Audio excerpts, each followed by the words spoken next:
Chapter 304. No one could have thought that Li Tianlan would be so straightforward. Song Ci was very clear about her position. She had seriously injured Su Chu and Ning Chenqing and suppressed the East Emperor Palace in the previous two maneuvers. She knew that she and Li Tianlan would not become friends. But she also did not expect that Li Tianlan would make a move. As soon as he confirmed her identity, the frenzied sword intent had already come from the sky. The huge alloy that blocked out the sunlight was flying in the air. The sunlight became dim. Li Tianlan took a step, and his whole person suddenly changed dramatically. It was an indescribable feeling. Before one step, it was the real world. Li Tianlan was illusory. He was standing there, but he was as illusory as dust. After one step, it was the illusory world. The high platform, the ruins, the trees in the distance, the crowd around, the hot light, everything became blurred in the sword intent. Only Li Tianlan became extremely real. The world seemed to be very small. It was so small that it seemed to be squeezed in by Li Tianlan. In Song Ci's eyes, there was only Li Tianlan's figure that was so real and pure that it had no temperament. This kind of change was too intense. It was like magma suddenly erupting from a dormant volcano, or like violent waves instantly rolling up on the surface of a calm sea. In that instant, the surging gave everyone a sense of danger that assaulted them head-on. Song Ci finally took a step back. Her palms glowed with light. A quaint and dark handle slipped from her sleeve to her hand, and the light was dark and deep. The alloy steel plate that was lifted by Li Tianlan fell down with unparalleled heavy momentum. The sword energy filled the surroundings, and the undisguised killing intent seemed to completely tear Song Ci apart. Song Ci's arms were completely stretched. The dark handle in her hand lit up with sharp and dazzling light in an instant. A slender long saber directly came out of the handle in her hand. The blade was gloomy and obscure, straight as a sword. Only the tip of the blade was slightly raised, forming a small but perfect arc. The slender blade was nearly 2 meters when fully stretched out. At this time, it was held in Song Ci's hand, and it was indescribably sharp. This was a long saber that was a little famous even in the dark world in recent years. The name of the saber was Night Curtain. The huge alloy roared. Song Ci held Night Curtain in her hand tightly and raised the saber. The long and narrow blade swept past with an ear-piercing whistle. Amidst the sound of metal colliding, the alloy steel plate that was nearly 5 meters long was suddenly torn into countless pieces by the saber light. Alloy shards flew everywhere. Song Ci held the curtain of night expressionlessly. The sword intent raged around her, and her eyes were already empty and dead. It was not until this time that Zhao Hufei, the director of the logistics department of the Sky Academy, reacted. "What are you doing? The drill hasn't started yet." Zhao Hufei subconsciously roared, "All of you, scram." Li Tianlan interrupted Zhao Hufei directly. Zhao Hufei was stunned. His face suddenly turned red, and even a little purple. Li Tianlan glanced at him, and then his eyes fell on Song Ci. It was a very calm look. However, Zhao Hufei, who was filled with anger, felt as if someone had splashed a bucket of cold water on him. The flames burning in his chest were immediately extinguished and turned into ice. He was still angry. However, he couldn't vent his anger at all. His anger was completely suppressed by his instinctive fear. His mouth moved and he actually took a few steps to the side. Only then did he notice the change in Li Tianlan. The change from illusion to reality was violent and abrupt. At this moment, Li Tianlan stood there. His figure was very small, but his will seemed to fill the entire training ground. Zhao Hufei couldn't even find a place to stand. The elites of the Sky Academy subconsciously surrounded him. Li Tianlan was directly shrouded by countless cold eyes. "Step back." Song Ci suddenly spoke. Everyone was slightly stunned. Although they didn't step back, they didn't continue to move forward. Among them, there were not only the elites of Phantom. Even the elites of the 3000 World and the Blizzard organization were included. Song Ci's prestige in the Deep Sea Academy was evident. "You took the initiative to attack." Song Ci clenched the slender and dark curtain of night in her hand and took a step forward. Her appearance was gorgeous and flamboyant, but her lifeless eyes were filled with a strong sense of danger and sharpness. Li Tianlan frowned imperceptibly. He didn't like this woman. It was not only because she seriously injured Su Chu and Ning Qianqing. It was almost an instinctive rejection. Song Si gave him a weird feeling. Although the tentative blow just now didn't produce any results, it was enough for her to judge a lot of things. The saber in Song Si's hand was neither good nor bad. That saber was very strong, but Li Tianlan was sure that the other party didn't have a special constitution. She didn't have a single wind vein or thunder vein, let alone wind and thunder veins. Most importantly, he was now completely convinced that this woman's willpower was average. It didn't mean that she wasn't strong-willed. Willpower included many things. One of them was perception. The perception of danger, the general judgment of the enemy, these were all perceptions. Song Si's perception was so bad that it was completely beyond Li Tianlan's expectation. But her mind was extremely firm. Not sharp enough but firm enough willpower.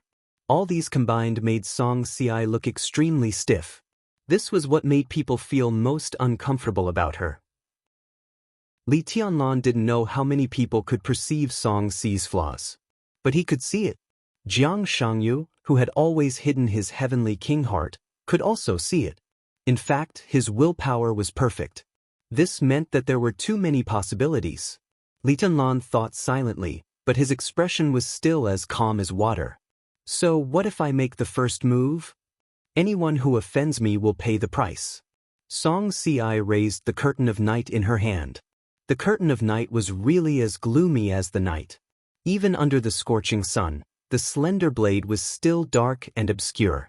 The blade of the curtain of night pointed at Li Tianlan, and Song Si's aura suddenly began to rise wildly. Li Tianlan smiled. The only purpose of his coming here today was to find Song Si. Song Si sent Su Chu and Ning Qianqing out of the final maneuver. He had to send Song Si out of the final maneuver. Li Tianlan didn't mind paying the price, but the premise was that the other party had to have the ability to do so. His figure gradually became blurred under the scorching sun. The world was still illusory. Li Tianlan's figure merged into the air like flowing water and completely became nothingness. Song Si frowned her beautiful eyebrows tightly. She didn't think that Li Tianlan was much stronger than her, but Li Tianlan's strange and erratic maneuverability was her most hated opponent. Song Si's eyes became more and more lifeless. But the killing intent in her dark pupils was getting stronger and stronger. The scorching wind blew under the scorching sun. There was a subtle sword energy in the wind. Song Si turned around abruptly along the sword energy. Li Tianlan had already appeared on the number 2 platform hundreds of meters away. He was so clear and real. He was so real that people would subconsciously ignore everything around him. Li Tianlan looked at Song Si. His voice directly covered the area of hundreds of meters around, grand like thunder. Come here. Li Tianlan's voice was indifferent and casual. 2 simple words, but they were completely filled with careless contempt. This was a very strange tone for Song Si. She didn't feel angry, but laughed. She was extremely beautiful, and when she laughed, she was so gorgeous that people couldn't even look at her directly. Here it comes. Song Si said. The curtain of night shifted its direction and pointed directly at Li Tianlan. The blazing sunlight became distorted in a state visible to the naked eye along with the offset blade. A large area of space shook layer by layer with Song Si as the center. The air spread like waves. The undulating space enveloped the number 1 platform and kept spreading. The space didn't surge fast, but it slapped outward layer by layer, and when it came to Li Tianlan, it had become a violent roaring tide. The distorted space hit everything with a surging roar, as if it was going to collapse the whole world. Song Si clenched the long saber in her hand. In the extreme silence, there was suddenly a sharp and high-pitched scream that was enough to pierce gold and crack stones on the number 1 platform. Far away, the blade of the curtain of night suddenly stabbed forward. Thunder and lightning burst out, covering the sky and the sun. This stab didn't seem to use much strength, but Song Si's whole body seemed to be carried up by this stab and rushed directly to Li Tianlan. The wind rose. The clouds surged. The whole training ground completely turned into a world of thunder and lightning. Endless thunder shook the whole Sky Academy. One after another, thunder and lightning exploded on the ground. Smoke and dust rose and turned into fog. In the thick fog and thunder, the dark edge of the curtain of night appeared in front of Li Tianlan in a flash, like lightning, with the extremely condensed killing intent. Li Tianlan neither advanced nor retreated. In the face of the saber light piercing his head, he just raised his arm. He wore a silver bracelet on his wrist. The silver bracelet was quiet and flowing with light. Li Tianlan opened his 5 fingers, and the space on the number 2 platform seemed to be completely frozen for a moment. There was no frost, lightning, or fire, only the fiercest compression and contraction of space. The whole space seemed to form a wall. The air waves driven by Song Ci whistled and hit the wall. The tip of the curtain of night stabbed directly with the surging waves. The space seemed to be completely still. All the sounds disappeared completely. The world was quiet. Li Tianlan stood motionless on the high platform. Song Ci was in the air, keeping the posture of stabbing forward. The saber and sword had been infinitely close to Li Tianlan's palm. It only needed a few centimeters to penetrate Li Tianlan's palm. But a few centimeters was like a mote. At this moment of almost stillness, the tip of the saber that was about to pierce Li Tianlan's palm couldn't move an inch. The rich blue thunder spread over silently. Song Ci held the saber with both hands. Her body was completely tense, and she stabbed forward with all her might. Li Tianlan raised his eyebrows slightly. He closed his open palm for a moment. He opened it again. In the blink of an eye, the sword energy soared into the sky. The space, which seemed to be still, shattered in the most violent way in an instant. On the number 2 platform, all the air around Li Tianlan was torn into the shape of a long sword by the sword intent. Countless illusory and extremely dangerous sword shadows kept rushing up to the sky and falling quickly. Li Tianlan was surrounded by sword shadows. Dozens of swords, hundreds of swords, and hundreds of swords. The sword intent was boiling like water. Countless sword shadows completely wrapped Li Tianlan in it. The sword shadows turned into a curtain. A large sword curtain flew and rose around Li Tianlan. The sword shadows were not for defense.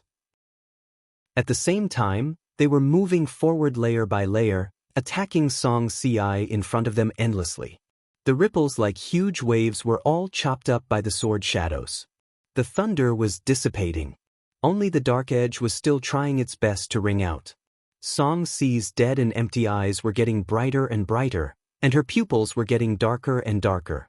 In the state of battle, she was with an indescribable madness. The dense sword curtain rotated around Li Tianlan like a flower blooming.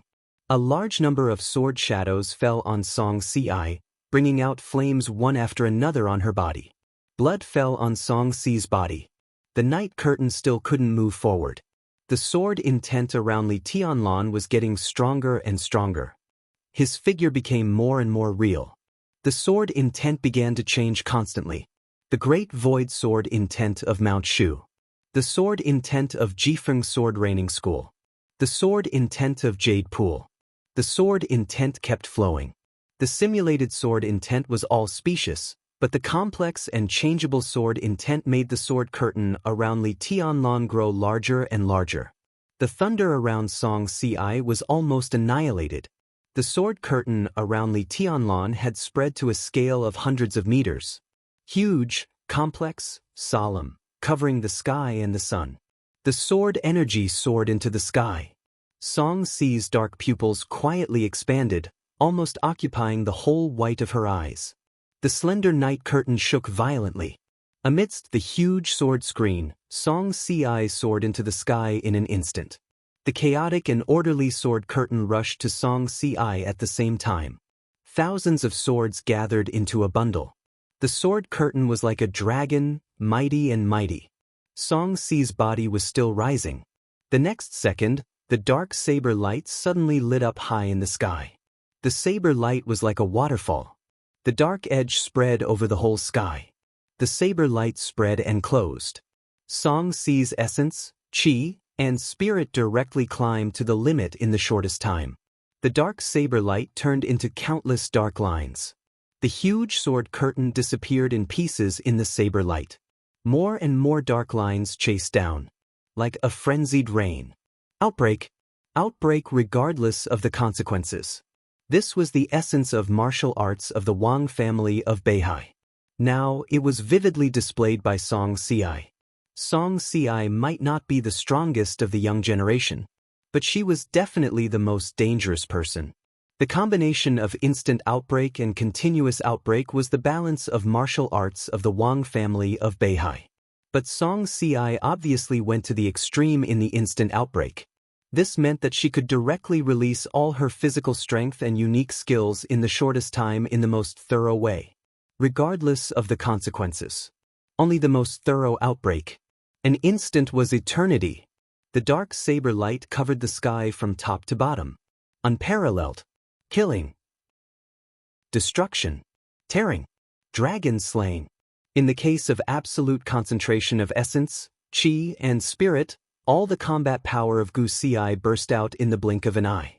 All the unique skills turned into saber light full of killing intent in the slight tremble of the blade in the night. The blade of the night went straight down. The wantonly blossoming blade light destroyed the sword curtain almost like breaking dry weeds and smashing rotten wood. Song Si's killing intent directly broke through the commanding heights. Under absolute concentration, she vaguely showed signs of a breakthrough. Li Tianlan still did not move. He let the sword curtain be shattered by the impact. He let the black saber light fall straight down. Song Si's figure went straight down in the air, wild and decisive. Li Tianlan watched quietly, his eyes calm. The completely crazy dark saber light tore the completely scattered sword curtain all the way down. It was getting closer and closer. 30 meters. 20 meters. 10 meters. The saber light swept across, bringing up a gale. Li Tianlan's white clothes were completely blown backward in the gale. Song Si could even clearly feel the chill from the white clothes made of cloud silk. 5 meters. Li Tianlan stretched out his hand again. It was still a snap of fingers. But this time, as Li Tianlan flicked his fingers, his palm suddenly formed a weird and complicated emblematic gesture. In an instant, the dark saber light with endless crazy killing intent suddenly stagnated. Song Si, whose face changed dramatically, had no time to stop. The downward saber light was about to cover Li Tianlan's body. But the saber light went up directly against the air when his emblematic gesture changed. The distance between the two sides was too close. Song Si's saber had been completely out of control. Countless saber lights almost completely covered her body in the blink of an eye. Li Tianlan looked calm. He didn't know how many people would recognize this move. But it didn't matter. There were other names for this move in the dark world. But in his view, this was the 24 moves of sword. A soft but flashing thunder light with texture completely enveloped Song Si at the moment when the saber light fell on her body. The thunder light appeared without warning. But the moment it appeared, it directly obliterated most of the dark killing intent. The thunder light was soft and deep. What it formed was not a shining electric arc, but a light that flowed and fluctuated like water. It was not dazzling but deep and tough. Not to mention others, even Li Tianlan didn't know that the thunder-shocking realm could change like this. But the water-like thunder light was a step slower after all. A small amount of saber light swept through Song Si's body, and a large amount of blood directly splashed out, blooming with the thunder light. The blood color and the deep blue intertwined, gorgeous like a flower. Li Tianlan smiled unexpectedly, and his smile was cold. The thunder light wrapped around Song Si slowly dissipated. Song Si, who was covered in blood, her clothes were torn, and her face was pale, but she was still conscious. It was unknown when a slender and gentle figure had appeared on the battlefield. He had saved Song Si and was holding her in his arms at this time. The two of them slowly descended from the air and landed on the high platform. The high platform was as flat as new. In the fierce battle, the high platform was not even damaged at all. Long time no see. The man landed with Song Si in his arms. His eyes were calm and gentle. But under the gentle appearance, Li Tianlan clearly felt the fighting intent and killing intent deep in his eyes. Wang Xingxiao. If he hadn't suddenly appeared on the battlefield, even if Song Ci didn't die today, she would completely withdraw from the maneuver a month later. The battle was fierce and short. Song Ci rushed to the high platform. Li Tianlan reached out. He flicked his fingers. He flicked his fingers again. The battle was over. Song Ci lost. But in this short and fierce battle, no one thought that she lost so badly. Wang Shengxiao was a step too late. Li Tianlan was also a step too late. The two of them looked at each other quietly, tit for tat. A small number of spectators finally recovered from the battle. Everyone was thinking about Song Ci's almost completely out of control knife light at the end of the battle. That was Li Tianlan's unique skill. He borrowed the enemy's power for his own use. There was a sudden exclamation in the crowd. This is all-embracing collection? Wang Xingxiao looked at Li Tianlan with deep eyes. This was a unique skill famous in the dark world in recent years. It was the unique skill of the Purgatory of Heaven Capital. It simulated different sword intents and could be controlled at the same time. All-embracing collection borrowed the enemy's power for his own use. They were all unique skills of the Purgatory of Heaven Capital. It's the 24 moves of sword. Li Tianlan's tone was indifferent. Wang Xingxiao smiled. In addition to calmness, there was only confidence in his eyes. You really have mastered the 24 moves of sword. He looked at Li Tianlan thoughtfully. I underestimated you. Maybe you will be a good opponent. Do you want to fight? Li Tianlan asked with a smile. He pointed to Song Ci. Even if it's revenge for her, I accept it. I can do it now. Wang Xingxiao's eyes flickered. He seemed to be tempted, but he finally shook his head. No hurry. He said indifferently, we'll see each other in the maneuver a month later. We need a witness with enough weight to end the grievances between the Wang family of Beihai and the Li family. Li Tianlan burst out laughing. In the penetrating laughter, his figure gradually disappeared from the high platform. Only his voice kept ringing, getting farther and farther away. Solve the grievances between the Li family and the Wang family of Beihai. You're not qualified yet. Wang Xingxiao narrowed his eyes and looked in the direction of Li Tianlan's departure. He didn't speak for a long time. This man is really arrogant. Song Ci leaned in Wang Xingxiao's arms. Her voice was weak and cold. Wang Xingxiao smiled and said softly, he's really strong. Among the younger generation, you're the strongest. Song Ci's voice was firm and proud. Wang Xingxiao didn't speak. He recalled the battle between Li Tianlan and Song Ci. From beginning to end, Li Tianlan had been standing in the same place and hadn't moved. He didn't draw his sword either. Chapter 305. Some people's lives were glorious and powerful, while some people's lives were ordinary. And for a very small number of people, their lives were on the road. It was wandering. It was wandering. There was no purpose, so there would be no end. In June, when the Northern Hemisphere entered the early summer, Australia in the Southern Hemisphere had already ushered in the early winter. The bustling lights shone in the cold night of Sydney. The Bay Bridge bathed in lights was like a long rainbow across the sea. The lights fell on the water, illuminating a large area of water waves, a piece of glazed brilliance. This was a prosperous but cold, almost aesthetically beautiful city. The Sydney Opera House next to the Bay Bridge was already brightly lit. Lin Fengting, wearing a black coat, walked leisurely through the gate of the Opera House and went straight to the Opera Hall. Guests shuttled past him in twos and threes. Lin Fengting's expression was gentle and calm. He walked at a moderate pace. It was a kind of leisure and freedom emanating from his bones, very clear, but not infectious. This was only his own mood. The crowd passed by him at different speeds. Lin Fengting was alone, and his figure looked a little lonely. The team performing in the opera hall tonight was not famous. At most, it was a little famous. The members were not young, but their constantly skilled skills made them stand out in the past 2 years. Lin Fengting first met them in Vienna half a year ago. It was an ordinary but poignant opera. Lin Fengting did not like opera very much, But that performance had touched his heart without batting an eyelid, reminding him of his wife who had died of illness 10 years ago. She was also a woman who liked to travel.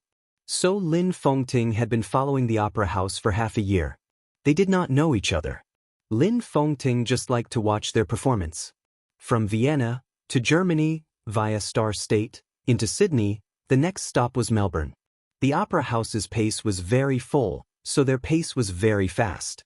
Lin Fengting followed as he pleased. Being in a hurry was also a kind of scenery. The bell rang in the opera house. There were less than 20 minutes before the opera officially began. Stepping on the bell and entering the extremely complex and gorgeous opera hall built of boxwood and birch, Lin Fengting calmly looked for his seat. He had the most ordinary ticket in his hand, and the seat was at the back, not far from the door. Rows of red seats passed by. Lin Fengting slowly moved forward. He took off his coat. A wisp of natural and rich fragrance drifted over. Gentle and empty. This scent was different from any perfume. It was the most natural body fragrance of a woman, and it was unique. Lin Fengting, who had already found his seat, sniffled and subconsciously raised his head. Right next to his seat, a young woman was quietly sitting there, also observing him. The woman was wearing a dark blue cotton dress, and her long hair casually fell on her shoulders. Her sitting posture was elegant and formal, and her back was very straight. It was as if she was not here to watch an opera, but to negotiate. This was indeed a negotiation. The lights in the opera hall were dim. The light obscured the woman's beautiful face, but her bright and beautiful eyes, which seemed to be able to see the starry sky, were now quietly looking at Lin Fengting with a smile. Lin Fengting was stunned. It wasn't because he was stunned by the woman. Instead, it was an unexpected surprise. He didn't expect to see her here. But the moment he saw her, Lin Fengting knew that this was a negotiation. Although he didn't know what the other party wanted to talk about. Lin Fengting thought for a moment. He was a wild crane that stood aloof from worldly affairs and didn't pay attention to the so-called general trend, so he didn't remember the other party's name for a while. It wasn't that he had a bad memory. Strictly speaking, the two hadn't even formally met. He smiled and said vaguely, "Boss Qin, why are you here?" Qin Weibai, who seemed to be everywhere, was sitting next to Lin Fengting's seat. She always appeared in the most suitable place and did what she thought she should do the most. Qin Weibai bowed to Lin Fengting. Her smile was light, but her eyes were full of respect. "Sir is here, so I'm here." Qin Weibai opened her mouth with a smile. She paused and introduced herself, "I'm Qin Weibai." Lin Fengting narrowed his eyes. He took a deep look at Qin Weibai, sat down next to her, and said calmly, "Has Samsara Palace become powerful enough to track down an idle person like me?" "It's just an unintentional coincidence," Qin Weibai said softly. Her face flickered in the rotating lights of the opera hall, but people could feel her sincerity intuitively. "If you mind, sir, I'm willing to apologize." "It's not necessary." Lin Fengting shook his head, as if he didn't mind this kind of thing. He looked at the opera stage in front of him and said with a chuckle, "Boss Qin, did you come to Sydney to travel or visit a friend?" "I came specially for you, sir." Qin Weibai's tone was soft, neither servile nor overbearing. Lin Fengting frowned imperceptibly. Sitting next to Qin Weibai, he felt uncomfortable all over. Qin Weibai was naturally extremely beautiful. Lin Fengting had seen countless beautiful women in his 50 years of experience.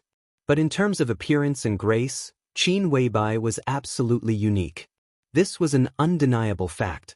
But sitting next to her, Lin Fengting felt more the cruelty and darkness of the dark world than her outstanding beauty. This was something he had been too lazy to touch. "What's the matter?" Lin Fengting asked calmly. Qin Weibai's tone became softer and softer. She said with a smile, "I want to borrow a sword from you, sir." Borrow a sword from Lin Fengting. Lin Fengting was not famous in the dark world, but this did not mean that this sword was worthless. Only a few people knew what his sword meant. There was silence. Lin Fengting suddenly fell silent. He felt a little strange inside. It was strange that Qin Weibai appeared here. What made him even more strange was her request. His sword could do a lot of things and kill a lot of people. But Lin Fengting smiled. I don't think it's necessary for me to lend you a sword. He looked at Qin Weibai without reservation or mockery. He just told a fact. And even if I am willing to lend it to you, can you afford it? Qin Weibai's expression did not change. She said elegantly, we can talk about anything. What do you want? As long as I have it, I can give it to you. That was exactly the problem. Qin Weibai didn't know what Lin Fengting wanted. And Lin Fengting really didn't want anything. He looked at Qin Weibai and suddenly had an idea. He said with a strange smile, I have a son. If I want you to be my daughter-in-law, will you be willing? Qin Weibai didn't change her expression. She didn't even get angry. She just smiled slightly and said, I don't have it. It belongs to my man. Lin Fengting's eyes changed. Your man, he thought of Li Tianlan. The young man who could shock the world with one sword in Heaven Capital. He had collected information about him. He even knew that Li Tianlan had returned to Huading now. How about I borrow a sword from you for the sake of my man and the Li family? Qin Weibai looked at Lin Fengting with a smile. Her demeanor was perfect. She said borrow. Lin Fengting knew what it meant. He owed the Li family a sword. Qin Weibai also wanted to owe him a sword. They didn't interfere with each other. Lin Fengting looked at the stage in front of him expressionlessly. He wanted to refuse. However, he had too many speculations and curiosity about the Samsara Palace. Before he figured out some things, he didn't want to completely lose contact with the Samsara Palace. But he couldn't borrow this sword. His sword entered the dark world. The Lin clan was equivalent to entering the secular world. So he shook his head and didn't speak. Silence was often a kind of determination. Qin Weibai was still calm. She wasn't surprised by Lin Fengting's attitude. If it were so easy to borrow this sword, she wouldn't have traveled from the north to the south of the earth in person. What do you think of the Samsara Palace, sir? Qin Weibai suddenly asked. Lin Fengting's heart skipped a beat. He was silent for a while, then said with a smile, I don't know much about the dark world, but as far as I know, the Samsara Palace is still very strong. Very strong. Qin Weibai nodded. But it's also very weak. We have the invincible realm experts on the top of the divine list, murderous weapons, experts, and resources, but we don't have the foundation. In terms of real strength, it's hard for us to surpass any superpower, let alone giants like the Wang family of Beihai and the Lin clan. She said softly, but her temperament began to change slowly, becoming cold and sharp. Sir, I don't want to be enemies with the Lin clan. The Samsara Palace can't afford to offend a power like you, whether you enter the secular world or come out. That's why I want to borrow a sword from you. Lin Fengting didn't understand Qin Weibai's meaning for a while. He thought for a while, then said indifferently, Is there any cause and effect between not wanting to be enemies with us and wanting to borrow a sword from me? Qin Weibai took a deep look at Lin Fengting. Her eyes were deep and bright, and her voice became colder. The dark world is chaotic now, but it's not the most chaotic. Lin Fengting frowned. The Wang family of Beihai, the Jiang family of South America, Knights Templars, the Dark Knights, Kunlun City, the Purgatory of Heaven Capital, the Fantasy World, the Heroes Club, the names of superpowers floated out of Qin Weibai's lips one after another. The Guardian Angel of Star State, the Shadow Throne of Europe, the Aborigines of Africa. All the forces are now fighting every day. Even the Polar Ground Alliance is in internal strife. Sir, do you know the cause of this? Lin Fengting frowned and continued to be silent. He really didn't know these, or he didn't know much. The seemingly magnificent general trend had always been something beyond his line of sight. Since the final battle of Heaven Capital, the cause of everything is that the Wang family of Beihai and Kunlun City united against the Samsara Palace, Qin Weibai said indifferently. He was telling the truth. The two superpowers of Zhongzhou State retaliated against the Samsara Palace. The Jiang family of South America, which had suffered heavy losses, wanted to make up for the losses and take revenge. The Dark Knights, which had a good relationship with the Samsara Palace, intervened and provoked Knights Templars. The battlefield continued to expand. In the case of wars everywhere, the guardian angel of Star State began to guard the country. Fantasy world of North America also took responsibility. With a sense of crisis, the Jiang family of South America contacted the Aborigines of Africa. So the Shadow Throne got involved. The Purgatory of Heaven capital seemed to stay out of it, but deity's actions in Annan State held up a considerable part of the energy of the Wang family of Beihai and Kunlun City. This was an unexpected mess. No one could have imagined that it would come to this.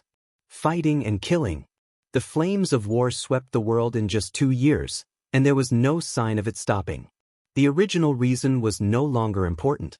The most important thing was that now all the superpowers had no way out. This was the game of the entire Dark World, and most of the Invincible Realm experts had been involved. No one knew what the final result would be. But under the huge investment, all the superpowers had been in a killing frenzy. Now almost all the superpowers were bracing themselves to hold on. They didn't dare to retreat even if they wanted to. This was really out of their control. What do you want to say? Lin Fengting raised his eyebrows and asked. What I want to say is that now any power involved has lost the qualification to suspend the game. The contradiction has intensified to the extreme. The Wang family of Beihai doesn't dare to take a step back, nor does the Samsara Palace, Qin Weibai said blandly. Qin Weibai said blandly, but the difference is that Samsara Palace has been prepared for this for a long time. From the very beginning, we have already expected this situation. Lin Fengting's eyes finally became serious. The Samsara Palace had been mentally prepared for everything today. From another perspective, could it be explained that today's chaos in the Dark World was completely planned by the Samsara Palace? All the superpowers in the Dark World were giants. With the original reason, it was not difficult to deliberately disturb the whole situation. From the moment the Samsara Palace contacted the Dark Knights, the situation had begun to be a little out of control. At that time, the Samsara Palace began to fight back. When all the superpowers were most likely to cool down, the Samsara Palace's counterattack was equivalent to sounding the horn of war. So the situation was completely out of control. Chaos. More and more chaotic. The Dark World was a game of chess. But the Samsara Palace really turned the whole Dark World into a game of chess and even regarded itself as a pawn. It was not too difficult to create such a situation. Any superpower could do it if it planned hard. But such a situation had been avoided by all the superpowers in the past. Because a chaotic situation was not good for anyone. Just like now. Even the Samsara Palace, which had planned everything, did not get any benefit. On the contrary, it suffered heavy losses. So why did the Samsara Palace plan all this? Lin Fengting was deep in thought. Qin Weibai changed her sitting posture, looked at Lin Fengting, who was silent, and continued, Sir, if I remember correctly, there are branches of the Lin clan in Europe and America, right? And it's a very powerful branch of the Lin clan. Lin Fengting's expression suddenly changed. His eyes suddenly became cold, and a majestic killing intent instantly surged in the opera hall. The Lin clan did not enter the secular world. That was the direct descendant of the Lin clan in Switzerland. The Lin clan had always been free. The direct descendant headquarters almost never cared about how the branches developed. But the branches were part of the Lin clan after all. If they were at a critical juncture, what do you want? Lin Fengting asked coldly. In such a chaotic situation, as long as a clue is needed, the powerful and hidden Lin clan will be involved in the Dark World. It's not difficult for me to do this. Qin Weibai's tone became cold. She wanted to owe Lin Fengting a sword. It was a request, a negotiation, and a threat. What she wanted, she had to get it. Lin Fengting's face became more and more ugly. He looked at Qin Weibai coldly. After a while, he suddenly laughed. Boss Qin, aren't you afraid that I'll kill you? Lin Fengting asked. His voice suddenly became very soft. If you kill me, you will lead the Lin clan's headquarters into the secular world to fight for countless branches of the Lin clan in less than a month. Is this the result you want, sir? Qin Weibai said calmly. You borrowed a sword from me because you also want the Lin clan to enter the secular world. Lin Fengting's tone was cold. It's not the same. Qin Weibai shook her head. If I want the Lin clan to enter the secular world, I will call you Your Highness tonight, not sir. Lin Fengting's heart moved, and he seemed to be thinking about something. Where are you going to use this sword? He asked softly. Snow Country. Qin Weibai said without hesitation. The Polar Ground Alliance was in Snow Country. Lin Fengting suddenly understood that the Samsara Palace completely wanted to mess up the whole dark world. What do you want? At this moment, Lin Fengting finally had some curiosity. Me. Qin Weibai smiled softly and said softly, I just want a sword from you, sir. Lin Fengting looked helpless. What he asked and what she said were two completely different things. We are not enemies, he said. Qin Weibai nodded to show her approval. Compared with the Li family, I am more willing to believe in the Lin clan. Sir, I am a madman. If what I said just now offended you, I am willing to apologize. But this matter is very important to me. Lin Fengting's face softened. Is it for Li Tianlan? He asked softly. Qin Weibai just looked at him and did not speak. Lin Fengting sighed softly. Qin Weibai was the biggest decision-maker in the Samsara Palace besides the palace master. It could be said that she had dragged all the forces, including the Samsara Palace, onto the chessboard. Besides that, how much did she do? For Li Tianlan, can a woman really do this for a man? I have 3 conditions. Lin Fengting suddenly spoke. Go ahead. Qin Weibai's eyes instantly focused. First of all, I don't need you to pay me back. I owe Li Tianlan that sword move, and I'll use it on you. So we don't owe each other anything. Second, I want to see the master of Samsara Palace. Third, I won't attack the Wang family of Beihai. Lin Fengting said. Qin Weibai instinctively frowned. But Tianlan's sword, you've done so much for him. So what if you take this sword for him? You're his woman, so isn't he your man? Lin Fengting asked. Qin Weibai's face suddenly turned pale, and she was lost in thought. A long time passed. She nodded slowly. Sure, he said indifferently. There was only tranquility and solemnity between her brows. Lin Fengting looked at her quietly.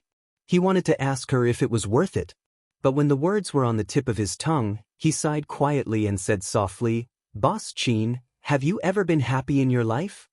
Qin Weibai froze for a moment. Her eyes were in a trance. Yes, she said softly after thinking for a long time. In Huading, she was happy every minute and second she spent with Li Tianlan. She remembered every word he said, every expression on his face. That happiness was short, but it was enough. Really, it was enough. Lin Fengting shook his head in silence. He didn't know if Qin Weibai was happy. He only felt that Qin Weibai was very tired now. When do you need this sword? Lin Fengting asked. About a month later. Qin Weibai came to her senses and said, So soon? Lin Fengting was a little surprised. He looked at the stage and said with a chuckle, It seems that I have to go back to prepare and adjust my state. It was hard for him to imagine that the war in the dark world that lasted for 2 years would end in a month. It was also hard to imagine what the result would be. He looked at Qin Weibai with complicated eyes. The number 2 figure of Samsara Palace in front of him seemed to be ready for everything. I'll go to Snow Country in a month. Lin Fengting said. The opera was about to begin. Qin Weibai stood up, bowed deeply to Lin Fengting, and said respectfully, Thank you, sir. She stood up straight and went straight to the door without looking at the stage. In the other direction, flaming fire followed them quietly and blindly. Qin Weibai walked in front. Flaming fire was behind her, but her figure was still so lonely. Lin Fengting watched her leave and subconsciously grasped the coat in his hand. It was early winter in June in Australia. The air was cold. It was like a glacier in the polar region. Chapter 306. Just as the Dongxing clan's words carried weight in Zhongyuan, the Jiang family's foundation was also unique in Beijiang of Zhongzhou State.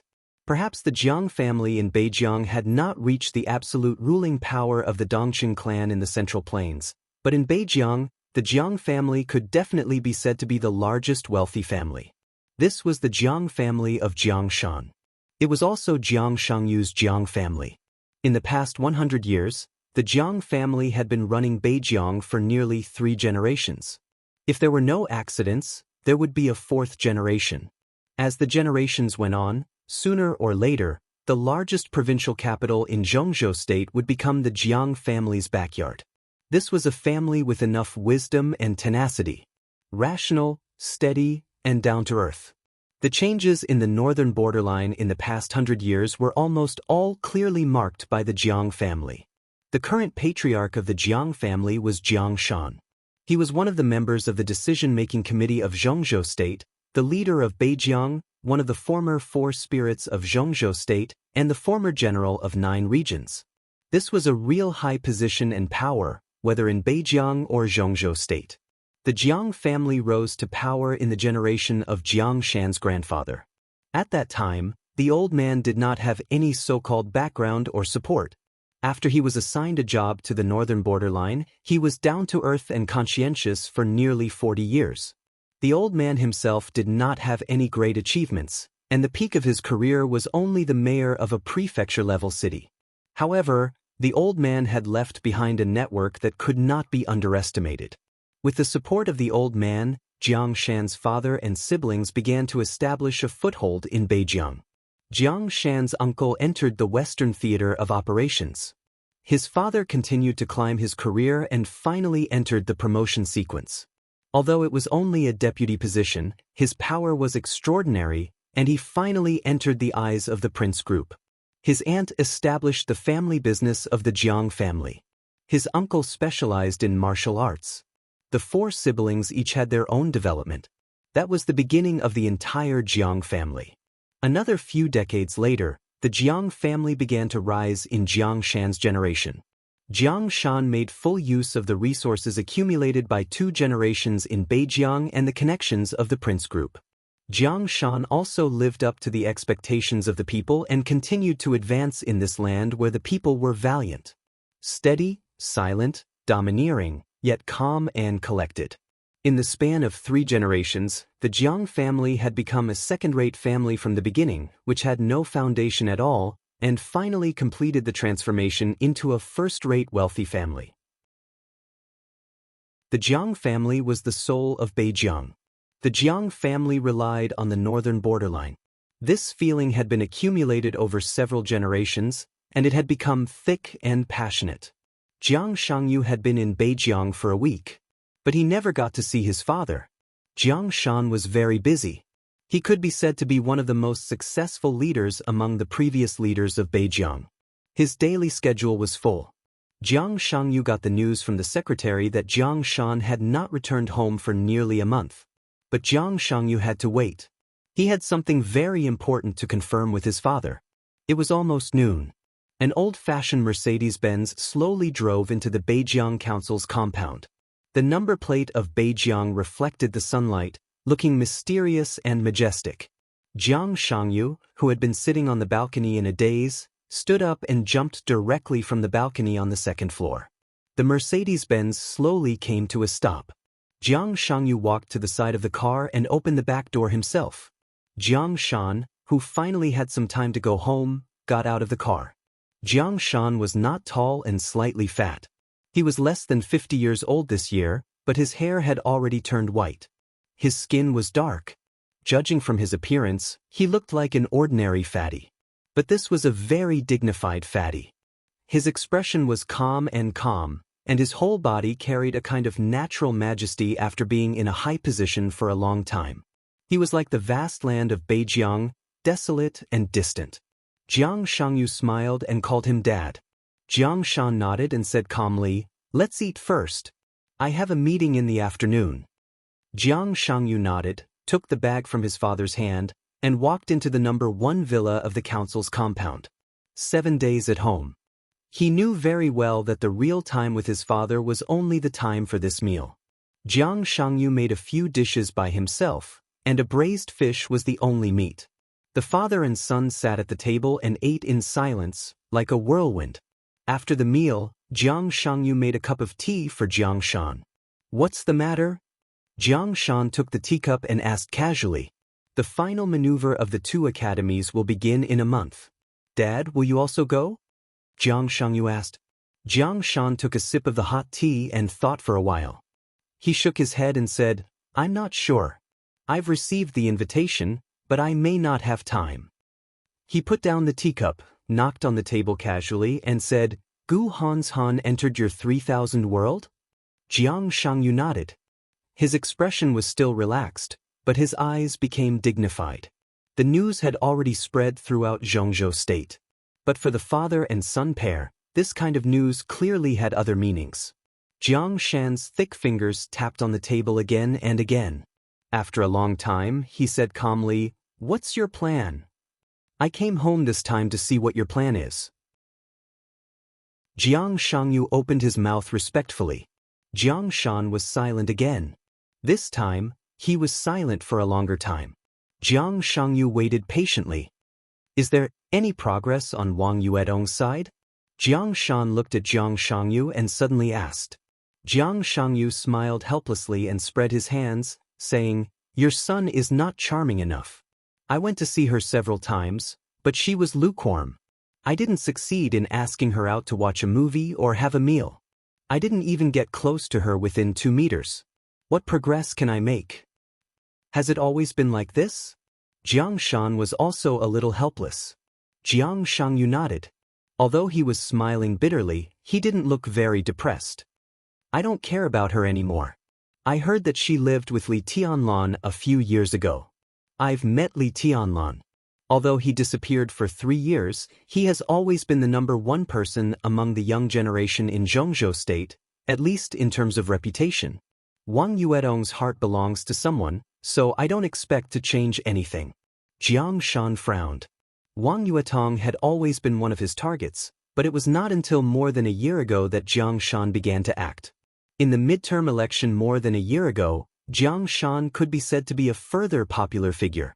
The 3 council giants retired. Except for the position of Dongqing Wudi, Jiang Shan was sure to sit in any of the 2 positions. But the point was that he didn't want to move at all. And it was the prince group behind him that pushed him to take the position. It was a great advancement in power to enter the Hidden Dragon Sea, the center of Zhongzhou state, from Beijiang, but it was not what Jiang Shan wanted. The short-term expansion of power did not have many benefits. On the contrary, because Jiang Shangyu had not fully grown up, once he left Beijiang, the foundation of the entire Jiang family would be affected. Beijiang was everything to the Jiang family. Once Jiang Shan rushed to the commanding heights, the foundation and power that they had built for several generations would have an extremely tragic gap, which was what no one in the Jiang family wanted to see. But it was the prince group that put forward this motion. Jiang Shan was one of the super heavyweights of the prince group. The prince group pushed him to take the position not only because they were worried about the Jiang family that was gradually growing in Beijiang, but also because of the overall consideration. If they pushed Jiang Shan to take a step forward, the position of the top leader of Beijiang could be vacated by the successor of the prince group in advance, and finally strive for a better position and ranking in the next election. This was considered from the perspective of the whole group. And the benefits were obvious. But group interests and personal interests often conflicted. If Jiang Shan didn't move, it would be difficult for the next successor of the prince group to find an ideal gold-plated area. After all, Jiang Shan was from the prince group. Even if he didn't want to move, he couldn't oppose it openly at that time. But at that time, he took the opportunity of investigation and quietly contacted the Wang family of Beihai. He didn't hide what he did. He met Wang Tianzong and expressed the hope that he could unite with the Wang family of Beihai by marriage. The objects were Wang Yuetong and Jiang Shangyu. At that time, Wang Tianzong said with a livid face that he couldn't control his wicked girl, but he also said that they could contact her first. Soon after Jiang Shan came back, Wang Yuetong entered Yuzhou. During this year, she had been working in the General Staff Department as a deputy division level, which created an opportunity for Jiang Shangyu. It was obvious that Jiang Shan contacted the Wang family of Beihai. After the prince group waited again and again, and with the pressure from Kunlun City, they finally canceled the idea of letting Jiang Shan move. But the rift between the two sides had gradually formed. Jiang Shangyu knew that his father was looking forward to the marriage between him and Wang Yuetong. But now it seemed that such a marriage would not work at all. So in the past year or so, in the case of a gradual rift with the Prince group, the Jiang family was in a very difficult situation and under great pressure. It was no secret that the Jiang family could not unite with the Wang family of Beihai by marriage. So the Special Warfare Group, which had been very close to the Jiang family, began to quietly offer an olive branch. But Jiang Shan didn't respond. As the final maneuver of the two academies approached, Jiang Shangyu's 3000 world accepted Gu Han's Han, which could be said to be the most obvious signal given by the Jiang family in the past year or so. This signal was sensitive enough to at least cause uneasiness in the Prince group. But now, everything was not certain. Jiang Shangyu came back to see Jiang Shan's specific plan. Gu Han's Han entered the 3000 world. This seemed to be a transaction and alliance between the younger generation. But in fact, within the Special Warfare Group and the Prince Group, this was the clearest signal. Under this signal, there were two endings. The first was that Jiang Shangyu would withdraw from the 3000 world after the final maneuver when Gu Han's Han occupied the leading position. The second was that Jiang Shangyu would stay and serve as the number 2 figure in the 3000 world. The first ending proved that although there was a rift between Jiang Shan and the Prince group, he was still a member of the Prince group, at least without obvious disloyalty. The second was equivalent to directly showing that one of the Jiang family's feet had stepped into the position of the Special Warfare Group. The position of the Jiang family would become very subtle. The impact of a member of the decision-making committee changing his position was too great.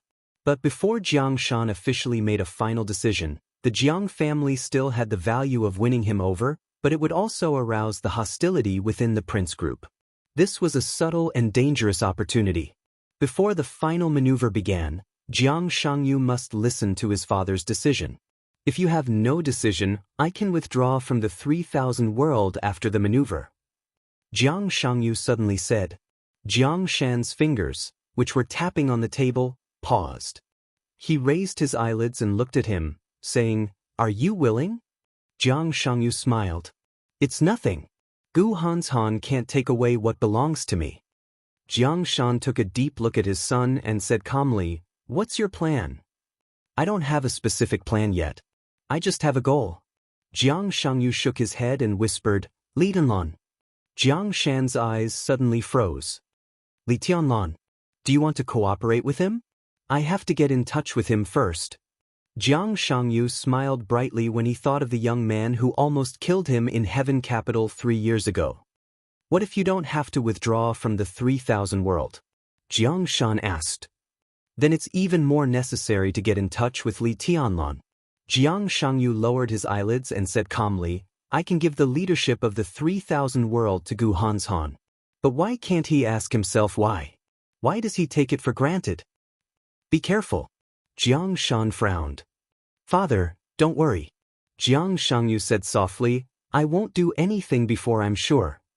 Jiang Shan said, "Then don't quit for the time being. How long will it take for you to enter the thunder-shocking realm?" Jiang Shangyu had the exquisite bone and the heavenly king heart. 3 years ago, he was at the peak of the fire-flaming realm. 3 years later, he still hadn't entered the thunder-shocking realm. "Anytime." Jiang Shangyu laughed. "Dad, I'm going to celebrate for myself. Lend me second uncle's cruise ship." "You want to?" Jiang Shan pondered. "I want to hold a banquet in Huading." Jiang Shangyu said with a smile, "The invitations have been sent out. Wang Shengshao, Gu Han's Han, Song Ci, Li Tianlan, and Dongcheng Rushi will all receive the invitations. In addition, I also invited Wang Yuetong. Li Tianlan will go, so will Wang Yuetong. Maybe there will be a good show." "Wang Yuetong," Jiang Shan shook his head and sighed. "It's a pity. If she could marry you," Jiang Shangyu was a little surprised. "Dad, why do you attach so much importance to the Wang family of Beihai? Even if we don't stay in the Prince group, we won't be worse than the Wang family of Beihai in the Special Warfare Group, right?" "What do you know?" Jiang Shan shook his head in self-mockery. "The Wang family of Beihai has a special position in Zhongzhou State. They are powerful, but their focus is destined to be on Beihai province. If we cooperate with the Wang family of Beihai, Beijiang may become the sphere of influence of the Southeast group. But here, the Jiang family is the master. As long as we don't have other ideas, Wang Tianzong won't interfere in the affairs of Beijiang. Kunlun City is different. Even if we join the special warfare group, Gu Xingyun will quietly support a force that can compete with the Jiang family. Kunlun City has a long history, but it has only been at the peak for a short time. It's just a nouveau riche. How can it compare with the Wang family of Beihai? You can look down on any force, but you can't look down on the Wang family of Beihai. Jiang Shan said with a dignified look. Jiang Shangyu answered casually and said with a smile, "Of course. How can I look down on the Wang family of Beihai now?" Jiang Shan frowned and sighed softly. We are in a difficult situation now. But if we have other choices, we'd better stay away from Li Tianlan as much as possible. That kind of possible cooperation. He suddenly paused. Do you think highly of him? He is a person with infinite possibilities. Jiang Shangyu said seriously, I've contacted him. He is the kind of person who would never be so ostentatious if he is not sure. I saw him severely injure Gu Yunxia in the video, and I also saw the video of him fighting with Song Ci. It made me feel very wrong. Li Tianlan is very abnormal, but I can't tell what's wrong. Dad, I have an intuition that the current Wang Shengxiao should not be a match for Li Tianlan. Even among the younger generation, Li Tianlan has no opponent. So what? Jiang Shan said indifferently, after all, he is just a young generation. Does Li Tianlan have time to grow up? When it comes to the older generation, there is nothing to worry about. Jiang Shangyu said disapprovingly, His Highness Li Honghe is still alive. He forcibly restored to the peak state at the border. Now he should be getting stronger and stronger. Senior Li was the third on the divine list. Even if he is still not a match for Wang Tianzong, he is not weak. As long as he is alive, the Wang family of Beihai will not dare to do anything rashly. Indeed. Jiang Shan's face was a little gloomy. The Wang family of Beihai does not dare to do anything rashly. But it's not that they will not do anything. Jiang Shangyu was silent for a while. Thinking of the Wang family of Beihai's increasingly magnificent style of doing things in recent years, he still shook his head. If they really do something, I don't think they can withstand Senior Li's dying counterattack. That will cause them heavy losses. Bullshit. Jiang Shan's slightly fat face shook. He glared at his son fiercely and took a deep breath. After a long time, he suddenly said, Our Jiang family has been developing well these years. Many people say that if the Jiang family can have an invincible realm expert, then now we will definitely not be weaker than the real top rich and powerful families like the Dongqing clan. Have you heard this saying? Jiang Shangyu raised his eyebrows and nodded subconsciously. Jiang Shan smiled with some pain and self-mockery. Actually, we used to have an invincible realm expert. Swish. Jiang Shangyu almost jumped up. The Jiang family had an invincible realm expert? Even in the past, Jiang Shangyu had never heard of it. How is it possible? He asked after taking a deep breath. Nothing is impossible. It's just that few people know. Maybe only I know. Jiang Shan's smile was extremely ugly. The invincible realm expert of our Jiang family can almost be regarded as the shortest-lived invincible realm expert in the dark world. This is not glory, it is a shame. Jiang Shangyu breathed quickly and stared at his father. It's your little grandpa. Jiang Shan sighed softly. We have been very close to the special warfare group. More than 20 years ago, after Li Guangtu's treason, Kunlun City had just taken over. During that period, the old patriarch of the Wang family of Beihai had just died.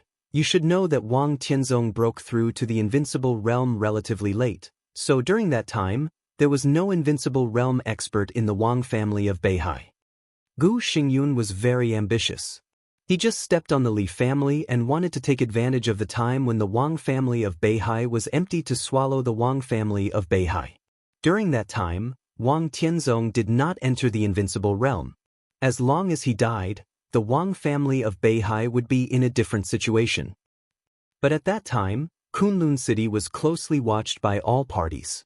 It was not convenient for them to take action, So they found your little grandpa, my uncle. At that time, my uncle seemed to be a top expert of the half-step invincible realm, but only I knew that he had just broken through to the invincible realm. Because of this, we were moved by the benefits offered by Kunlun City. My uncle, who was in the invincible realm, accepted the deal and went to the Wang family of Beihai to assassinate Wang Tianzong. Jiang Shangyu's mouth twitched and he said subconsciously, "What happened later?" Later? Jiang Shan's mouth twitched and he said dryly, "Later, he naturally failed and died." "How did he die?" Jiang Shangyu asked. Jiang Shan was silent for a long time before he took a deep breath. "I don't know." Jiang Shan said, "Although my uncle finally escaped back, he died in front of me before he had time to say a few words to me. It was not an invincible realm expert who gave him a fatal injury, but a kind of horror similar to a nightmare appeared on Jiang Shan's face. That was undisguised fear and dread, which came from instinct and from the soul. But 12 elites, 6 in the thunder-shocking realm and 6 in the fire-flaming realm. How is it possible? Jiang Shangyu couldn't help but cry out. He couldn't imagine how this ridiculous lineup killed an invincible realm expert. Even if he was an expert who had just entered the invincible realm. That's the truth. After the extreme fear, Jiang Shan's expression was only numb. Who the hell are those people? Jiang Shangyu asked subconsciously. I secretly checked, but there was no result. Those people seem to not exist. The only clue I have is a name left by your grandfather when he died. Chapter 307. Nanqing Temple was built in the deepest part of Nanqing Street, and the whole street got its name from Nanqing Temple. In the hundreds of years since the founding of Zhongzhou State, Yuzhou had become more and more prosperous. Today, Nanqing Temple had become one of the few buildings of the previous dynasty in Yuzhou City. Nanqing Street was narrow and deep. 2 rows of straight poplars were planted on both sides of the street. The dense canopies of the thick poplars almost covered the sky. Standing in the middle of the street and looking up at the sky, there was only a line left. This was known as one of the quietest streets in Yuzhou. There were no huge residential areas and dense small shops on both sides of the street, only 2 neat rows of dark cyan small buildings. The poplars were straight. The buildings were neat. Like an army. The wind blew in Yuzhou at dusk. There was no dusk on the horizon, and the whole sky was gloomy. The wind before the rain poured into Nanqing Street, and the rows of poplars rustled. It seemed that there was only the sound of the wind in the world. Nanqing Temple sat quietly at the end of the street, quiet and solemn in the wind. Nanqing Temple was not a temple. The star flag of Zhongzhou State fluttered in front of the gate, and the national emblem of Zhongzhou State with shining stars hung at the gate of the temple, looking extremely dignified. This was the office of the second department of the General Staff. The second department was the most mysterious and free department of the General Staff. Its staff was complicated, and the number of people outside the establishment was countless times more than that inside the establishment. The main task of the second department was to set up intelligence networks, collect intelligence, organize and analyze it, and take necessary actions according to national interests when necessary. So the second department of the General Staff had a name that was recognized by everyone. The Military Intelligence Department of Zhongzhou State. The gloomy day turned into night in the wind. In the beautiful Nanqing Temple, a young short-haired woman opened the door of a side hall, turned off the lights inside, and walked directly to the gate of Nanqing Temple. The woman was tall and slender. She was indescribably seductive. She was dressed very simply. She wore ordinary canvas shoes and a pair of light blue jeans that wrapped around her slender legs and round buttocks. She wore an ordinary white short-sleeved shirt. She did not have any makeup on. She looked simple and natural. The former enchantment seemed to be fading away from her. Pureness settled into maturity. Her long, silky hair turned into a short, sharp haircut. Steadiness replaced liveliness. Her figure was lonely and even weak, but with an indescribable stubbornness. It was an indescribable beauty. Nanqing Temple was quiet and gloomy at night.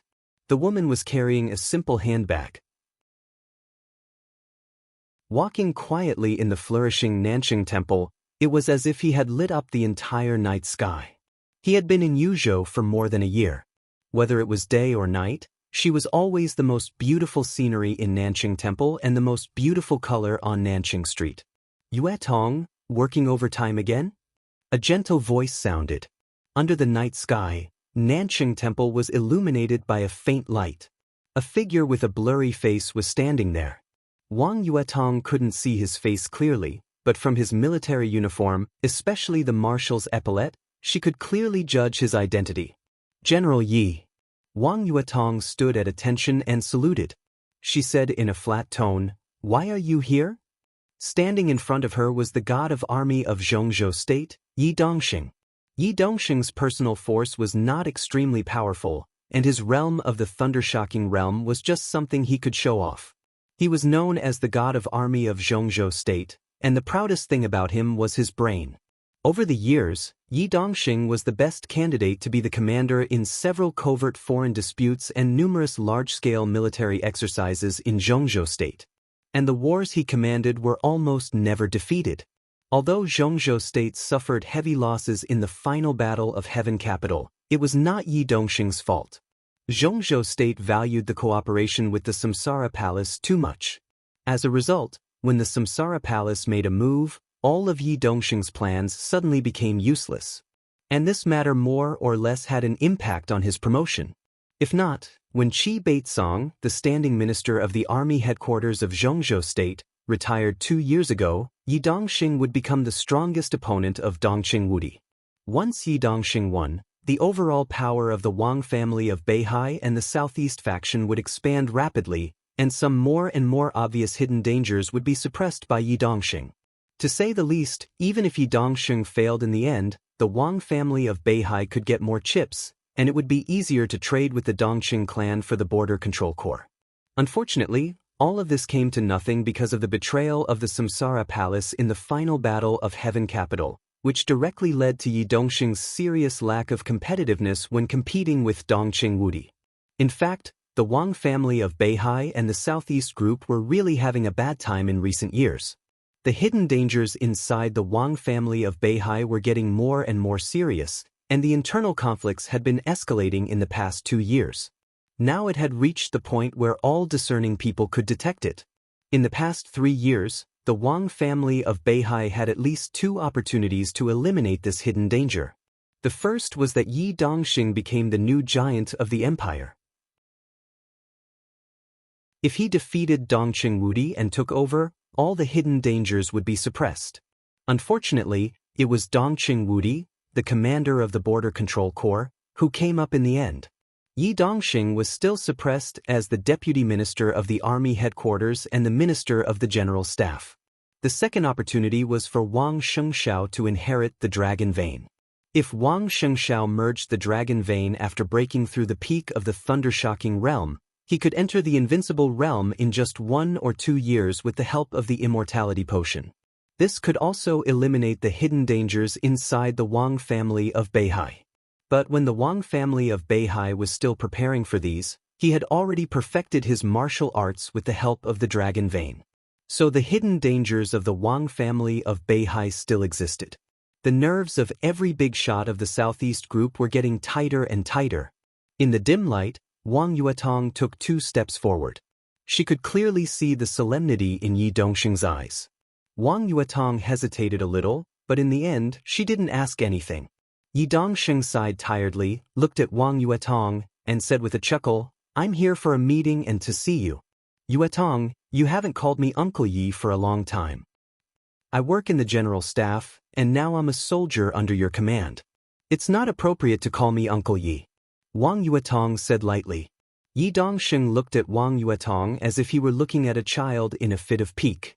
He knew that Wang Yuetong held a grudge against him. It was Wang Tianzong's arrangement that she came to work in the general staff. The general staff had always been the traditional sphere of influence of the Southeast Group. Yi Dongxing, as the deputy minister of the army headquarters, was in charge of the general staff, and he managed the place well. Wang Yuetong worked in the general staff, which meant that she had always been under his eyes. It was not surveillance, But Yi Dongxing paid a lot of attention to Wang Yuetong's movements. Wang Yuetong naturally didn't like this feeling. What's wrong with it? Yi Dongxing sighed. I was your grandfather's secretary for nearly 10 years. For a few years, your father put you in foster care at our home. I watched you grow up. Wang Yuetong looked calm and did not say a word. She was like a withered but stubborn flower that refused to wither. Yuetong, now your father and I are under a lot of pressure. You can't be willful at this time. Yi Dongxing said helplessly. I'm not willful, but I don't think marrying Jiang Shangyu will help you. Wang Yuetong said lightly. Yi Dongxing took a deep breath. You don't have to marry Jiang Shangyu. On this matter, your father didn't give Jiang Shan a clear answer. He just wants you to come to Yuzhou and get in touch with other young people. You don't like Jiang Shangyu, but what about others? Over the past year, there have been more than double digits of people pursuing you, many of whom have excellent family backgrounds and moral characters. Don't you like any of them? I don't like them. Wang Yuetong said without hesitation, I already have someone I like. How can I like others? You're acting in a fit of pique. Yi Dongxing snorted. He and Wang Tianzong were very good friends, so he treated Wang Yuetong like his own daughter. Think about it carefully. Do you really like Li Tianlan? How long have you been in contact with him? I admit that he is excellent, and he does have the possibility to impress you, but that's not all. You and he may have admired each other. You think it's love, but it's not at all. You're just acting in a fit of pique. If your father didn't bring you back from Li Tianlan, you wouldn't have contacted him for 3 years. Maybe your feelings for him would have faded. He did a stupid thing. It's because he brought you back to Beihai that you feel unreconciled. Li Tianlan, who used to be unimportant, has become very important. Girl, isn't that willful?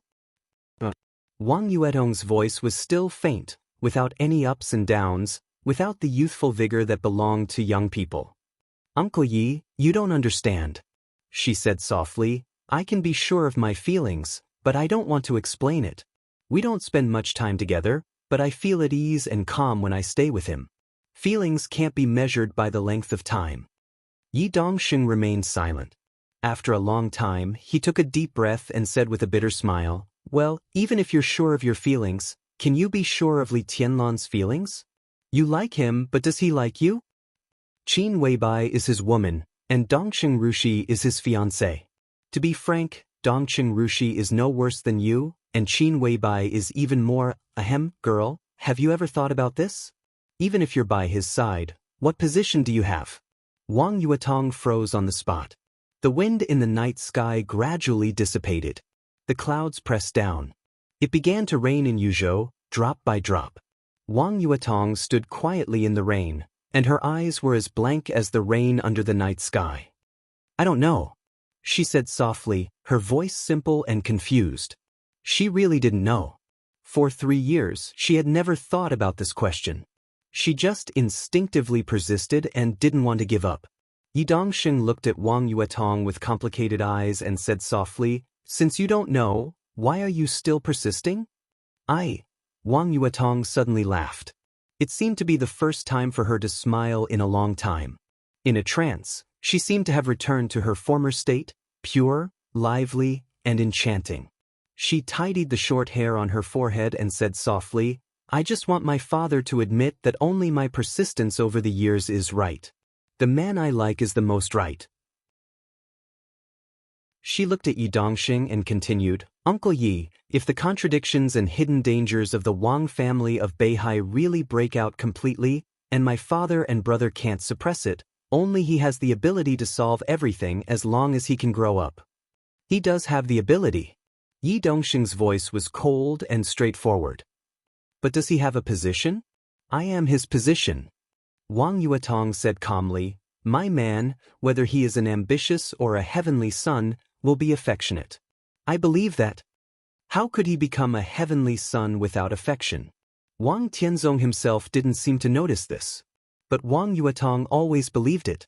She believed that she was right. I want to ask for leave. Wang Yuetong looked at Yi Dongxing and said softly. This was not the first time she had asked for leave. Since the first day Li Tianlan returned to Huading, She had written a leave request report to her leader. However, her report was conveyed to the leader level by level and finally reached Yi Dongxing's desk. Yi Dongxing didn't approve it. Wang Yuetong didn't move. Because she knew very well that if the leave was not approved, she couldn't leave Yuzhou. Yi Dongxing was silent for a long time. Just when Wang Yuetong's heart became cold again, he finally nodded. Yi Dongxing said. Wang Yuetong froze in place for a while, looking at Yi Dongxing in a daze and didn't speak. You can go to Huading and see Li Tianlan. Yi Dongxing lowered his eyelids, hiding all his eyes. Wang Yuetong suddenly panicked. 3 years. So many struggles, so many thoughts, so many tortures. Wang Yuetong never doubted her feelings, nor did she escape her lovesickness. Now Li Tianlan was in Huading. She was in Yuzhou. She had a holiday. As long as she wanted, she could see the man she yearned for day and night in a few hours. But at this moment, Wang Yuetong's heart suddenly panicked. The positions of the Wang family of Beihai and the Li family suddenly became extremely sharp and clear. The scenes when they parted also began to reappear in her mind. Wang Yuetong was a little scared. She wanted to see Li Tianlan, but she didn't dare. She wanted to go to Huading, but she needed a reason. Yi Dongxing took out an invitation and handed it to Wang Yuetong. This is an invitation for you, an invitation from Jiang Shangyu. Tomorrow night, he will hold a banquet on the Huangpu River. It's a summit meeting of the young generation. Li Tianlan will go. Wang Yuetong's breathing suddenly quickened. She suddenly felt grateful to Jiang Shangyu. Because this invitation card was the reason she needed the most.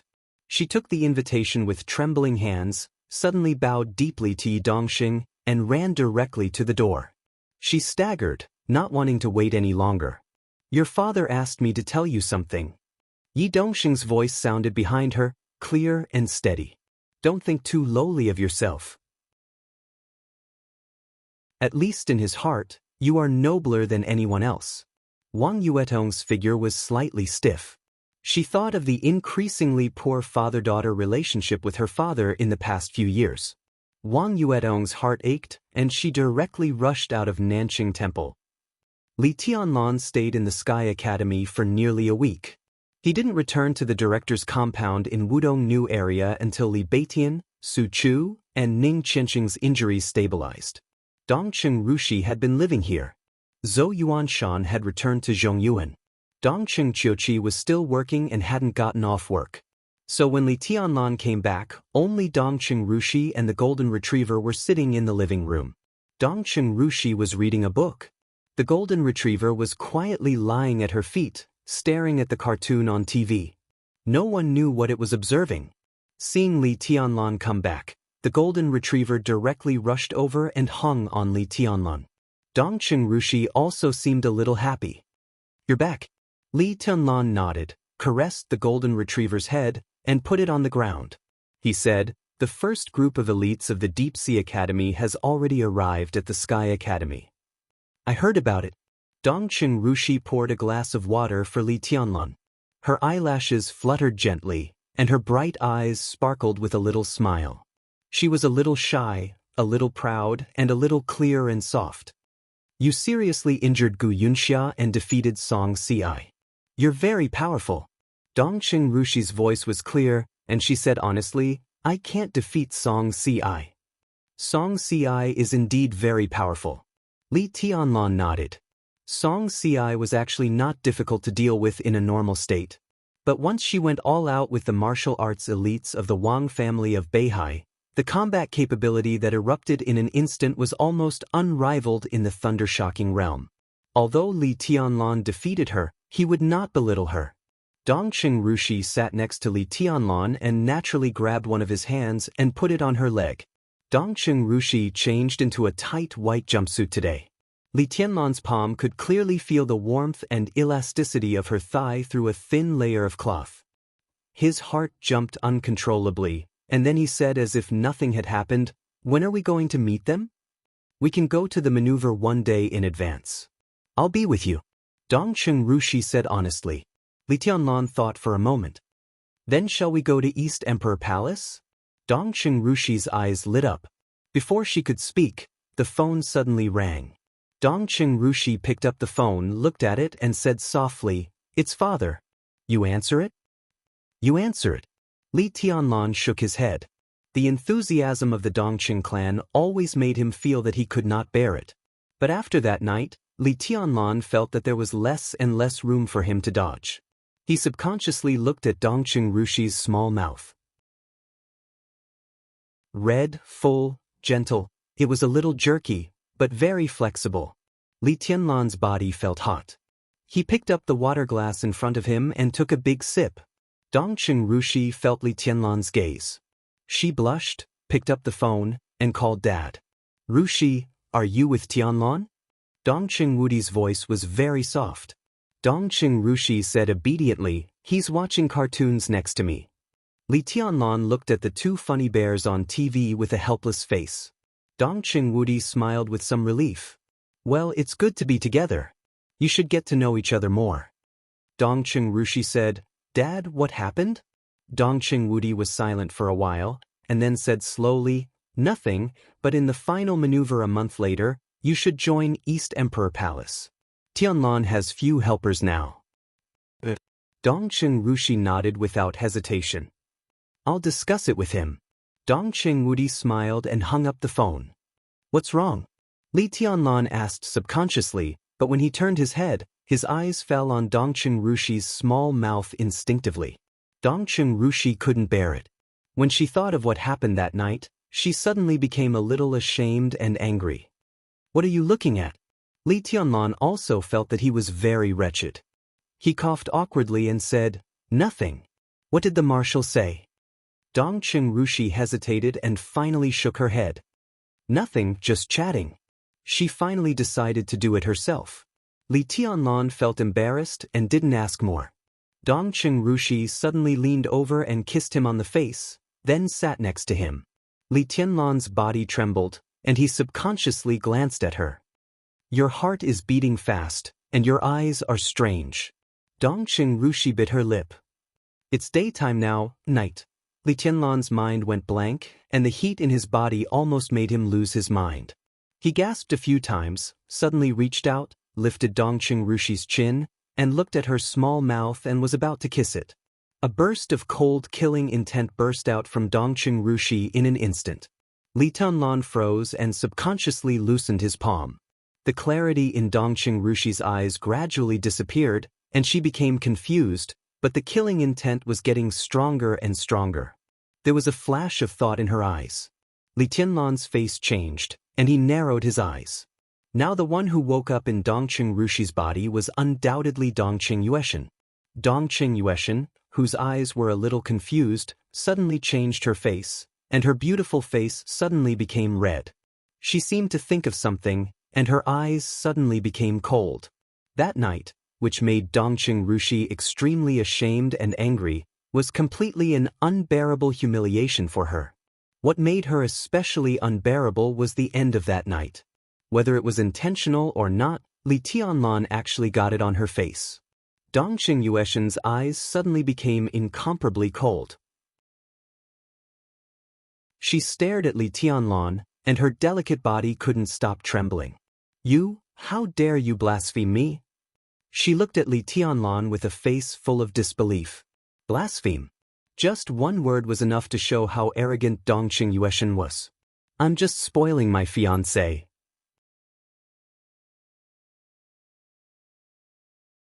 Chapter 308. At the beginning of July. It was raining heavily in Huading. The messy rain fell from early morning to evening, and it didn't stop at all. Instead, it got heavier and heavier. The banquet on the Huangpu River, known as the Summit of the Young Generation, was not cancelled. Jiang Shangyu, who had already arrived in Huading, reiterated the starting time of the banquet. Li Tianlan and Dongqing Yueshan set off an hour earlier and were close to their destination when the banquet was about to begin. The gloomy sky gradually became dark in the pouring rain. The raindrops hit the car window, and the wipers danced lightly on the windshield, bringing with them patches of water. Dongqing Yueshan drove the car expressionlessly, looking straight ahead. When the two personalities alternated on her, if she didn't disguise herself, she would have two completely different temperaments. Dongqing Rushi was beautiful and innocent, well-behaved and elegant, silly and adorable, like a clear spring without impurities. It was crystal clear. Dongqing Yueshan never hid her indifference.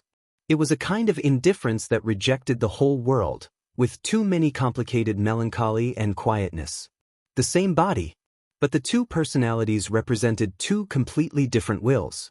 I remember when you were in Heaven Capital, you said that even when Rushi appeared, you could feel everything that happened outside. Li Tanlan sat in the passenger seat and suddenly said, after Dongqing Yueshan appeared in place of Dongqing Rushi, the two didn't fight in the council yard. On the contrary, Dongqing Yueshan seemed to swallow everything. Dongqing Qiuqi didn't go back last night. When the two were alone, they even slept in different rooms last night, not to mention any erotic contact. Li Tianlan could feel that Dongqing Yueshan seemed to be trying hard to suppress her emotions, but intentionally or unintentionally, she still clearly revealed her disgust for him. But she still didn't make a move. Li Tianlan knew it was not a good thing. When Dongqing Yueshan's attitude was so clear, she didn't make a move, which could only mean that she was still waiting for an opportunity. Just like the lovesickness under the thunder in Heaven Capital. I'm meditating. Otherwise, how can our strength improve so fast? If not, how can you desecrate my body, you bastard? You actually got it on my face. Dongqing Yueshan's face turned red, and her black and white eyes stared at Li Tianlan fiercely. You hate me? Li Tianlan said calmly. The anger on Dongqing Yueshan's beautiful face suddenly froze. Then she turned her head fiercely, gritted her teeth and said, No, but I don't like you either. I can understand. Li Tianlan nodded. It was easy to accept that there was a subpersonality behind the main personality that was obedient to him.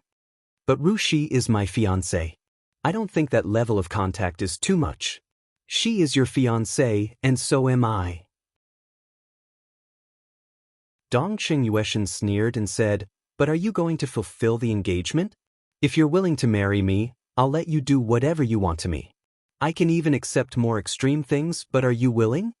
Li Tianlan suddenly fell silent. Dongqing Yueshan sneered. Her crisp voice became a bit sharp, but it was still pleasant. You just want to play with us. You're tired of playing with Dongqing Rushi's personality, so you come to play with me. After you're tired of me, you just leave? Why should I accept you? Rushi doesn't care if you have other women, but I do. Do you want to have sex with me? Sure, as long as you draw a line with that woman in samsara, you can have me at any time. Otherwise, don't even think about touching me. Li Tianlan couldn't give an answer. No answer. In Dongqing Yueshan's heart, it was already an answer. She sneered and also fell silent. Li Tianlan took out a cigarette. When he was fumbling for a lighter, Dongqing Yueshan had already thrown a silver metal lighter to him. Li Tianlan froze for a moment and said thank you. Rushi went out to buy it a few days ago. No need to thank me. Dongqing Yueshan said coldly. Li Tianlan smoked silently and didn't speak. The atmosphere in the car was getting more and more depressing. After a while, Dongqing Yueshan finally couldn't help sighing and said, Li Tianlan, what do you dislike about us? Do you want all of us in the Dongqing clan to kneel in front of you before you'll marry us? Li Tianlan's heart twitched fiercely. He took a deep drag on the cigarette and said softly, the Dongqing clan is very good. I mean it. If the Li family was still at its peak, it would be okay for you to do this. But now that the Li family is in such a situation, you are still willing to treat me like this. I believe that no one can do this except the Dongqing clan. I am very grateful and touched. Then you, Dongqing Yueshan, who had calmed down a little, was a little confused. You should have a good ending. Li Tianlan said slowly, instead of following me to the unknown. If I marry you, I will tie the Dongqing clan to my side. You know the opponent I will face. If I win, the Dongqing clan will not benefit, at least not much. But if I lose, the entire Dongqing clan may be dragged into the abyss by me. Marriage may not have such a strong constraint, but once I accept the marriage, I will get the full support of the Dongqing clan. Li Tianlan's smile was a little bitter. At this moment, all the members of the Dongqing clan became clear in his mind. The kind and hearty Dongqing Hongguang. The silent but powerful Dongqing Wudi. The affectionate and gentle Bai Qingqian. the gentle and affable Dongqing Chochi, the lovely and beautiful Dongqing Rushi, they should have a good ending. To be honest, I'm afraid that I can't afford such support. This kind of affection is too heavy, so heavy that I feel like a sinner. Li Tunlan took a deep drag on the cigarette and murmured again, "You should have a good ending." Dongqing Yueshin's fingers trembled quietly, and she suddenly grasped the steering wheel. Her face was a little pale, and her eyes looking at Li Tianlan were all complicated. "Is that why you won't marry us?" Dongqing Yueshin said softly. "There's another reason." Li Tianlan threw away the cigarette butt and looked at Dongqing Yueshin. His eyes were deep and distant. "In Heaven Capital, it was you most of the time, wasn't it?" He looked at Dongqing Yueshin's evasive eyes and said blandly, "That night, why did you want to kill me?" "I dare not accept the affection of the Dongqing clan. I can't marry you. I also can't marry a woman who wants to kill me at any time. I dare not marry you." Li Tianlan looked at Dongqing Yueshin, and his expression was very sincere. "I'm very curious. Is it because of our engagement that you want to kill me? I didn't want to kill you. Are you still angry?" Dongqing Yueshin bit her lip and looked at Li Tianlan carefully. Her eyes were as clear as water. Li Tianlan's heart instantly sank. "Kiss me," Li Tianlan suddenly said. Her face was red, and her eyes were bright, and she was a little happy. She slowed down the car, hesitated, and leaned over to kiss Li Tianlan gently on the face. "Are you done?" She looked at Li Tianlan and asked. Li Tianlan took a deep look at her, and his smile was slightly bitter. He could be sure that at this moment, the person sitting next to him was Dongqing Rushi. Dongqing Yueshin's personality finally chose to escape. It was a stormy day. Jiang Shangyu calmly showed his privilege. The number 1 pier of Binshan Road was completely blocked, leaving only a special passage for people to enter. A 5-story white luxury cruise ship was quietly parked, and the cruise ship was brightly lit. When Li Tianlan and Dongqing Rushi entered the pier, there were still 10 minutes before the banquet officially began. There were already many figures moving back and forth on the top deck. The lights shone on the crowd, and it became extremely clear in Li Tianlan's sight. The heavy rain fell wildly from the sky. The space on the 5th floor was not blocked at all, but at this time, everywhere was dry, without a trace of moisture. This was the summit meeting of the young generation. Tonight, those who were perfunctory were at least young experts who had entered the fire-flaming realm. The heavy rain had completely evaporated before it fell. In the storm, dozens of fire-flaming realm experts stood there, and the space within 100 meters around the entire cruise ship was dry, without a single drop of rain, let alone on the deck of the 5th floor.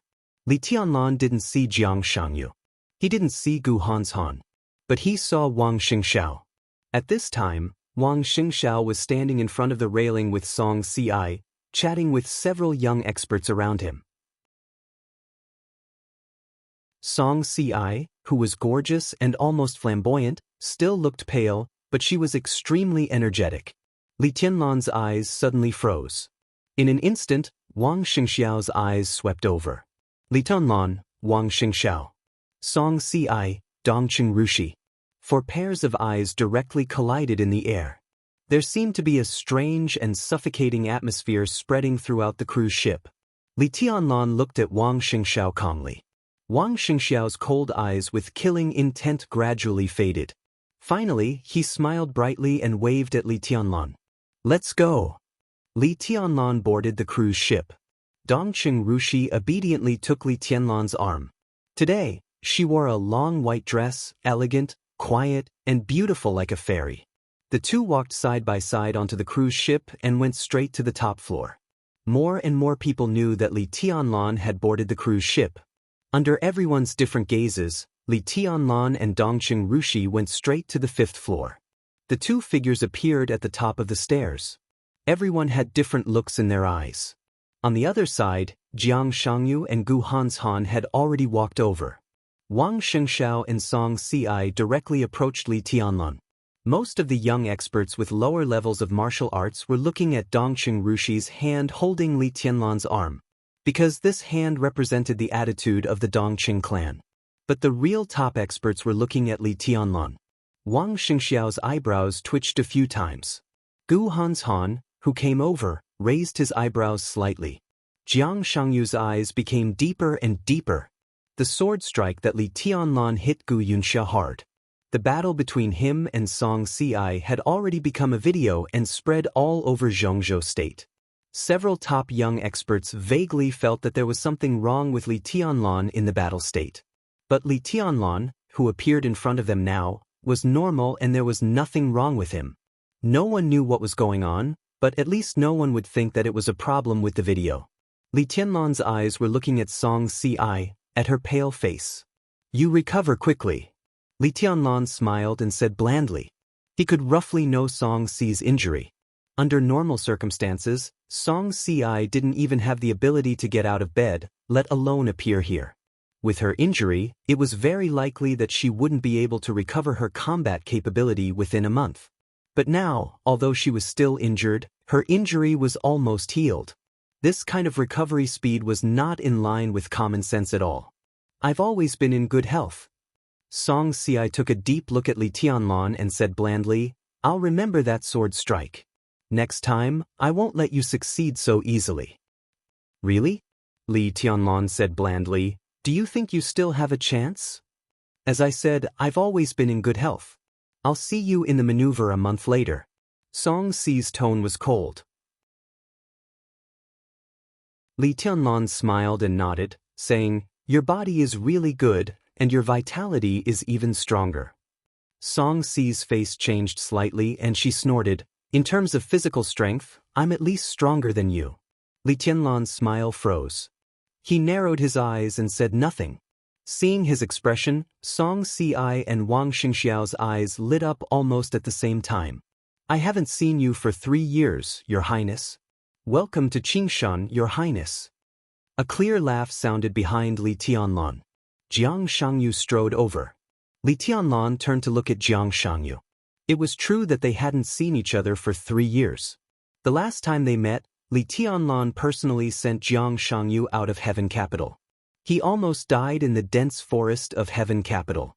This could be said to be a life-and-death feud. But Jiang Shangyu seemed to have forgotten this. His eyes were calm and his smile was only sincere. And he still called him Your Highness. Li Tianlan reached out and shook hands with him, saying with a chuckle, "You seem to have had a good time these 3 years?" "Not bad, comfortable. I'm too far behind you, so I don't want to compete with you," Jiang Shangyu said with a smile. Li Tianlan took a serious look at him, a little surprised and a little vigilant. 3 years ago, Jiang Shangyu was already at the peak of the fire-flaming realm, and even a half-step to the thunder-shocking realm. But today, 3 years later, Jiang Shangyu was still a half-step to the thunder-shocking realm. His martial arts realm seemed unchanged. But vaguely, Li Tianlan felt that Jiang Shangyu was stronger than Song Si, who was at the peak of the thunder-shocking realm. "You're modest," Li Tianlan said calmly. Gu Hanshan had come over. Li Tianlan turned around calmly.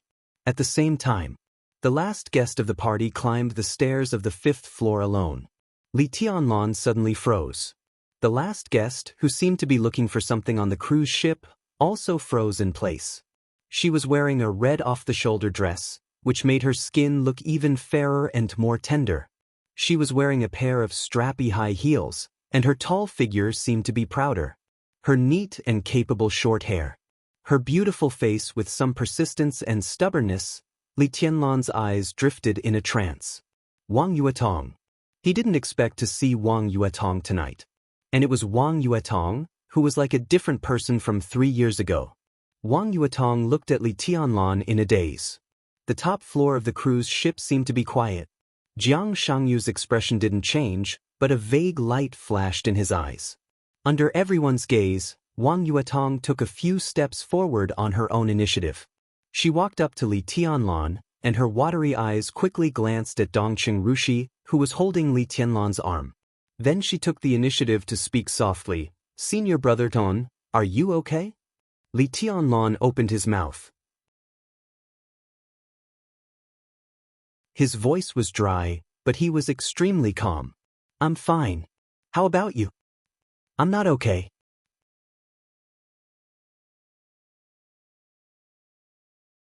Chapter 309.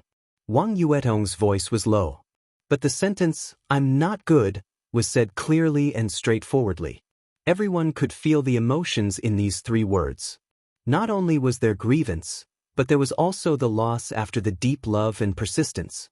She lowered her head, but out of the corner of her eyes, she kept looking at Li Tianlan and Dongqing Rushi's intertwined arms.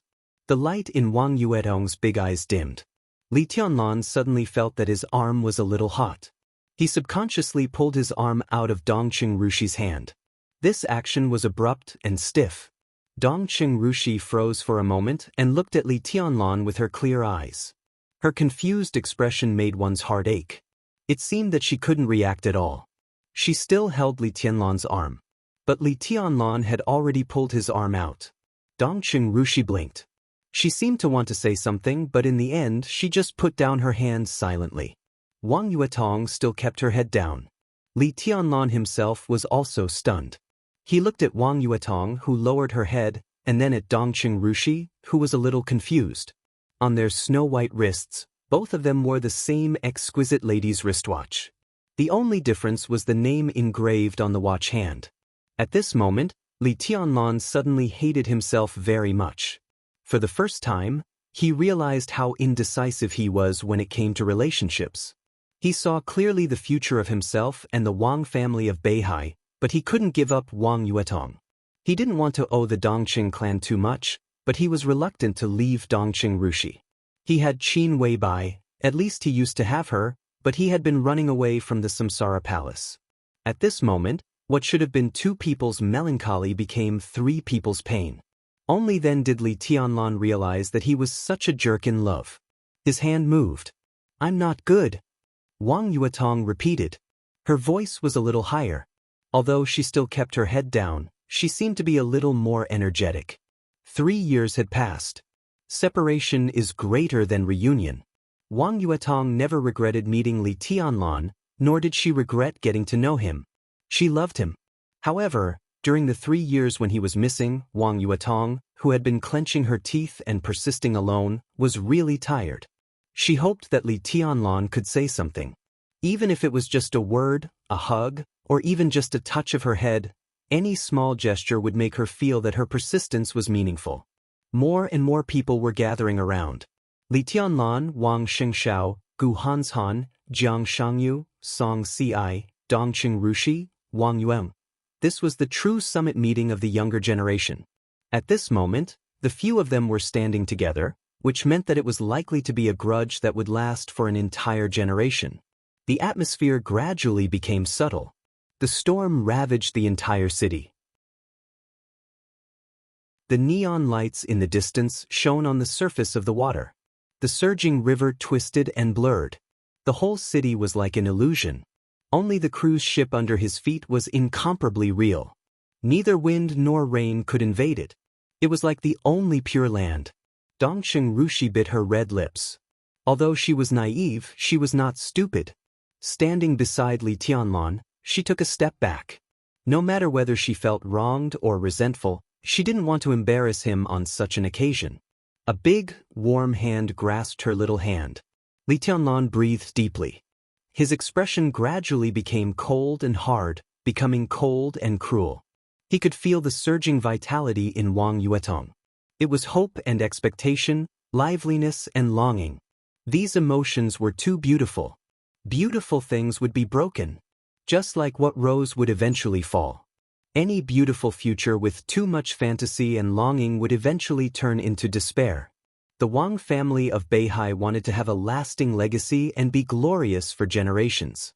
Wang Yuetong wanted to stay with him forever. The corners of Li Tianlan's mouth trembled slightly, but he insisted on raising it. His movement was very light, but it seemed that he had used all his strength, so he looked extremely determined. Wang Yuetong's words still echoed in his ears. But he didn't want to respond. He held Dongqing Rushi's hand and looked at Wang Xingxiao. "See you in the maneuver," he said. At this moment, there was only silence left in Li Tianlan. The pupils of Wang Xingxiao and Song Si completely contracted in an instant. At this moment, there was no emotion in Li Tianlan's eyes. Only life and death. Li Tianlan didn't look at Wang Yuetong. He took Dongqing Rushi and walked to another corner. I miss you very much. I've always missed you. Wang Yuetong's head was getting lower and lower. She didn't look at Li Tianlan's back, but said in a trembling voice. Li Tianlan didn't turn around. His footsteps paused slightly, and then he continued to move forward. This time he would never look back. Wang Yuetong didn't speak. She stood where she was with her head down. The vitality that had appeared in her was completely gone, and she was completely withered. A crystal tear flowed down from the corner of Wang Yuetong's eye and fell on the deck. Drop after drop, like beads with a broken string. It turned out that the answer to the end was so cruel. It turned out that the fantasy future was so cruel. Wang Yuetong's eyes were blurred in tears. She still remembered that sunny morning 3 years ago, when they first met in the entrance maneuver. She still remembered that stormy night 3 years ago, when Li Tianlan passed his body temperature to her. But her memories, her fantasies, and her perseverance were all in this storm tonight, as he turned around and left. Wang Yuetong stood quietly, covered her mouth with her hand, and trembled all over. Crack! Song Si stood beside Wang Shengshao and directly crushed the wine glass in her hand. The sharp glass pierced through her hand, leaving wounds one after another. Beads of blood rolled down and merged with the red wine. Wang Shengshao looked at Li Tianlan's back quietly. A sharpness flashed in his eyes.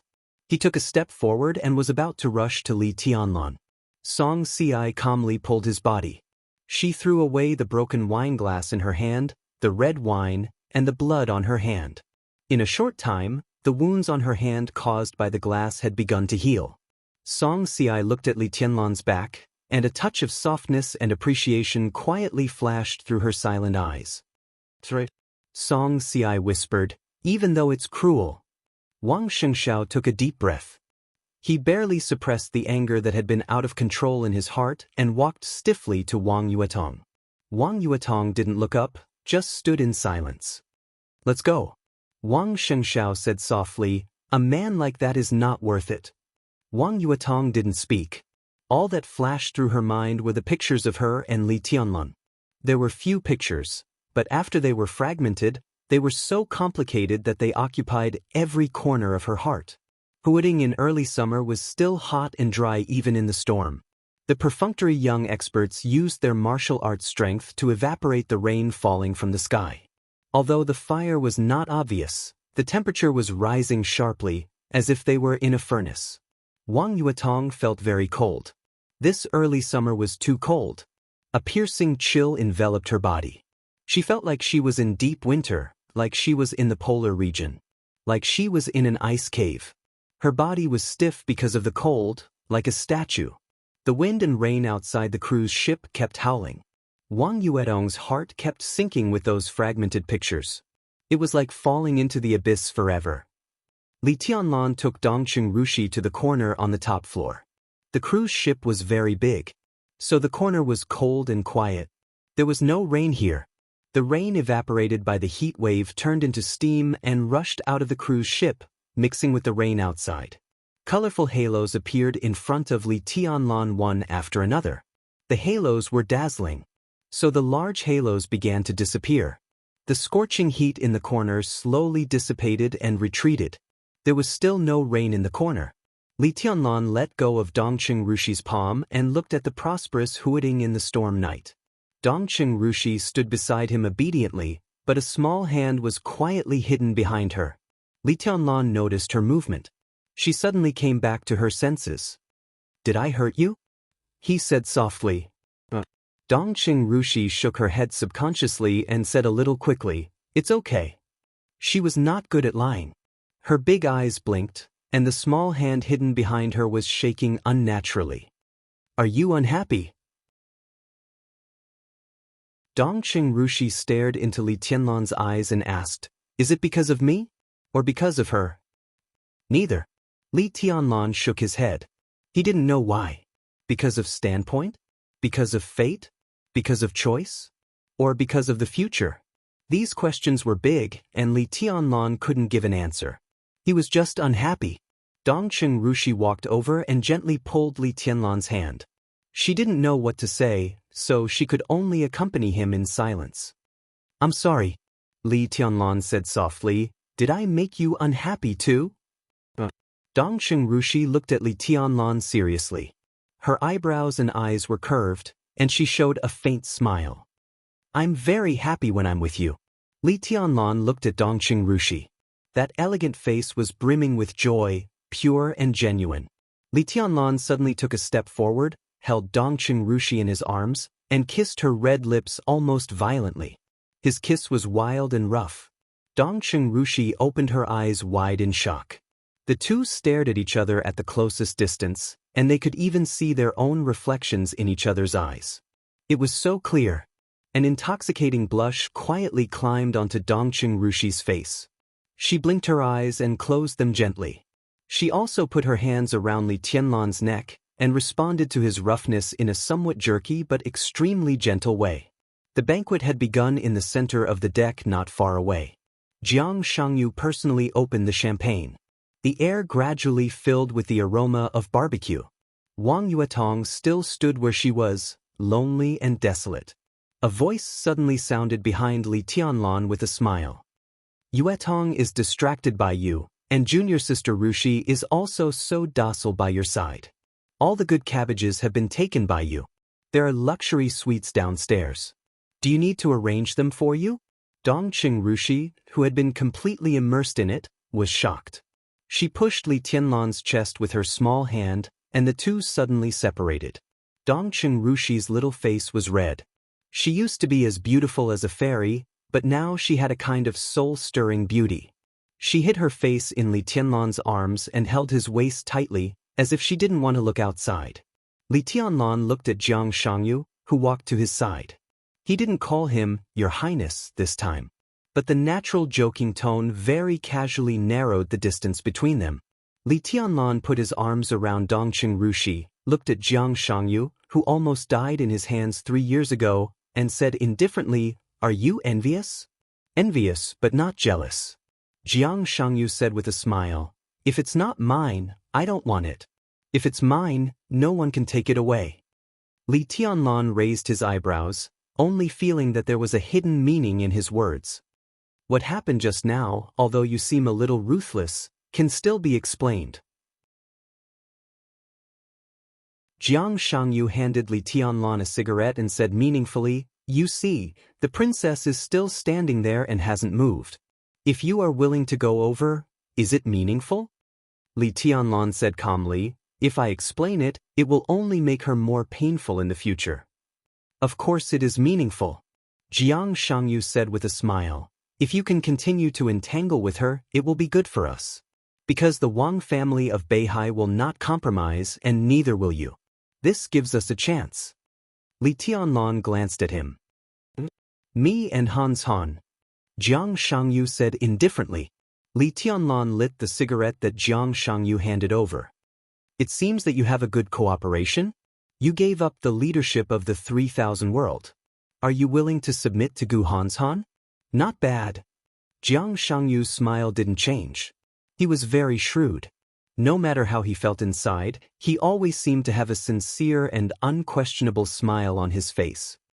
Hans Han is much stronger than me. He's willing to help me. I can't say that I'm under him, right? Maybe if I follow him, I can go higher. This is my chance and also the best choice. Not necessarily. Li Tianlan shook his head. The higher you climb, the harder you fall. When you really climb to a height close to the peak, Gu Hans Han personally pushes you down. Have you ever thought about that feeling? Never thought about it. Jiang Shangyu said with a calm smile, I will be his most important helper. Who will be willing to cut off his own arm? What if there is a reason to do so? Li Tianlan sneered. For example, he knows that you have been hiding the heavenly king heart. What do you think he will choose? Jiang Shangyu suddenly shook, and the cigarette in his hand burned into ashes in an instant. He raised his head hard and looked at Li Tianlan in disbelief. Until this moment he really felt shock and fear. Heavenly king heart. This was his biggest secret. Only he and his father, Jiang Shan, knew it. How did Li Tianlan know about this? You, Jiang Shangyu opened his mouth, and a trace of cold, killing intent suddenly flashed in his eyes. Li Tianlan looked at him quietly. Even Dongqing Rushi raised her head from Li Tianlan's arms and looked at Jiang Shangyu in surprise. "Don't do it," Li Tianlan said slowly. "This is stupid, and you are no match for me now." Jiang Shangyu looked at Dongqing Rushi and then at Li Tianlan. His eyes kept wandering, and the killing intent was getting stronger and stronger. "Rushi can be trusted. She will keep your secret," Li Tianlan said. Dongqing Rushi suddenly smiled and rubbed her head against his chest. Li Tianlan's eyes were quiet and deep. Dongqing Rushi could indeed be trusted. But he knew that Dongqing Yueshan was also watching all this now. Jiang Shangyu had the heavenly king heart. If this thing was used properly, it could bring Li Tianlan unimaginable benefits. But compared with these benefits, he paid more attention to Dongqing Yueshan. If he really married Dongqing Rushi, what would Dongqing Yueshan's attitude be? At this moment, Li Tianlan suddenly thought of a mysterious person. The heavenly son that existed but few people knew. Dongqing Huangtu. Li Tianlan knew the cause of Dongqing Huangtu's death. Qin Weibai told him that Dongqing Huangtu was finally killed by his beloved woman when he was besieged. If he married Dongqing Rushi, one day in the future, would Dongqing Yueshan stab herself in the chest like that woman?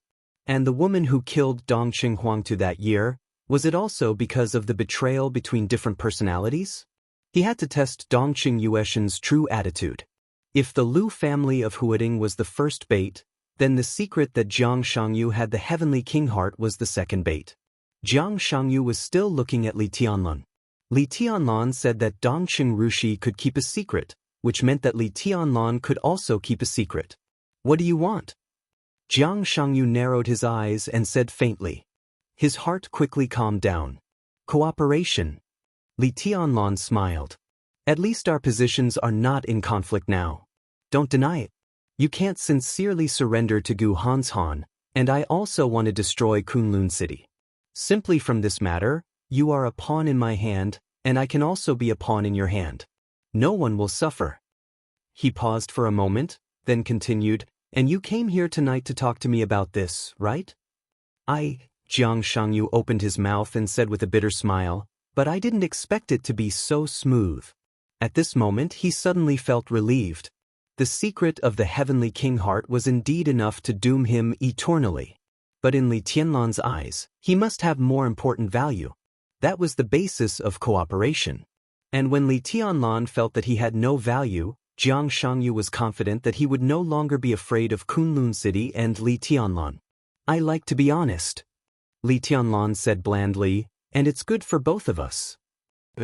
Jiang Shangyu smiled. "If you can survive the final maneuver, I will cooperate with you. We can slowly discuss the details at that time. Tonight is not suitable." "Are you questioning my strength?" Li Tianlan's voice was a little strange. "You're very strong now. I've seen your fighting videos. If I'm not wrong, your body is very flawed now." Jiang Shangyu said calmly, "Your martial arts have reached the extreme, even far beyond your physical strength. Your body is very tight when you fight, which is enough to explain a lot. According to my estimation, in terms of pure destructive power, you can even surpass Wang Shengshao, but your physical strength is not as good as any of us.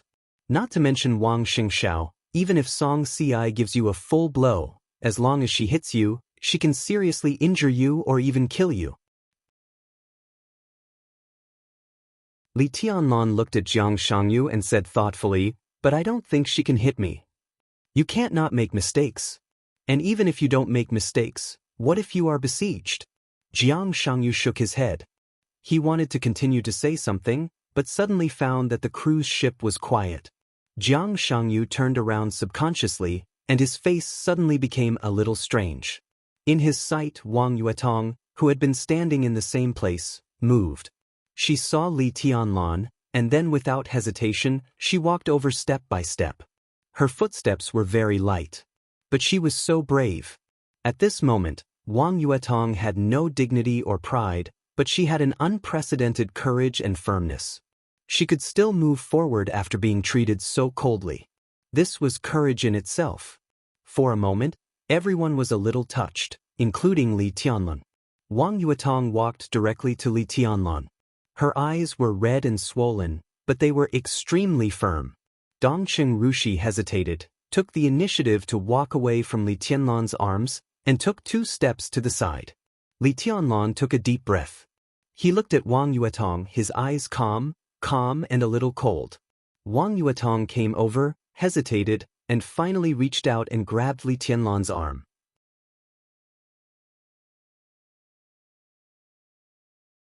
Chapter 310. Most people were looking at Wang Yuetong, and a few people were still paying attention to Wang Xingxiao. No one knew how powerful the Wang family of Beihai was. This behemoth that had been passed down for hundreds of years had always stood at the peak of Zhongzhou State and the peak of the Dark World. This was a great family. Wang family of Beihai. This was something to be proud of. These 4 words represented dignity, honor, glory, and unfathomable. Wherever the people of the Wang family of Beihai went, they seemed to be the focus of attention. It was still the case. But the little princess, who could represent part of the glory of the Wang family of Beihai, lost her pride at this time. It was as if she had really let go of everything. Pride, face, and identity were all drifting away with the wind and rain. That was why her figure was so delicate, so petty. Being humble is also a kind of courage. His bravery moved people. Everyone watching this scene had a complicated look in their eyes. Wang Xingxiao suddenly felt very distressed. Perhaps he was a little embarrassed, but more than that, he felt heartache. After all, this lowly and careful figure was his biological sister. Wang Xingxiao puts down his glass. Under countless gazes, he instinctively took a step forward. Jiang Shangyu, who was sitting next to Li Tianlan but was observing the whole scene, had a flash of light in his eyes. "Have you thought it through?" Song Ci asked softly behind Wang Xingxiao. She was also looking at Wang Yuetong, and her eyes trembled as Wang Yuetong walked. "He shouldn't do this to my sister." Wang Xingxiao turned around and looked at Song Ci with a serious expression. That was the seriousness of not hesitating to fight. Then how should he treat Yuetong? Song Ci asked straightforwardly. The question was simple. But it stunned Wang Xingxiao. Li Tianlan was very sober. Therefore, he cut off his past with Wang Yuetong in an extremely cruel and even cold-blooded way. Because this is the best way. It was also in the interest of the Wang family of Beihai. Wang Xingxiao could understand what he did. From his point of view, Li Tianlan's decisiveness was even more admirable than his indecisiveness. But looking at the scene in front of him, he somehow felt a little suffocated in his heart. "Bastard!" Wang Xingxiao gritted his teeth and said softly. Song Ci smiled and gave Wang Yuetong a deep look. She came over and held Wang Xingxiao's hand. No matter what Li Tianlan did, he was a bastard. No one was wrong except for the fact that they shouldn't have met that spring 3 years ago. "Let's go there. People from the Blizzard have asked me to meet them. They really want to be a member of your team. Let's not worry about Yuetong for now." Li Tianlan let Wang Yuetong hold his hand. His hands were cold. It was as if his heart, which had hardened, was only left with coldness. "Let's talk." Wang Yuetong spoke again. With short hair and a long dress, she looked clean and delicate. There was a trace of pleading in her watery eyes. Li Tianlan's face was cold. He pulled back his hand and shook his head. "I still have something to do." Wang Yuetong bit her lips, and her face grew paler. She held Li Tianlan's hand tightly and lowered her head. She did not speak or let go, but kept pulling Li Tianlan's arm hard, as if she wanted to pull him to another position in silence. Li Tianlan was in a trance. Wang Yuetong's little trick, which was similar to cheating, showed the tenderness of a girl. The scene in front of him seemed to be familiar. Li Tianlan's body did not move. He was as steady as a rock. It was a silent contest. It was as cold as a knife. It cut a piece of affection into pieces and dripped with blood. "I'll go over there and have a look." Dongqing Rushi suddenly said, "I'll go back by myself later." Li Tianlan glanced at her and narrowed his eyes. Dongqing Rushi's eyes were rational and cold, with a clear hint of mockery in them. She was Dongqing Yueshan. Li Tianlan suddenly felt a little melancholy. He shook his head and said indifferently, "It's up to you." Dong Xingyueshan nodded and turned to look at Wang Yuetong. Wang Yuetong did not look at him, but held Li Tianlan's hand hard. Her beautiful little face was flushed. At first, she felt extremely wronged and resentful, but she still persisted with the courage of not giving up even if her head was bleeding. Bravery was a kind of power. It deserved respect. Dong Xingyueshan sighed softly and turned to leave. Wang Yuetong quietly let go. She looked at Jiang Shangyu. "Go away," Wang Yuetong suddenly said. Jiang Shangyu was a little stunned. He did not want to go away. He had not told Li Tianlan a lot of things, but Jiang Shangyu shrugged, stood up with a wry smile, and left the corner. He walked for a distance, then turned around and looked back. In the dark and cold corner, Wang Yuetong still stood there, holding Li Tianlan's hand. Her long skirt gently rose on the deck, looking pitiful. The corner of Jiang Shangyu's mouth twitched. His father, Jiang Shan, personally contacted the Wang family of Beihai in order to let him marry Wang Yuetong. Jiang Shangyu had no objection. But unfortunately, Wang Yuetong still insisted when the Wang family of Beihai agreed or at least acquiesced. Jiang Shangyu had pursued her for more than a year. In his eyes, Wang Yuetong seemed to always be indifferent, reserved, polite, but with indifference that kept people 1,000 miles away, beautiful and noble. But now, the woman he wanted to marry stood in front of Li Tianlan pitifully and let go of everything just to talk to him. Jiang Shangyu did not fall in love with Wang Yuetong. But he felt a little uncomfortable in his heart for no reason. He showed a very sincere smile, but kept asking himself a question in his heart. Why? If you have something to say it here. Li Tianlan looked at Wang Yuetong, who was still stubborn and silent, and took the initiative to speak. Wang Yuetong's body stiffened, and she gradually relaxed the strength in her hand. Wang Yuetong hesitated and whispered, "Senior brother, don't you want me anymore?" Li Tianlan looked at Wang Yuetong quietly. His tone was calm and without any emotion. "I can't afford it." He looked at the hand held by Wang Yuetong, sighed softly, and said calmly, "Let go. Does it make sense to do this?" Wang Yuetong did not cry. She just held Li Tianlan's hand tightly and kept shaking her head. Why? Li Tianlan had a lot of explanations. Perhaps, as Jiang Shangyu said, he could explain this kind of thing. But what was the point? Explanation and decision were two completely different things. Li Tianlan's face twisted. At this moment, every picture he had with Wang Yuetong flashed in his mind. He had thought the memory was vague, but now he found it so clear. But what was the point? He kept exerting force in his palm, trying to pull his hand back, and his tone became completely cold. "There is no reason. I don't like you. It's as simple as that. Yuetong, don't forget your identity. You are the little princess of the Wang family of Beihai. You are so noble. What you do now will only make me feel that you are cheap, and it won't change anything." Wang Yuetong's delicate body suddenly shook. In an instant, her face was bloodless, and her eyes were completely dim. She looked at Li Tianlan. Li Tianlan wanted to dodge, but he finally hardened his heart and looked at her. "You think I'm cheap?" Wang Yuetong's voice trembled a little. "Yes," Li Tianlan said forcefully. "Why are you so cruel?" Wang Yuetong looked at Li Tianlan with empty eyes and murmured, "Because you are cheap." Li Tianlan tried his best to keep his voice from trembling. "Go. I think we'd better not see each other in the future." The separation under such circumstances. If they met again, they could only be enemies. Enemies of life and death. Li Tianlan seemed to have a knife in his heart. The sharp knife kept cutting in the depths of his heart, cutting his feelings into pieces. It was so painful but so hearty. Enemies. That was the most correct relationship between him and Wang Yuetong. Hatred could bury all the pain. Li Tianlan suddenly wanted to laugh.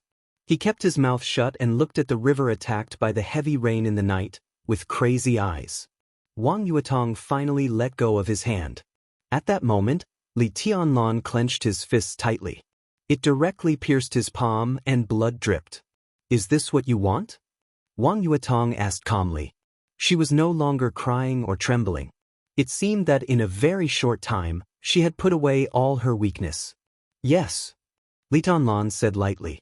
I waited for you for 3 years. Wang Yuetong laughed at herself. My father always wanted me to marry someone else. He introduced me to a lot of people, including young people in the Wang family of Beihai and people outside Beihai province. She looked at Li Tianlan, and the emotion in her eyes was so strong. It was almost paranoid love, but also like completely crazy hatred. That kind of emotion flashed in her eyes. The boundary was extremely blurred. Do you know what I said when my father introduced me to a boyfriend for the first time? Wang Yuetong looked at Li Tianlan and asked. Li Tianlan just looked at the Huangpu River in the night, lost in thought, and said nothing. I said, I have eaten at your place, so I can't say that I love you to other men, and I can't say that I want to. I want to be shameless. Wang Yuetong said softly. She smiled beautifully and absent-mindedly. At that time, I always thought that you were my man, so I would persist. No matter what happened, I thought you would persist. Her voice gradually deepened, and the adoration in her eyes gradually deepened, turning into the most negative hatred. But I didn't expect that I would get such a result after 3 years of persistence. Li Tianlan, are you fair to me by being so cruel? At least, you waited for the result. Li Tianlan's voice was cold. But this is not the result I want. Wang Yuetong said coldly, this is what you want. Li Tianlan smiled, a little self-deprecating, but he did not speak. This was not the result they wanted. But this was the best result. Li Tianlan had to bear the Li family's past. If he could not let go of the Li family's responsibility, he could not give Wang Yuetong the future she wanted. Wang Yuetong was the little princess of the Wang family of Beihai.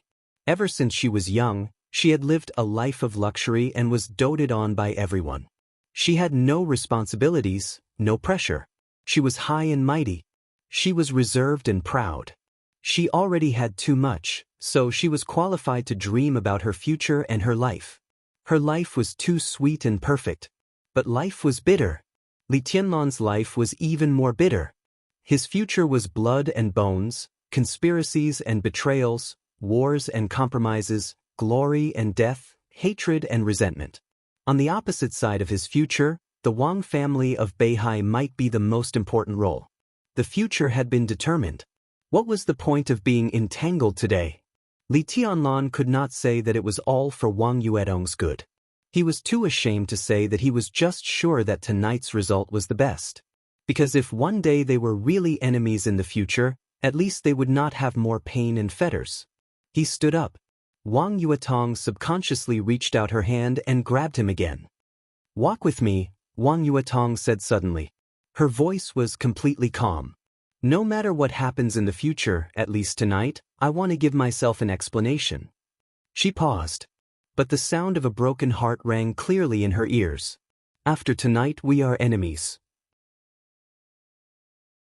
Li Tianlan was silent for a while and said in a hoarse voice, Okay. I want to get out of here. Wang Yuetong pointed to the river. Li Tianlan said yes, held Wang Yuetong in his arms, and directly rushed into the sky. Tonight's banquet meant nothing to him. It was the same for Wang Yuetong.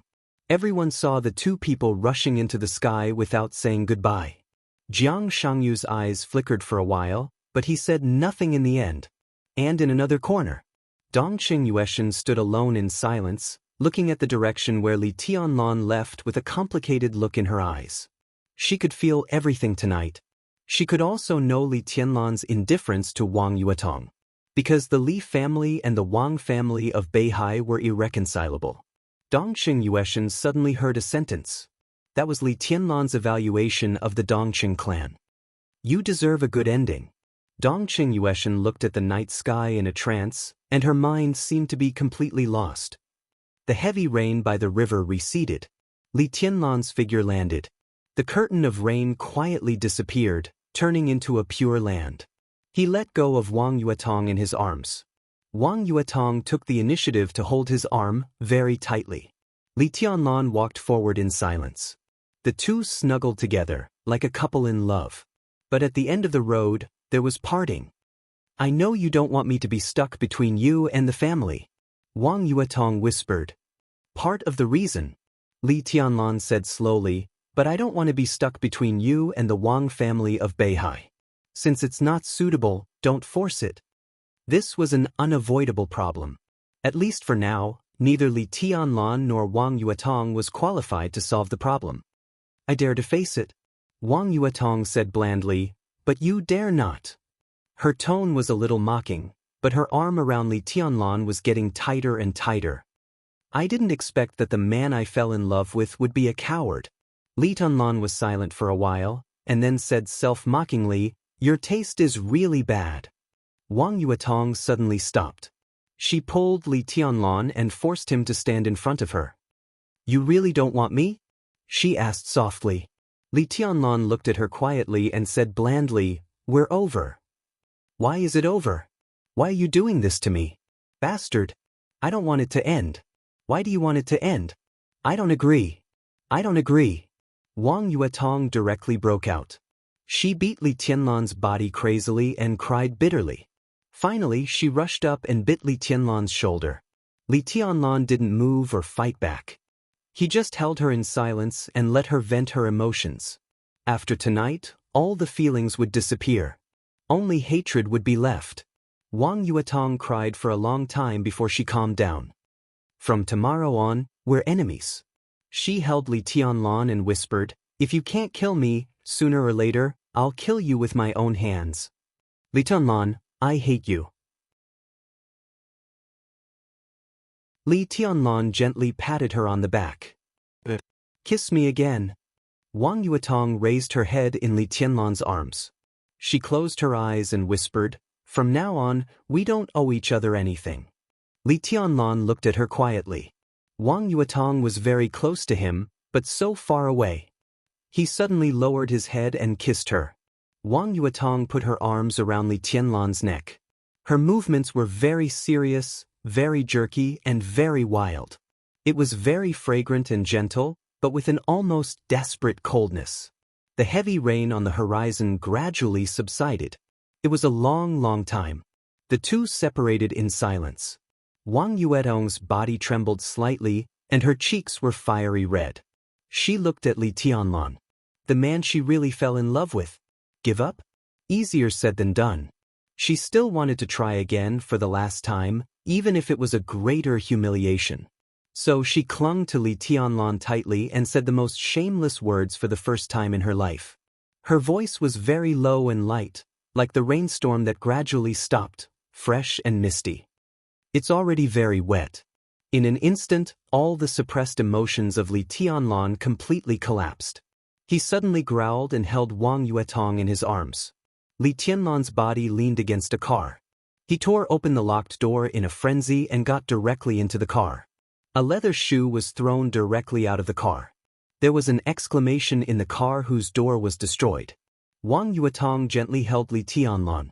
She was crying, but her smile was like a blooming flower, beautiful and unparalleled. At this moment, she finally confirmed her destiny.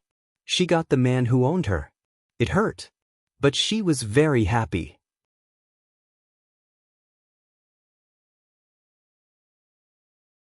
Chapter 311. The rain stopped. The night gradually receded, and there was a glimmer of light on the horizon. The morning sun leaped from the east to the sky, and the bright light shone on every corner of the city. After the rain, Huading became cold because of the moisture and then was replaced by noise. The most prosperous city in Zhongzhou State began to recover and gradually became noisy and bustling. The sun shone through the dark film inside the car. Li Tianlan and Wang Yuetong, who had fought almost all night, were sleeping soundly in each other's arms. The sun shone into the car, making it hazy. The scene inside the car was charming and ambiguous, and the scenery was boundless. The sun spread inside the car. The dry and somewhat hot light shone on Li Tianlan's face through the film. He frowned, struggled for a while, and finally opened his eyes. His eyes looked very sober, but deep in his eyes, they were all blank for a moment. The roof. The spacious and comfortable seat. The skylight was as bright as the starry sky. Everything in the car began to come into view. A warm and delicate body clung to him, as if afraid that he would disappear, and her hands were firmly around his waist. His consciousness seemed to be gradually waking up. Li Tianlan looked down at Wang Yuetong in his arms. The little princess of the Wang family of Beihai still had tears on her face, but her beautiful little face was indescribably rosy and delicate. The flowers were not withering. Even in her sleep, Li Tianlan could still feel her peace and happiness. Li Tianlan was a little tired and confused. He sat up carefully, picked up the somewhat wrinkled coat, and covered Wang Yuetong. After a long while, he sighed softly. He was not very comfortable.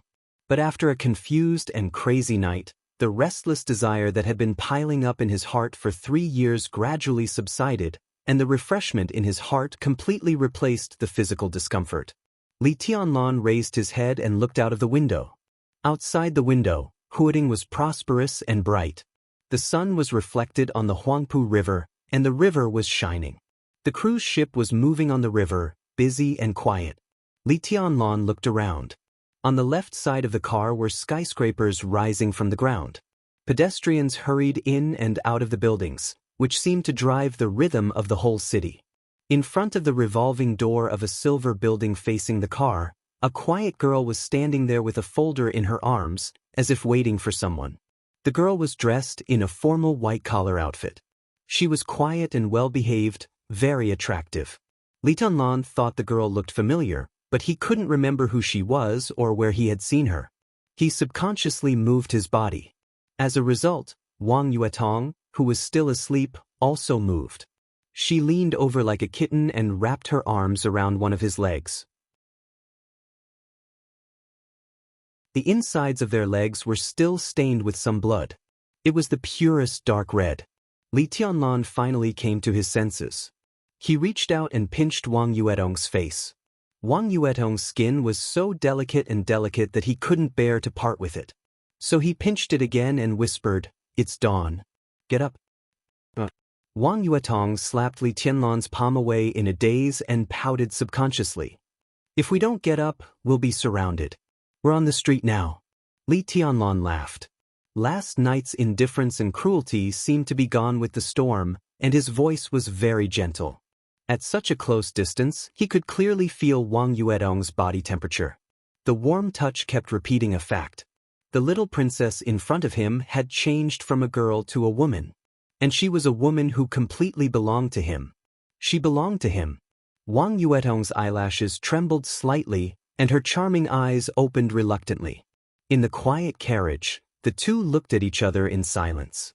Wang Yuetong's eyes became sober, then became aggrieved, and finally turned into bitterness. "Senior brother," she called softly. "Get up first. I'll take you to eat something," Li Tianlan said softly. Wang Yuetong's face turned red.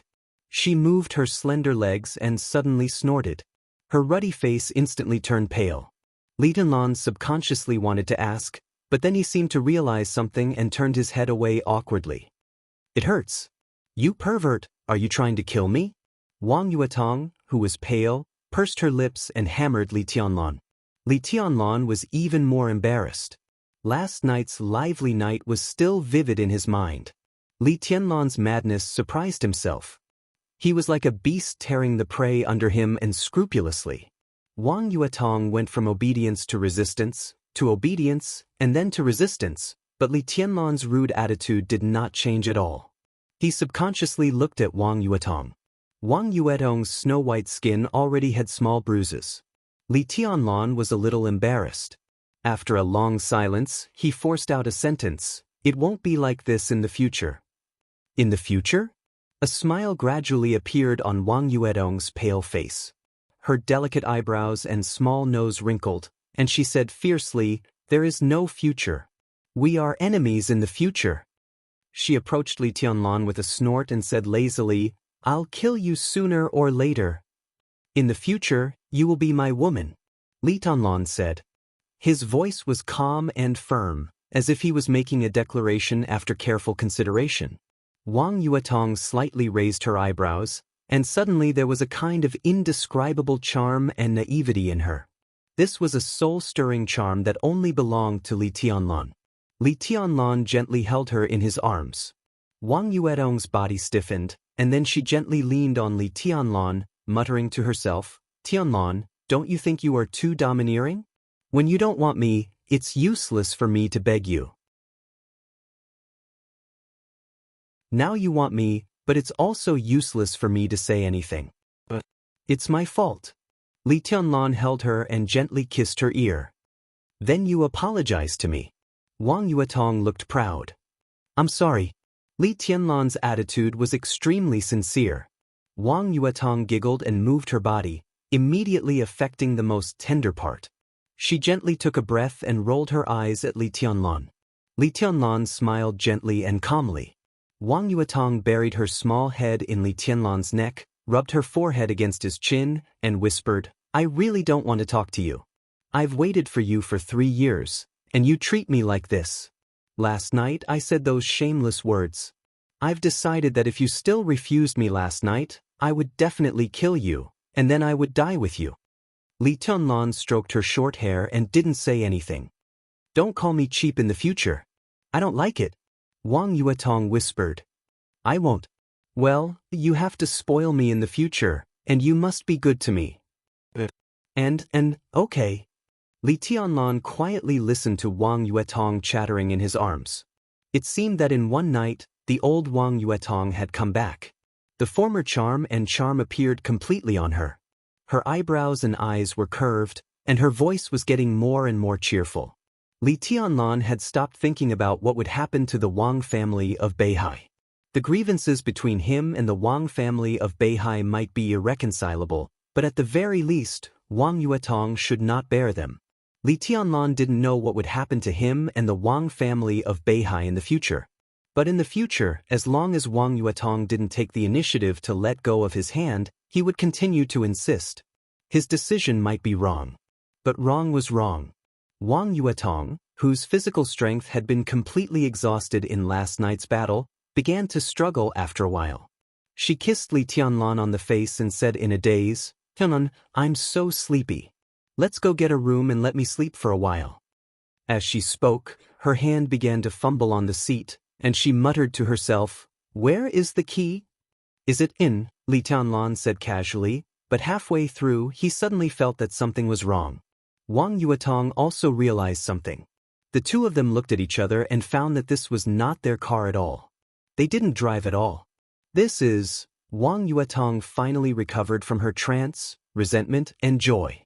She felt that the car she was in was extremely spacious and luxurious. She looked at the car carefully and even touched the seat under her. Her face suddenly changed. "Land Palace." Wang Yuetong's voice was full of disbelief. "What is it?" Li Tianlan said casually, "This car doesn't seem to be ours. I broke the door. Why don't we wait for the owner to come and buy one for him?" Wang Yuetong's voice was strange and complicated. She stared at the car blankly and said with a sad face, "Tianlan, we can't afford it." She was telling the truth. This Rolls-Royce, known as the Land Palace, was a custom-made model and the only one in the world. They couldn't afford to pay for the shell, not to mention the purely handmade interior. The Land Palace was known as the safest car in the world. Its body was not all aluminum, but made of an extremely rare alloy. The market price of this alloy was dozens of times higher than gold, and it was priceless. Li Tianlan couldn't afford to pay for the door, which weighed more than 100 kilograms, not to mention the whole car. As for Wang Yuetong, who had almost fallen out with her family in recent years, she had no extra pocket money. The most important thing was, Wang Yuetong recognized this unique Rolls-Royce in the world, and naturally knew who the owner was. She had been in this car before. "Tianlan." Wang Yuetong poked Li Tianlan's leg with her small hand and whispered, "Let's run. Don't let the owner find us." "Here." She looked directly out of the window as she spoke, trying to confirm where they were. But as soon as she looked out, she suddenly froze. Outside the window, the quiet girl who had been standing in front of the silver building had come over with a tall and thin middle-aged man. She was jumping up and down, very lively. Li Tianlan was also looking at the girl. The more he looked, the more familiar he felt. "It's over," Wang Yuetong murmured to herself. The two, who looked like father and daughter, walked into the Rolls-Royce, known as the Land Palace, talking and laughing. The girl took out the key and opened the door. Bang! In the dull sound, the door, which was strong enough to resist the bombardment of missiles, was suddenly separated from the body and fell to the ground. The sound was dull. Li Tianlan reacted quickly and covered Wang Yuetong's body with his coat and Wang Yuetong's ragged skirt in an instant. Wang Yuetong was already stunned.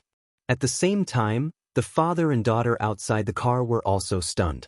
The girl looked at the car door that fell to the ground in disbelief and did not come to her senses for a long time. Li Tianlan braced himself and looked at the familiar girl. He took the initiative to say, "We are willing to compensate." The girl hesitated for a long time and finally saw Li Tianlan, who was almost naked, and Wang Yuetong, who was covered by clothes in the car. Her eyes suddenly widened. "What on?" Li Tianlan. The girl's little mouth opened wide, and she looked like she had seen a ghost in the daytime. "Xinyan, please, don't make noise." Wang Yuetong shrank behind the clothes and whispered with shame. "Xinyan." Li Tianlan suddenly came to his senses. Han Xinyan. He finally remembered who the girl was. "What's going on?" The middle-aged man standing behind Han Xinyan asked.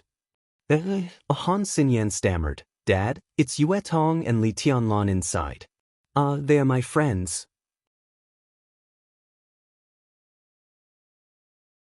"It's them, Li Tianlan," the middle-aged man murmured. "Li Tianlan from East Emperor Palace?" He took 2 steps forward. From this angle, he could not see Wang Yuetong behind Li Tianlan, but it was enough to confirm Li Tianlan's identity. A strange smile flashed in the middle-aged man's eyes. He looked at Li Tianlan and said meaningfully, "Young man, I think we can have a good talk." "Sure." Li Tianlan nodded. "But I need 2 sets of clothes." Han Xinyan shook her head subconsciously and curled her lips. "It's okay to have car sex, but you even want to smash other people's cars? You've gone too far."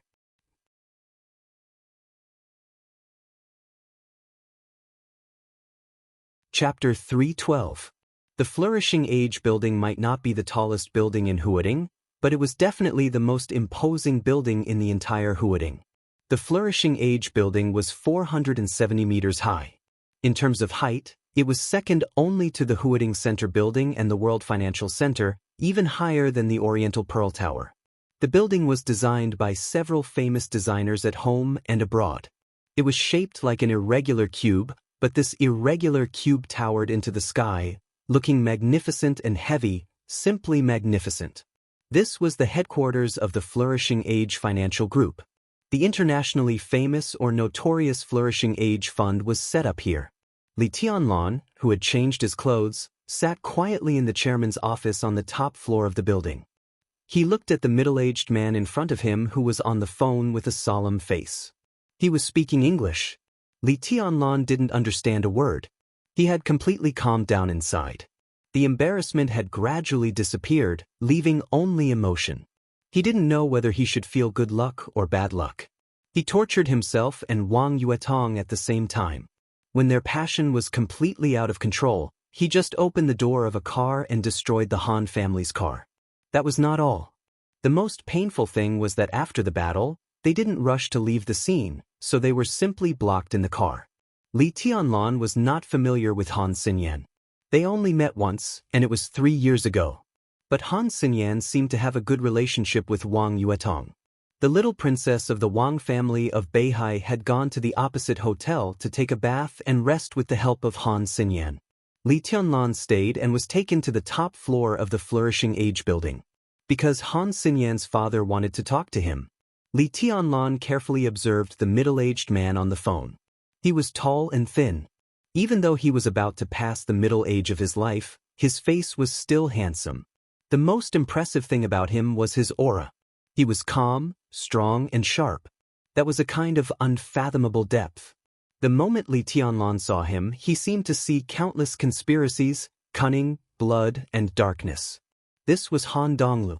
He was the largest financial giant in Zhongzhou State, the patriarch of the largest neutral wealthy family in Zhongzhou State, an internationally famous philanthropist, and the most hated speculator. A person who could control trillions of money and indirectly influence the flow of more than 10 trillion or even more wealth. It was a giant. Although Li Tianlan was surprised to find that Han Donglu didn't seem to know martial arts at all, it didn't stop him from becoming a big shot who stood at the top of Zhongzhou State and even the whole world.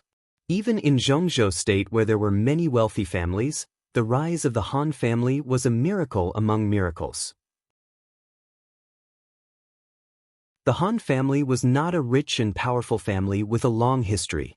Instead, it was a rising star that had risen in the past 20 years. This was the most frightening part. At that time, Han Donglu was just a young man with a few million startup capital and a dream.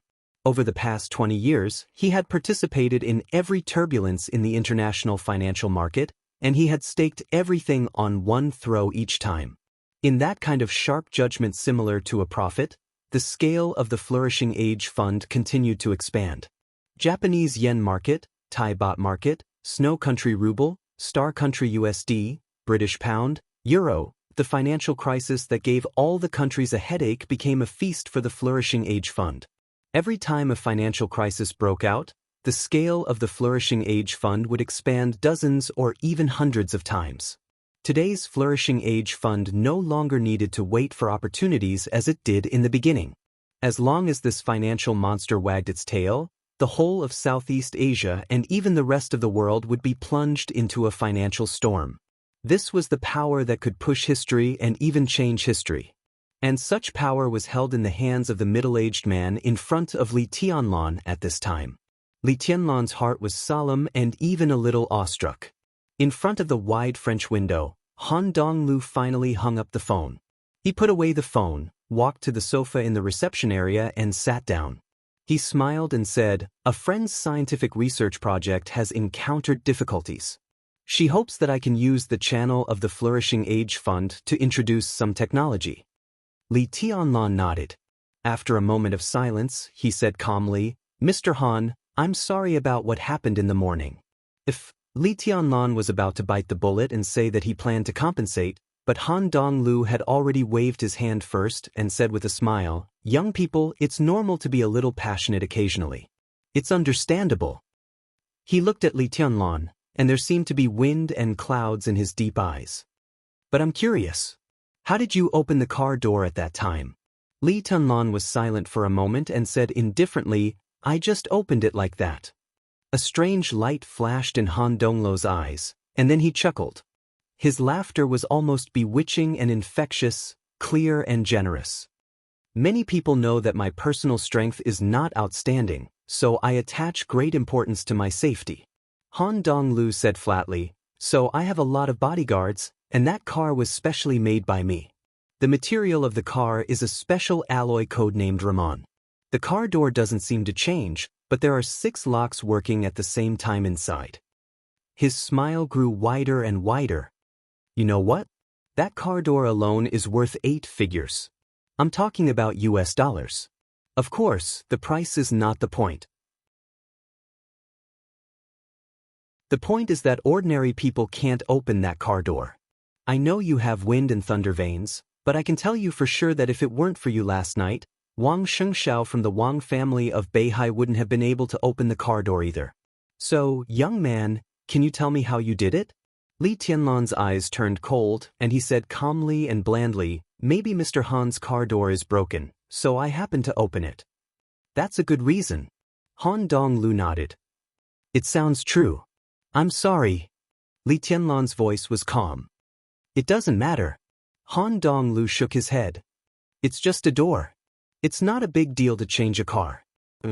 "Well, Timan, in fact, I've noticed you for a long time. You're the successor of the Li family, the young governor of Sai City, the man of the goddess Boss Qin. You have an engagement with the Dongqing clan and are about to get the full support of the Dongqing clan. You're entangled with Wang Yuetong, but you're regarded as a thorn in the flesh by the Wang family of Beihai and Kunlun City. You're a very interesting person.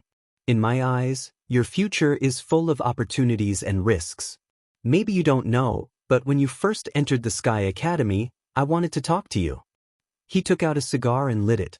He sighed with some regret. Unfortunately, I missed the best time.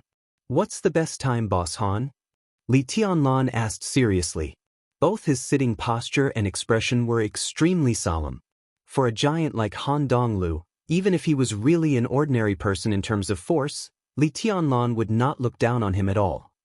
Of course, it's the time when you came back from Heaven Capital 3 years ago. In fact, when it was rumored that your martial arts were completely abolished, I immediately sent someone to East Emperor Palace to contact you, but it turned out that you had already left Huading. Han Donglu said blandly. The smoke of the cigar rose in front of him, and his face became a little blurred behind the smoke. Why that time? Li Tianlan raised his eyebrows. Because that was the most difficult time for you and you needed help the most. Han Donglu said with a smile. Everyone knows that it's easier to get a real friendship than to add flowers to a brocade. Friendship? Friendship, Li Tianlan nodded and repeated it. He chuckled and said, You want to help me just to get the friendship of a nobody like me? First, you're not a nobody. Your potential is the most terrifying among the young generation in Zhongzhou State, at least one of them. Second, my help is not without returns. To be exact, you can understand it as an investment. Han Donglu's voice was calm and clear. Investment? Li Tianlan's eyes gradually became sharp. Because I have money. Han Donglu said straightforwardly. This reason was so domineering that Li Tianlan couldn't respond for a while. He looked stunned and even a little dull. I'm not just investing in the East Emperor Palace. I've invested in a lot of people. Take the 6 groups in Zhongzhou State as an example. I've invested nearly 50 billion in the academics. I've invested more than 150 billion in the Southeast Group and the Wang family of Beihai. The Prince Group has invested 80 billion, and there will be more in the near future. The investment amount of the Special Warfare Group is about to exceed that of the academics. The North Group is the least, but it's also close to 30 billion. As for the Giant Group, today's 3 pillars, the Dongqing clan, the Bai family, and the Zhou family, have all cooperated with me. I even funded the construction of the 2 munitions factories of the Dongqing clan. He leaned forward slightly and said meaningfully, but when it comes to the young generation and even the special warfare system, I've invested 3 billion in the 3000 world. Phantom Palace has 3 billion, Jilei Peak has 900 million. Tianlan, your East Emperor Palace is just one of the targets I choose to invest in. I don't care who wins or loses, because the Han family has the money to invest in all of you. No matter who wins, I can get the benefits I want. Li Tianlan's pupils contracted, and he was a little frightened for a moment. The Han family was rich. The numbers that Han Donglu said were enough to prove this. The 6 groups all had investments, which also meant that Han Donglu had a say in the 6 groups. What was a neutral wealthy family? Neutral could mean helping no one, or it could mean helping everyone. This was the real neutrality. Han Donglu could be said to be everyone's creditor. The Han family had no invincible realm experts and no foundation. But they had money. He was definitely a tycoon who could kill anyone with money. Only when one really stood in front of him could one understand what wealth was. They all accepted your investment? Li Tianlan took a deep breath and asked in a deep voice. They have no reason to refuse, because my requirements are not high. Han Donglu said with a smile, and you are about to graduate. Whether you enter the special warfare system or develop your own forces, you have plenty of places to use money. I give you money to spend. Why do you refuse? So, you want to talk to me today because you want to invest in the East Emperor Palace? Li Tianlan thought for a moment and asked. The East Emperor Palace has great potential, especially after you come back. The Xingshi Group is willing to be your investor. Han Donglu said. What do you want? Li Tianlan thought for a while and then asked slowly. I want 10% of all the interests of the East Emperor Palace in the future. In addition, within the sphere of influence of the East Emperor Palace in the future, the Han family should get the same treatment as the East Emperor Palace. Han Donglu's tone was gentle. Li Tianlan listened quietly, but he didn't hear the follow-up for a long time. He raised his head in surprise. That's it? That's it. Han Donglu shrugged and smiled charmingly. I said, my requirements are not high. It's really not high. Li Tianlan was a little speechless. If this was an investment, the East Emperor Palace, which had no sphere of influence and no interests, could get the Han family's investment without any cost. Han Donglu was really giving money. But if the East Emperor Palace replaced Kunlun City in the future, Han Donglu wanted too much. He invested in the 3000 World, the Phantom Palace, the East Emperor Palace, and Jilei Peak. As long as anyone entered the Invincible Realm in the future, even if everyone else failed, Han Donglu could recover all the benefits from the successful person. This method was not smart, but it was really inhumane. Because they had a lot of money. Of course, if Han Donglu wanted the force he invested in, such as the East Emperor Palace replacing Kunlun City, then he would definitely invest countless times more. But in any case, in the end, Han Donglu would not lose money. However, Li Tianlan didn't care whether Han Donglu would lose money or not. At this moment, he really began to think about the meaning of this investment for himself. Any force that wanted to rise would need funds, and they would also need these so-called investors. Even when the Wang family of Beihai first rose, there was also someone to help. No matter what the form was, in fact, it was equal to the identity of an investor. The superpowers in the dark world also had the support of countless consortiums behind them. Li Tianlan looked at Han Donglu and said in the same tone, "So, Boss Han, how much investment can the East Emperor Palace get from you now?" 5 billion. Han Donglu said with a smile, "If you want, I will prepare a contract and sign it in the name of you and everyone in the East Emperor Palace. 5 billion will be yours immediately." 5 billion, Li Tianlan smiled and said, "Just halfway to 3000 World and Phantom Palace. I have to think about myself. You have great potential now, but the situation is also very dangerous. Although I don't care about failure, I don't want to lose money for nothing.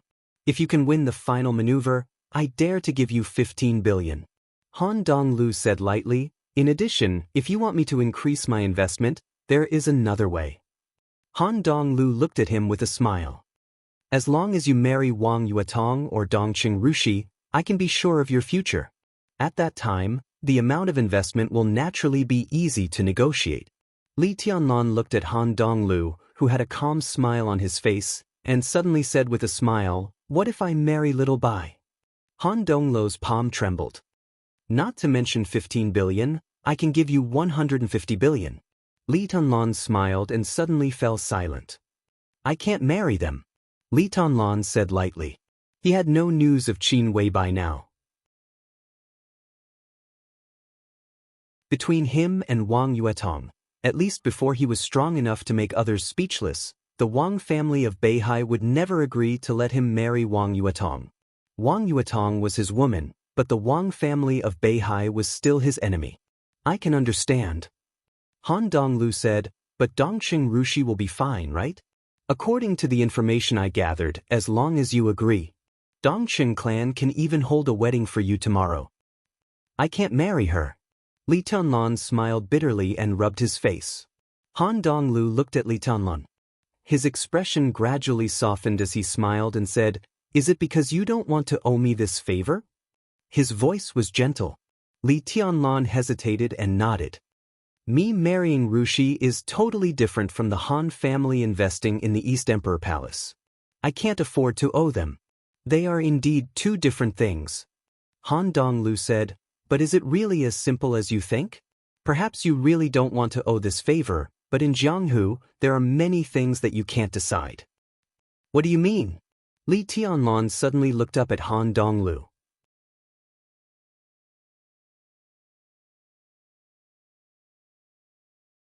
Chapter 313. Central Plains Gales. A strong wind that was close to level 8 swept through the entire Luojing city. The strong airflow whistled through every corner of the city. It was a peaceful city. A turbulent mountain. All the trees on the mountain whistled at the same time under the influence of the strong wind. Large swaths of the forest rustled. Broken branches and fallen leaves were swept up into the gloomy sky by the wind. Looking at the forest from above, the sea of trees that occupied the entire field of view rose and fell in the wind, as if the whole mountain was about to be overturned. The lights were on in the villa at the top of the mountain. The soft light shone on the huge white jade tea table in the living room. The light was soft and exquisite. Dongqing Hongguang and Dongqing Wudi sat opposite each other. On the coffee table between the two of them was an invitation card with red words on a black background.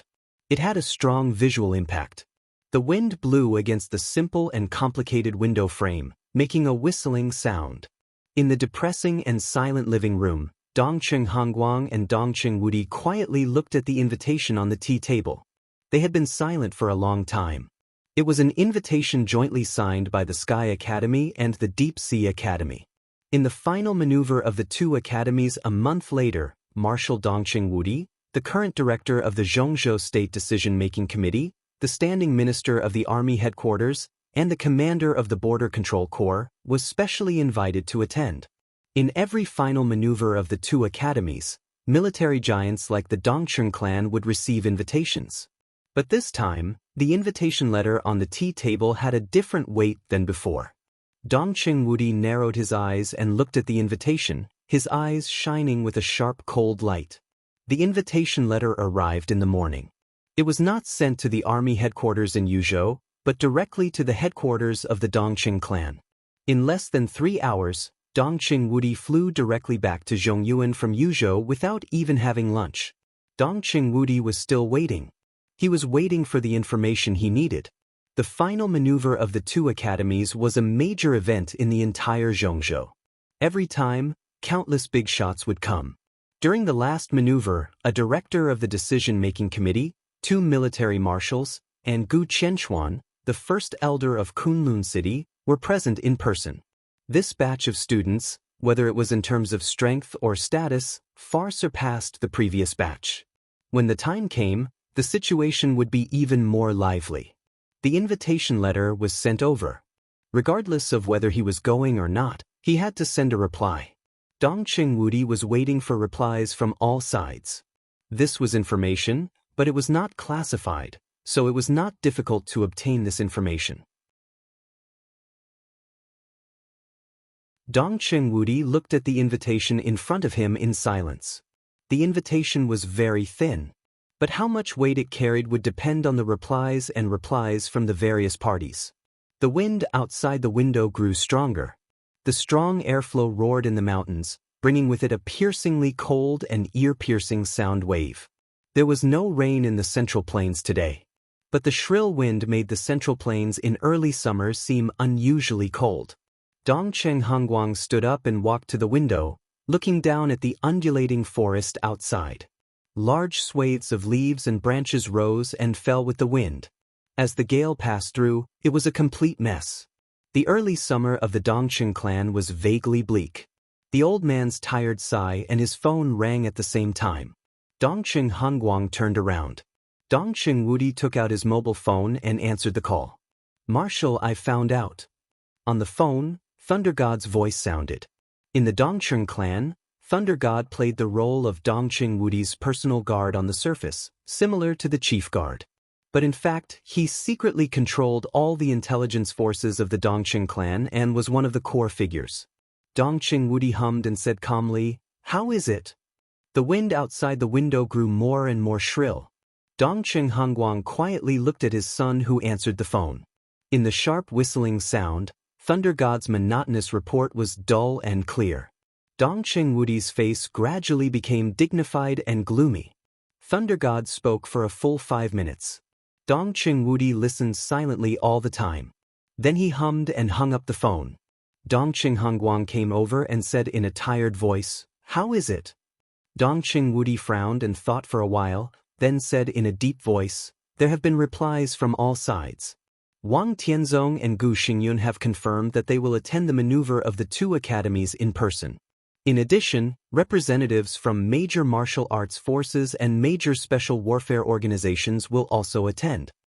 Dongqing Hongguang raised his eyebrows and asked, "Which council will attend this time?" "There has been no meeting to discuss this issue." Dongqing Wudi shook his head and said, "If there is no accident, it should be Chen Fangqing, Or even the president will attend in person. Qin Fangqing, the prime minister of the cabinet of Zhongzhou State, the current flag figure of the Prince Group. If he attended the maneuver in person, together with Wang Tianzong and Gu Xingyun, the scene of the maneuver of the two academies could almost be compared with the scene of the first final maneuver when the two academies were just established. Most importantly, Wang Tianzong, Gu Xingyun and Qin Fangqing. The arrival of these three people meant that the Southeast Group, the Special Warfare Group, and the Prince Group were completely connected. Wasn't this a kind of determination? Will Tianlong be okay? Dongqing Hongguang was silent for a while and suddenly asked. Dongqing Wudi's hand holding the phone trembled, and he didn't speak for a long time. This was a question that didn't need to be answered at all. The final maneuver of the two academies seemed to be a competition between the younger generation, but with the return of Li Tianlong, Wang Xingshao and Gu Hanshan joining the Phantom Palace and the 3000 World respectively, it had become the battlefield of confrontation and game among the major forces in Zhongzhou State. Behind Wang Xingshao were the Southeast Group and the Wang family of Beihai. Behind Gu Hanshan were the Special Warfare Group and Kunlun City. Behind Li Tianlong were the Giant Group and Sai City. These were the three young heavenly sons in Zhongzhou State who could steadily enter the invincible realm. If their identities weren't sensitive, this final maneuver wouldn't have become so lively. The chaos in the dark world was escalating almost every day. Under such circumstances, Wang Tianzong and Gu Xingyun decided to go to the maneuver site in person. Behind this decision, everyone could clearly smell the deep and strong killing intent. After Li Tianlong's return, Gu Hanshan and Wang Xingshao joined the 3000 World and the Phantom Palace respectively. They might also become opponents. But the biggest opponent was undoubtedly Li Tianlong. When the main force of the East Emperor Palace was completely injured, Li Tianlong, who was more famous than them, would definitely become the target of Wang Xingshao and Gu Hanshan. Wang Tianzong and Gu Xingyun appeared in person because they wanted to suppress everything with their powerful strength and power. They just wanted to see Li Tianlong die on the maneuver site. Would Tianlong be okay? There was no need to answer this question. Dongqing Wudi didn't dare to answer. What are you going to do? Dongqing Hongguang was silent for a while before asking softly. The old man's voice was still calm, but countless complex emotions were suppressed behind this calmness. I'll go to the scene in person, Dongqing Wudi said in a deep voice. Dongqing Hongguang looked at him quietly. In Dongqing Wudi's eyes, he saw determination. But, is it useful? Dongqing Hongguang asked. Dongqing Wudi rubbed the mobile phone in his hand and calmed himself down. The two highnesses of Sai City will also be there. Is it useful? Dongqing Hongguang asked the same question. The first question was just a question. The second question, on the other hand, was suffocating and suffocating, making it hard for them to breathe. This was also a question that didn't need to be answered. In the face of absolute force, what else was useful except more powerful force? Dad, I have confidence in Tianlong. Even if he can't win the final maneuver, it should not be difficult for him to protect himself. Dongqing Wudi said in a hoarse voice, and I really don't believe that Gu Xingyun and Wang Tianzong really dare to fight him in person. After all, Senior Li is still there. Senior Li, that's what I'm most worried about. Dongqing Hongguang whispered. The existence of Senior Li is the reason why Wang Tianzong and Gu Xingyun attach importance to Tianlong. Senior Li is in a bad state now, but he is extremely powerful. Neither the Wang family of Beihai nor Kunlun City wants to provoke him. But don't want to encant are two different things. Maybe either of them will pay a heavy price when they meet Senior Li. But if they really join forces and destroy the Li family, even if there are still losses, it is not an unacceptable loss. Will they really join forces? Dongqing Wudi's expression was extremely interesting. How is that possible? Nothing is impossible. Dongqing Hongguang said indifferently, they didn't join forces before because Senior Li doesn't have much time, and they don't really care about Tianlong. So even if they want to, they lack a reason. Simply put, they don't think Tianlong is a threat, so they just wait for Senior Li to die. the so-called Li family will naturally disappear with a wave of their hands. But what if Tianlan is powerful enough to make them feel threatened? Dongqing Hongguang suddenly asked. Dongqing Wudi's face changed. Li Tianlan would be powerful enough to make Wang Tianzong and Gu Xingyun feel threatened, not to mention what it might be. As long as this possibility existed, the consequences would become unpredictable. I have a hunch. At this moment, Dongqing Hongguang suddenly thought of Great Master Wu Wei's bizarre death and Li Tianlan's resurrection 3 years ago. He couldn't tell what mood he was in, but he had a vague hunch. His voice became worried because of this hunch. Maybe everyone doesn't pay enough attention to Tianlan now. In the final maneuver, this kid is likely to surprise everyone. I'm not worried that he's too weak. I'm worried that he's too strong. In my opinion, he'd better lose the maneuver to barely protect himself. If he wins, his strength is tantamount to giving Wang Tianzong and Gu Xingyun a real reason to join forces. Once people like them really make up their minds and are willing to pay the price, Senior Li can't stop them, and neither can we. Dongqing Wudi finally smiled bitterly. Tianlan can't lose, he said. He didn't even need to communicate with Li Tianlan about this problem. The consequences of winning might be very serious, but Li Tianlan couldn't bear the consequences of losing. Once he lost the final maneuver, even if the Sky Academy was willing to give Li Tianlan a chance, Wang Tianzong and Gu Xingyun would not continue to agree to let Li Tianlan stay in school. And what was the point of staying in school? In the maneuver 3 years later, Li Tianlan still couldn't win. Once the outcome was like this, the East Emperor Palace might disband immediately. Li Tianlan would lose his foundation. Even if he was the young governor of Sai City and had the support of the Dongqing clan, his rise would become extremely difficult. The best ending might be to hide in the northeast like Sai City. So now, Li Tianlan had to move forward. No matter what difficulties he faced, he must move forward. From the time he appeared in the Sky Academy, he had no way out. It's better to let him come to the military for development. Dongqing Hongguang said. It's useless. Dongqing Wudi shook his head. I know what he's planning. That kid is afraid of owing us too much, or he doesn't want to get us into trouble, so he can't come to the military.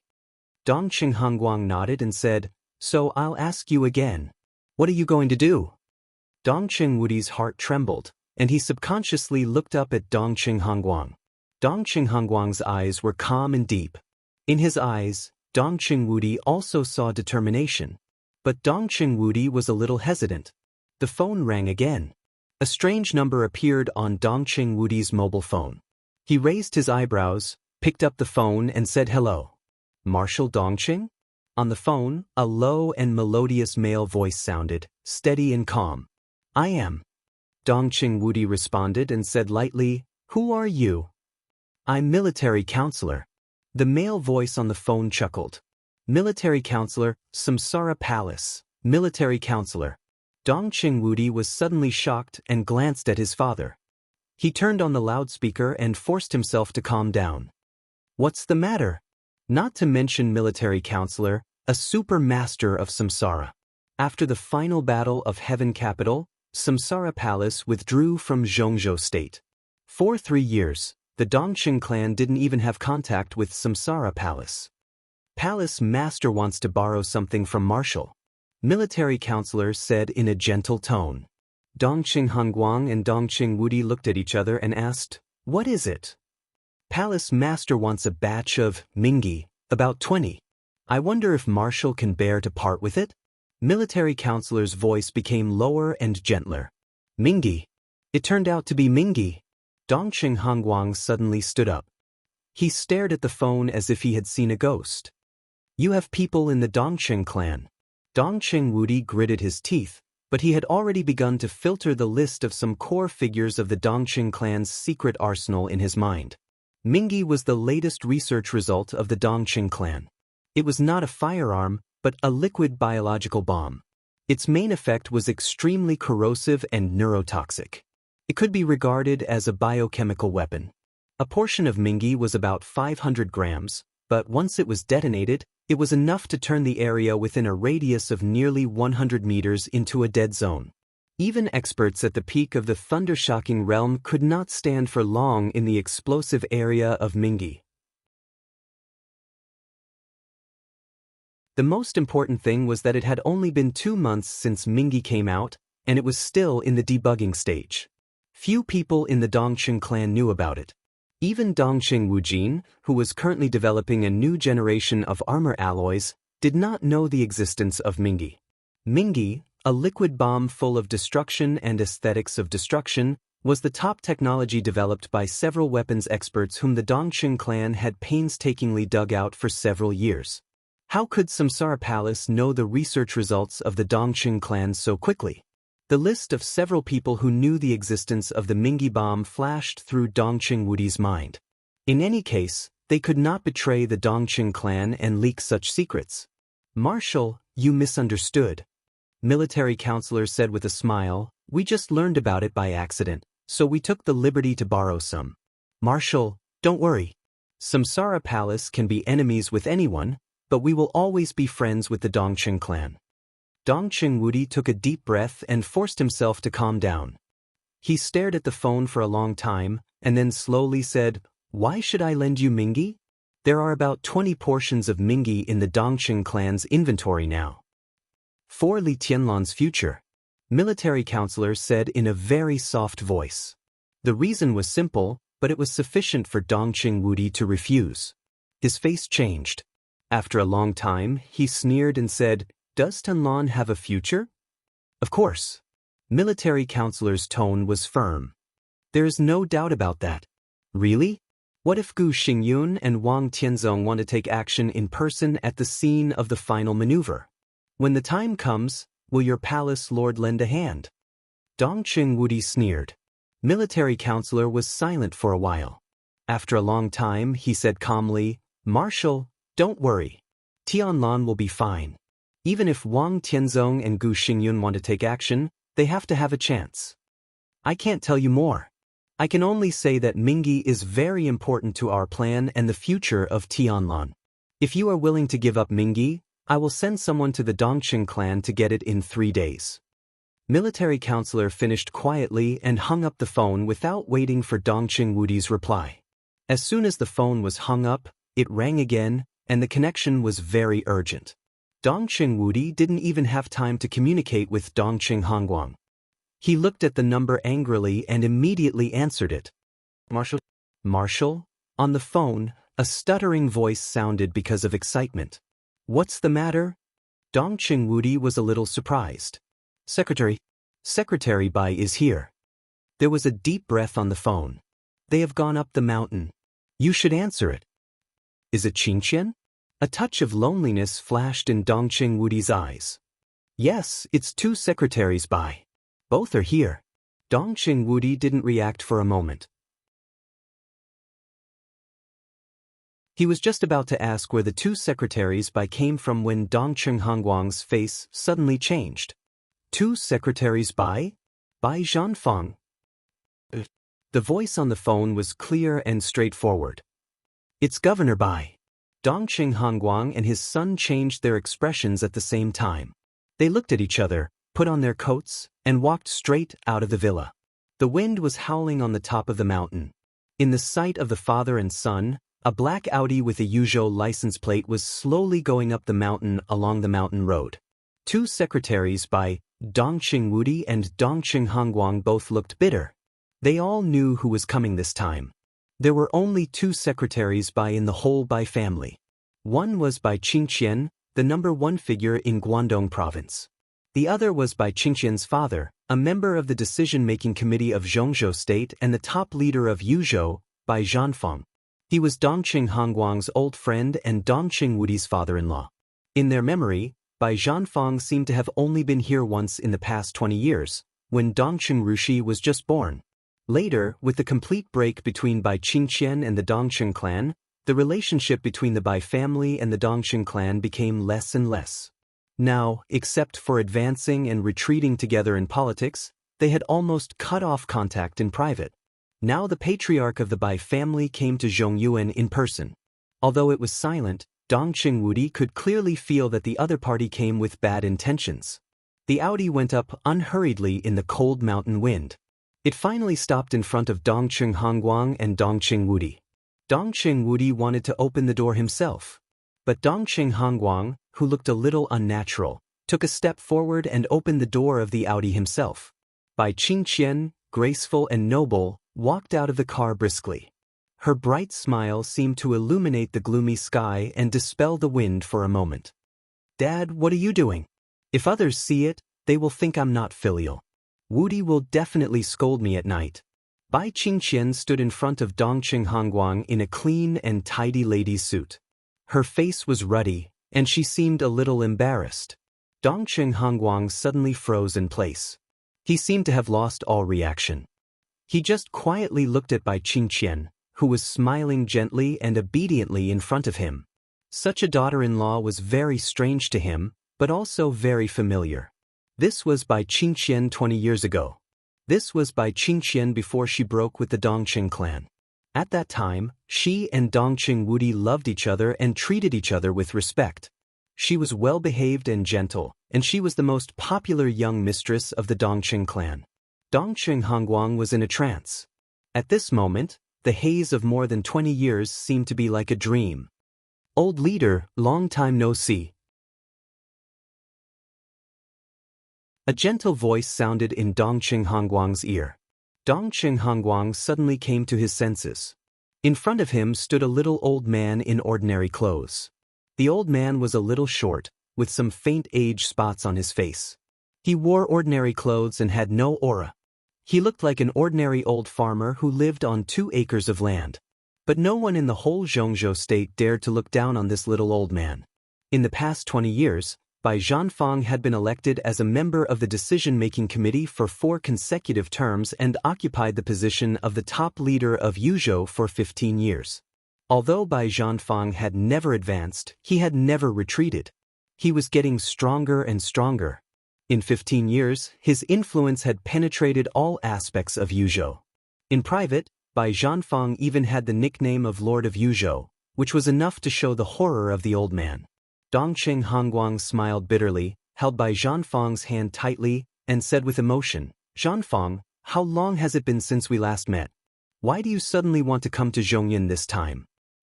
"Qingqian was concerned about your birthday, so she specially returned to Yuzhou and dragged me here.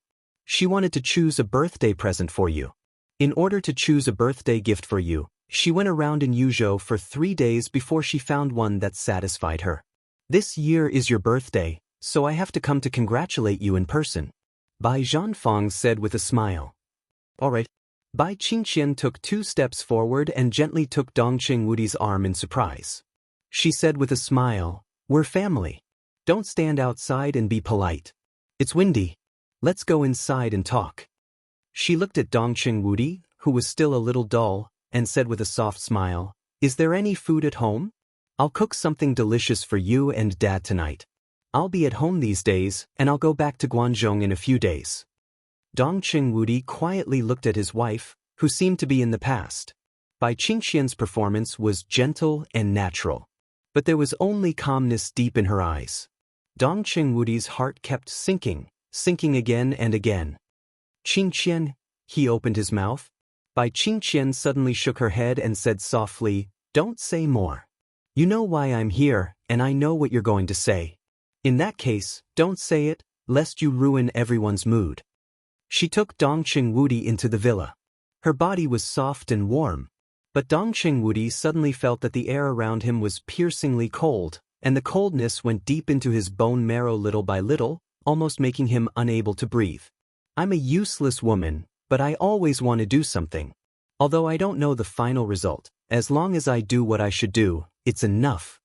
Bai Qingqian said softly, "Am I right?" Dongqing Wudi was speechless for a while. At this moment, he completely understood Bai Qingqian's intention. Now she was extremely gentle. But this was her most intense and decisive reaction in more than 20 years. There was still a month to go before the final maneuver of the 2 academies.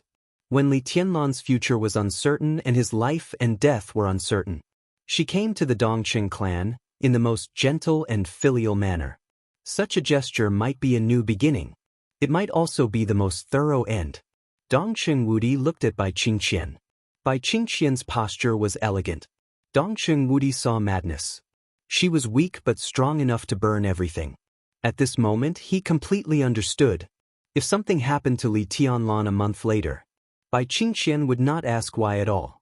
As long as there was an accident, the Bai family and the Dongqing clan, they would become enemies. Enemies who would fight to the death.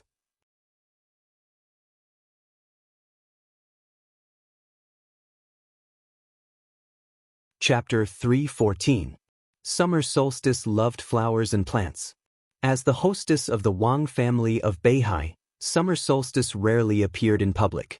Commercial finance? She didn't understand. Political diplomacy? The general trend of the dark world? No participation. Some secret scientific research projects of the Wang family of Beihai? She didn't even bother to look at them. In addition to her husband and children, delicate and bright flowers and plants were all of her inner world. She had a husband who could shelter her from all the storms, so her life became extremely simple. On weekdays, she played with flowers and plants, cooked when she was in a good mood, went shopping when she felt bored, and talked with her husband at night. Her life seemed to be carefree and colorful. Her name was Summer Solstice. Her favorite was early summer, when the grass was long and the birds were flying and the flowers were in full bloom. It was like her world, gorgeous and fresh, without clouds. Summer Solstice was taking care of her new research results. There was a thermostatic greenhouse in the palace where she and Wang Tianzong lived. It was not big, but it was enough to test the growth habits of some flowers and plants she had improved. Xie carefully watered the flowers with the kettle. In front of her was a pot of white flowers with a little red. The petals were delicate. As the water drops fell, the petals opened and closed shyly. It was quiet and beautiful. Summer Solstice's lively eyes watched the petals shrink slightly, and she finally couldn't help giggling. She played with the petals in front of her with some joy. After a long while, she reluctantly left the thermostatic greenhouse and walked into the living room. In the large but simple living room, Wang Tianzong sat on the sofa and stared at the TV. The TV screen was divided into several pictures. Obviously, they were videos taken at different times. Wang Tianzong's expression was serious and focused, so that Summer Solstice walked to him without him noticing. "What are you watching? So serious?" Summer Solstice muttered with some dissatisfaction. She casually glanced at the screen and suddenly froze. On several small screens, there were thunder and heavy rain, day and night, but more often, there was a young man's figure. Li Tianlan? Summer Solstice looked at Wang Tianzong in surprise and said helplessly, "Have you been watching this these days? It's very interesting." Wang Tianzong chuckled, picked up the remote control, and adjusted the windows on the screen. The many small windows became two, occupying the whole screen.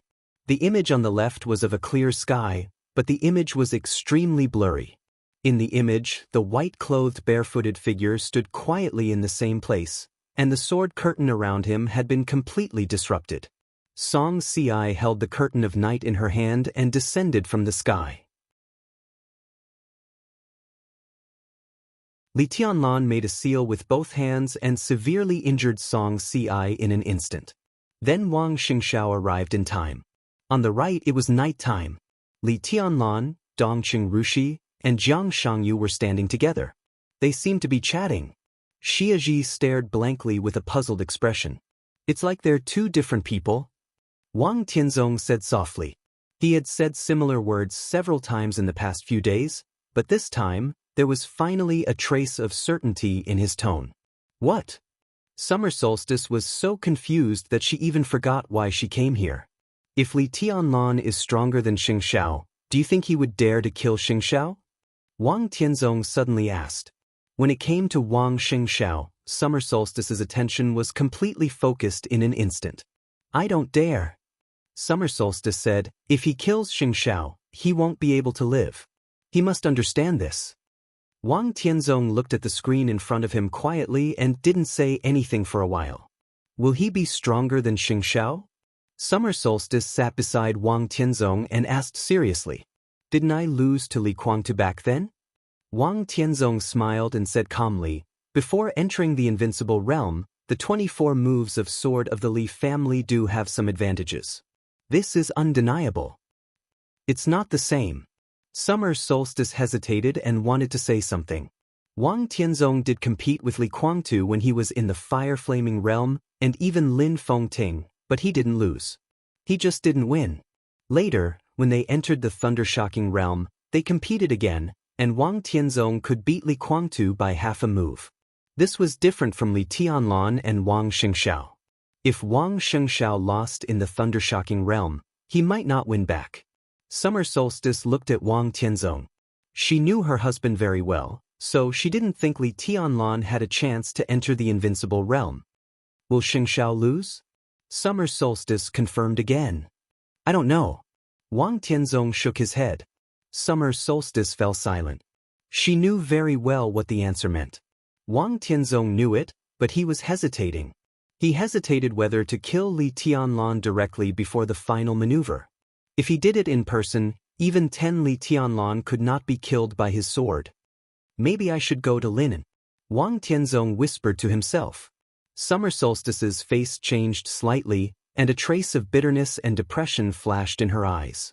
She was born to be lively and cheerful, but now she was sad, with a heart-shaking tenderness. Is it necessary? Summer Solstice asked softly. It is necessary. Wang Tianzong said with certainty. Then, Summer Solstice tilted her head and said cautiously, maybe we can let Kunlun City do it? Gu Xingyun may not be a match for Senior Li now, so only I can do it. Of course, if I go to Linen, Gu Xingyun must also go, so that nothing can go wrong. After all, I can beat Senior Li, but if he wants to leave, I may not be able to stop him. Summer Solstice was silent. She knew very well what Wang Tianzong meant. If Wang Tianzong wanted to kill Li Tianlan, he had to pass through Li Honghe. Otherwise, once Li Tianlan died and Li Honghe went crazy, even if he could not defeat Wang Tianzong, he had enough ability to cause absolute heavy losses to the Wang family of Beihai. Kill Li Honghe first. Then kill Li Tianlan. That was the most correct order. If something happens to Li Tianlan, then that, hell of heaven capital? Will they take action? Summer Solstice really did not pay attention to the dark world, and even called the purgatory of heaven capital wrong. It's very likely that he won't. Not for the time being. Wang Tianzong thought for a moment and said lightly, even if they take action, we have the upper hand in terms of strength. They won't take action? Summer Solstice stared into Wang Tianzong's eyes. Very likely. Wang Tianzong said, because of Senior Li. The Li family is paranoid. So the purgatory of heaven capital won't take action. Summer Solstice looked at Wang Tianzong and saw the faint killing intent deep in his eyes. Have you ever thought about what will happen to Yue Tong if you kill Li Tianlan? Wang Tianzong's body stiffened. After a long time, he said calmly, time will erase everything. I'm her father, but I'm also the patriarch of the Wang family of Beihai. Whether I like it or not, I have to be responsible for the Wang family of Beihai. Li Tianlan can't affect the Wang family of Beihai now. Summer Solstice said. But he will later. Wang Tianzong sighed.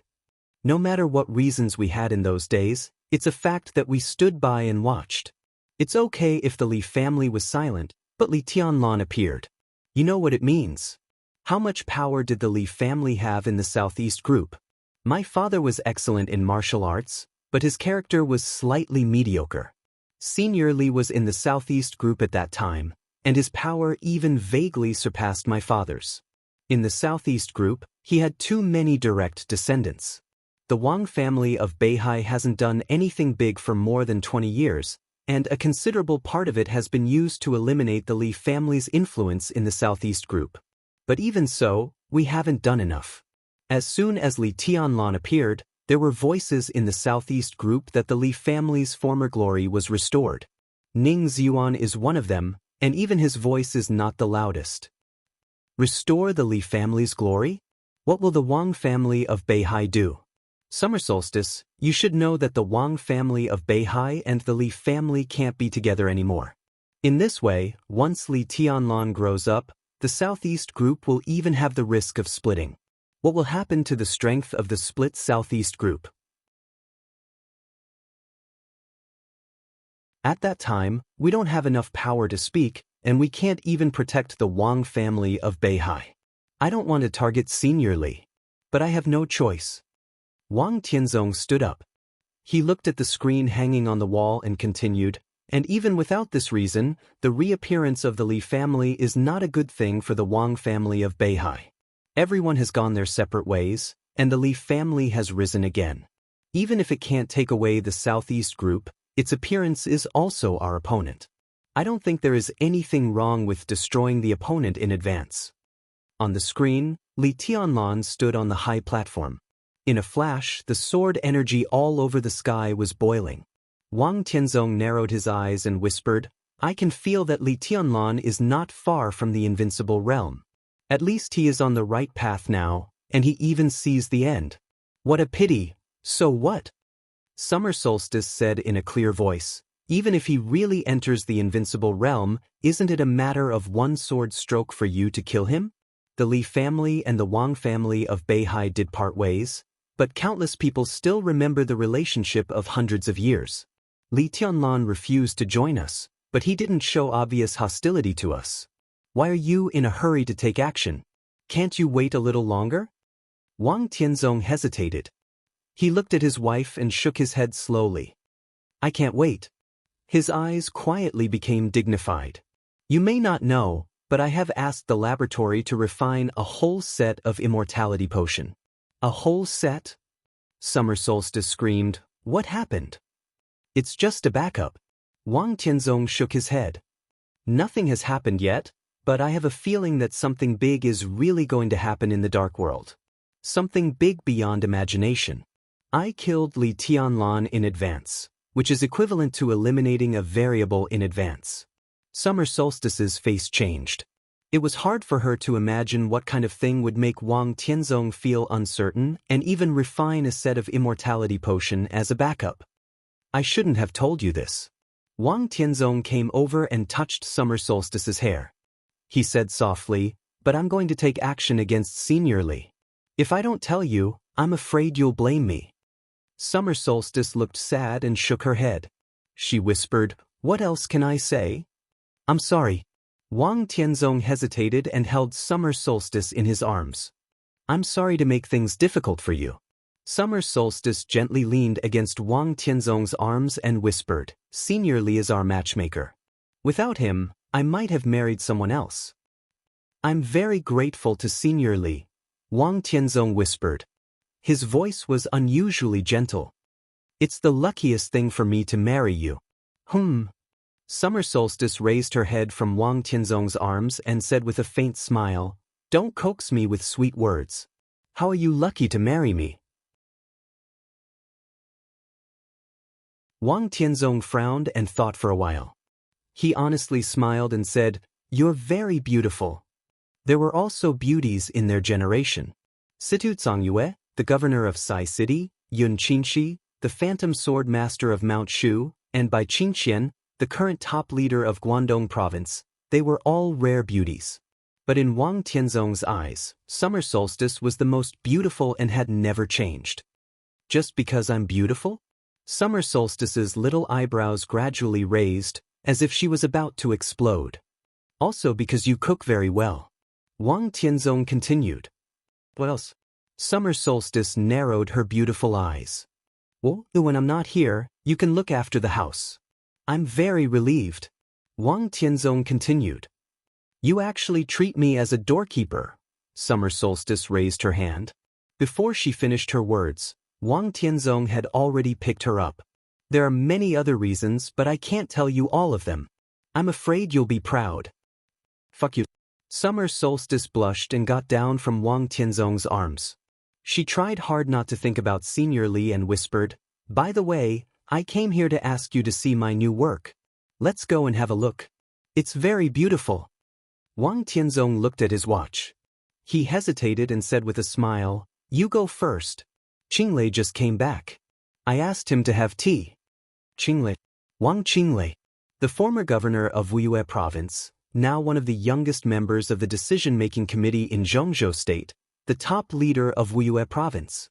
Wang Qinglei had been in the decision-making committee for only 2 years, but he had worked in Wuyue for more than 10 years, so his foundation was extremely stable. Some small circles even had the title of King of the Southeast. He was one of the most important figures in the Wang family of Beihai and the Southeast Group. He was also the leader of a large branch within the Wang family of Beihai.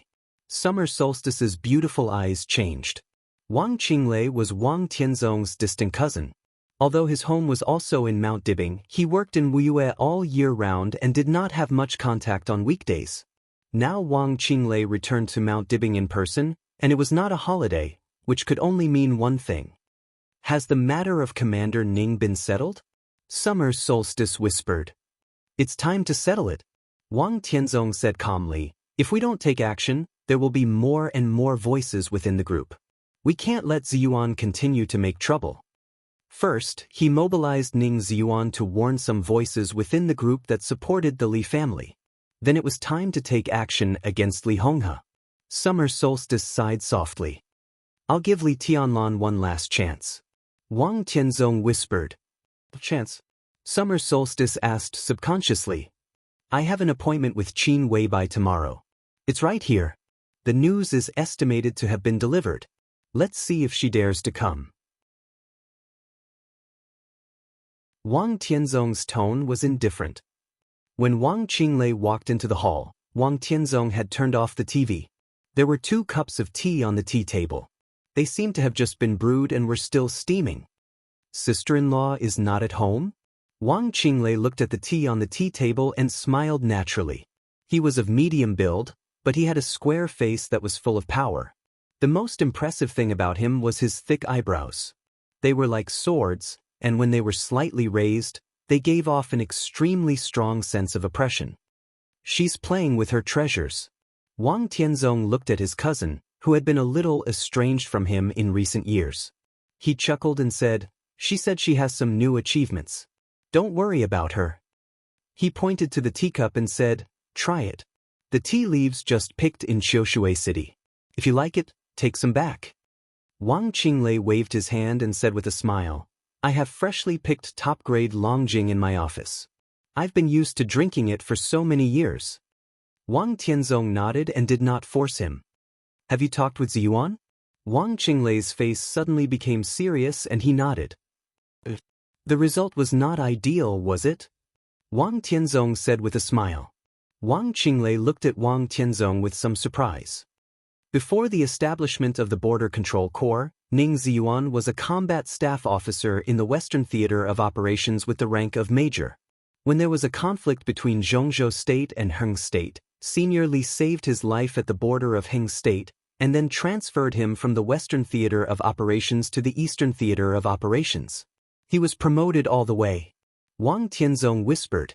Wang Qinglei smiled bitterly and said helplessly, it was not a good talk.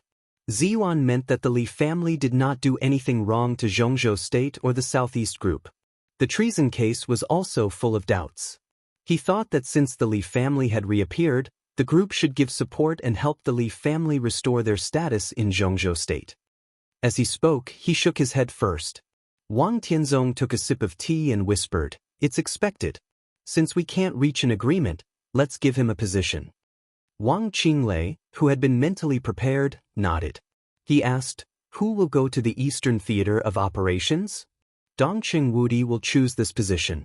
Our people will take over a corps under the Border Control Corps. Wang Tianzong thought for a moment and said calmly, do you want to trade the Border Control Corps? Wang Qinglei was thoughtful. Wang Tianzong said in a calm but unquestionable tone, Emperor Jiang. There was no room for negotiation in his tone.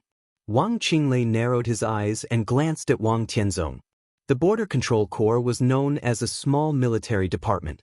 The commander must be the Marshal of Zhongzhou State, who had great power. Wang Qinglei was also very enthusiastic about this position. However, it was not appropriate for him to compete with Wang Tianzong. He clenched his fists calmly and nodded. I think it's okay. What about Ziyuan? Give him an idle position? Or retire early? Wang Tianzong seemed to have a headache. He hesitated and said, "This is not good." Taking down Ning Ziyuan was indeed a warning to some of the forces supporting the Li family within the group. But if it was too straightforward, it might cause a backlash. After all, Ning Ziyuan had not reached the age of retirement, and he even had the potential to go further. "I have a suggestion," Wang Qinglei said. Wang Tianzong glanced at him. "If it doesn't work, put him in Tianan. Emperor Jiang controls the border control corps and can keep an eye on him." Wang Qinglei said, "Tianan." There was no such province in Zhongzhou state. But in the border war more than 3 years ago, the border control corps directly penetrated 800 miles into Annan state. Now that land had been regarded as a possession by Zhongzhou state, it was secretly called Tianan province. In the constant protests of Annan state, Zhongzhou state nominally withdrew from that land, but the army did not withdraw. All the soldiers took off their uniforms and became the rebels of Annan state. Now they confronted the forces of Annan state and the purgatory of heaven capital. Emperor Jiang was the leader of this rebel army. If Emperor Jiang controlled the border control corps, then it was undoubtedly very appropriate to let Ning Ziyuan control this rebel army. And it was of great importance, which could shut some people's mouths. But Wang Tianzong took a deep look at Wang Qinglei. "Don't you think the purgatory of heaven capital is strange? The purgatory of heaven capital may have something to do with the Li family back then. But unless Ning Ziyuan really wants to commit treason, he will only be more loyal if he is put in Tianan. At that time, if there is really something wrong, he can be taken down at any time, and then others will have nothing to say." Wang Qinglei said with a smile. "In addition, if you want to target the Li family, there is another move. For spirits have been very peaceful in recent years. Since the purgatory of heaven capital may have something to do with the Li family, it is better to put Spirit Tortoise in Tianan and let them fight each other. If Spirit Tortoise is disobedient, it can also be taken down. Some rumors can do it. If you don't object, I can do it." Wang Qinglei said with a smile, "We all understand. With Li Honghe, the Li family can't really commit treason." Wang Tianzong hesitated a little and finally nodded. He approved of this transfer. It also meant that there was a prelude to the conquest against the Li family.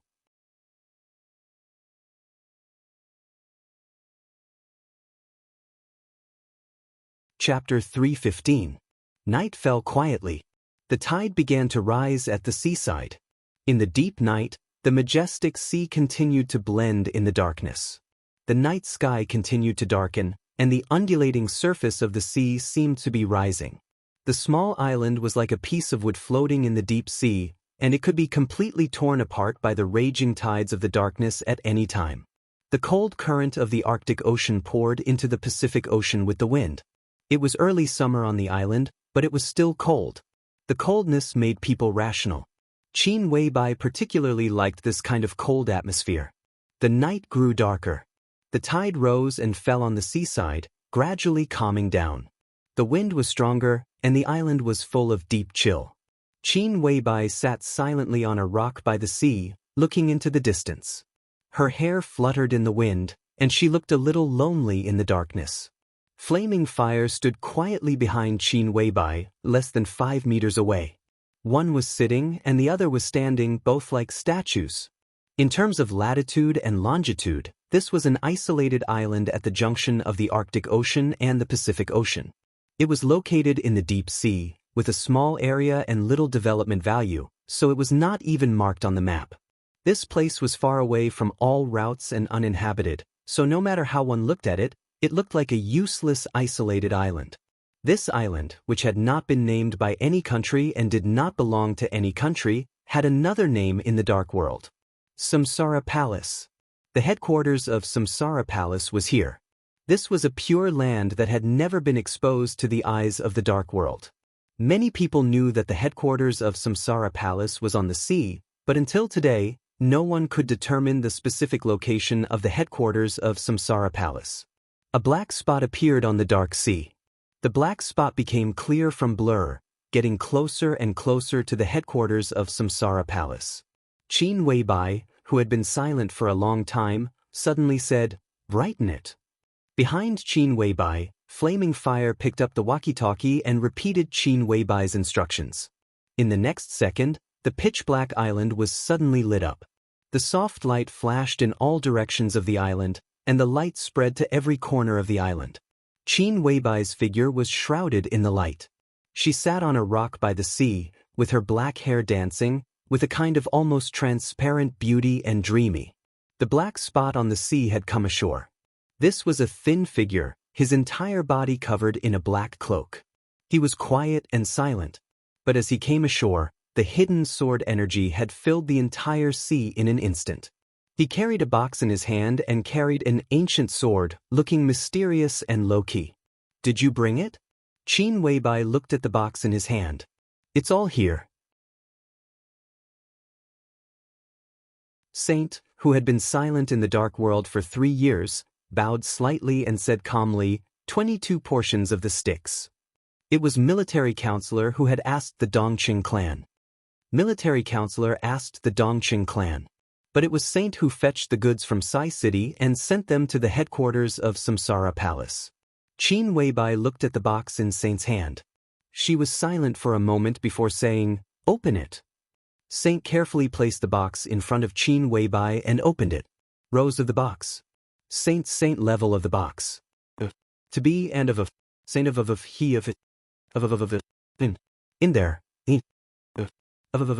Of red liquid. Of. In. Some fiery red magma-like liquid was flowing in the container, appearing to be boiling, and the top layer was even bubbling. It was the latest research of the Dongqing clan. Judging from the war in the Dark World, the liquid bomb was even more widely used than the solid bomb. The power of C was not in its small and ridiculous explosion. It was in its extremely corrosive and neurotoxic effect after the explosion. That was the most important thing. The thunder-shocking realm was the top combat capability in the Dark World. Any modern weapon that could threaten the life of a thunder-shocking realm expert was the crystallization of technology. It was a treasure. Qin Weibai stood up and said calmly, "Follow me." Saint closed the box and walked behind Qin Weibai. The light illuminated the whole island. On the island, there were many antique palaces arranged in a picturesque way. Against the background of flowers and trees, it looked vast. Qin Weibai waved her hand. The lights that had just been turned on went out one by one. Darkness covered the island again. There was no moon tonight. Qin Weibai's tall and slim figure walked in the starry night. She looked lonely. Saint followed Qin Weibai in silence. The look in his eyes became somewhat complicated. The 12 super masters of Samsara. He and Military Counselor were definitely the most special too. Saint knew too many of Qin Weibai's secrets.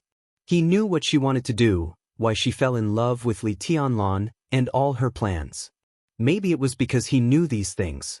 So he was not sure about the boss's mood at this moment. At this moment, he was not sure whether she had forgotten the whole world or been forgotten by the whole world. Either way, it was good. Qin Weibai walked into the hall closest to the seaside. It was dark in the hall. In the quiet and windless environment, the silence was despairingly quiet.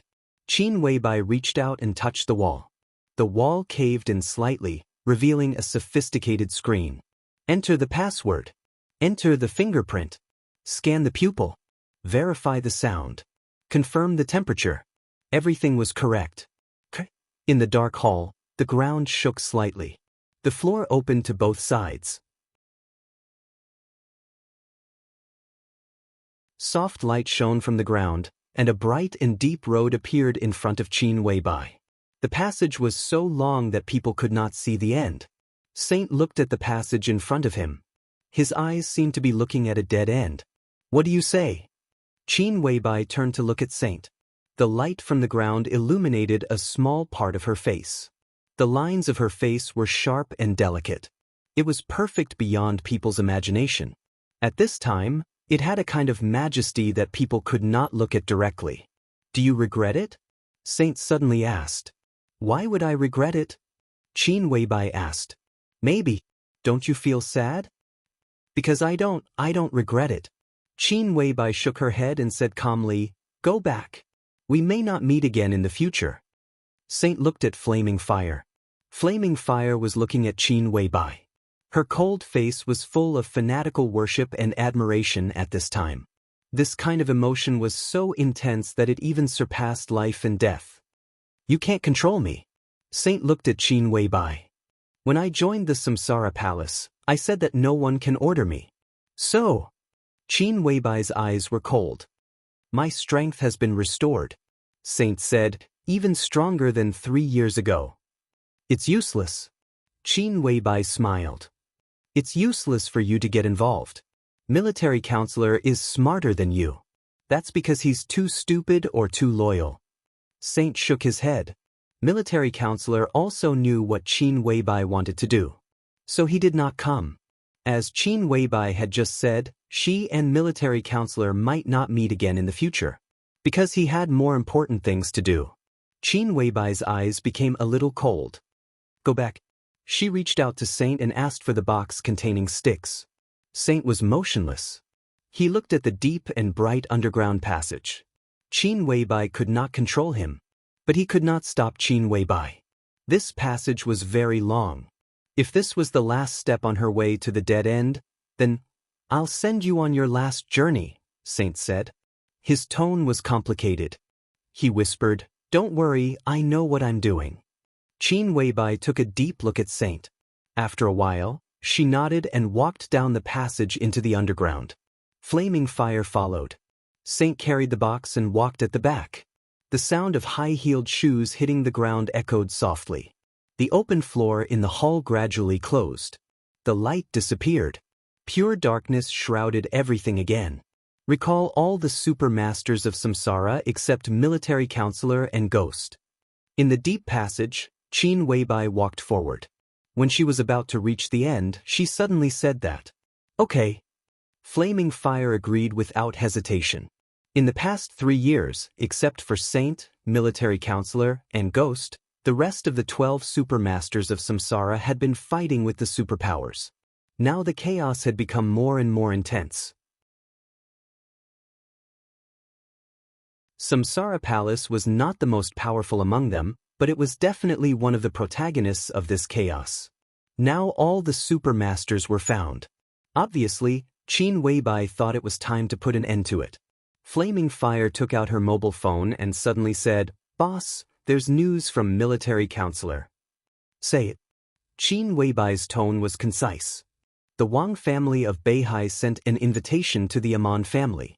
3 days later, Wang Tianzong asked you to meet at Mount Dibbing.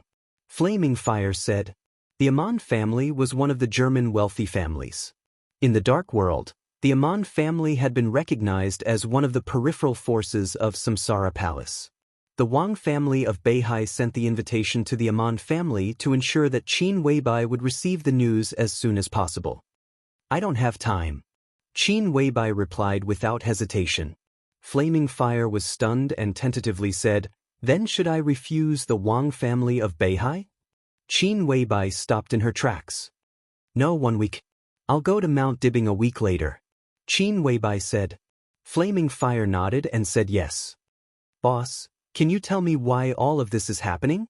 Saint, who had been silent, suddenly asked. His voice was a little hoarse in the corridor and echoed. I'm tired. Qin Weibai was silent for a while and then whispered, I want to rest.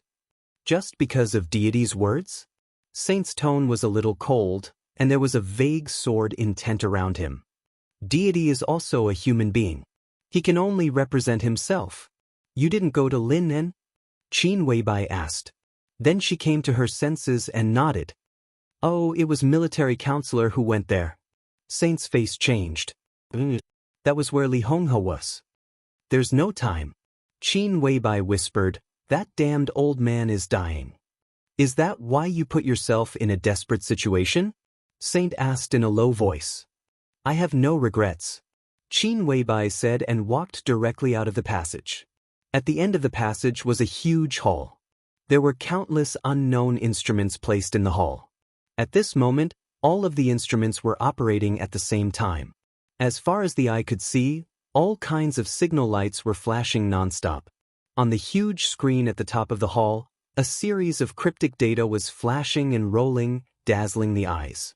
There were several glass covers in the center of the hall. The glass covers were connected with countless wires.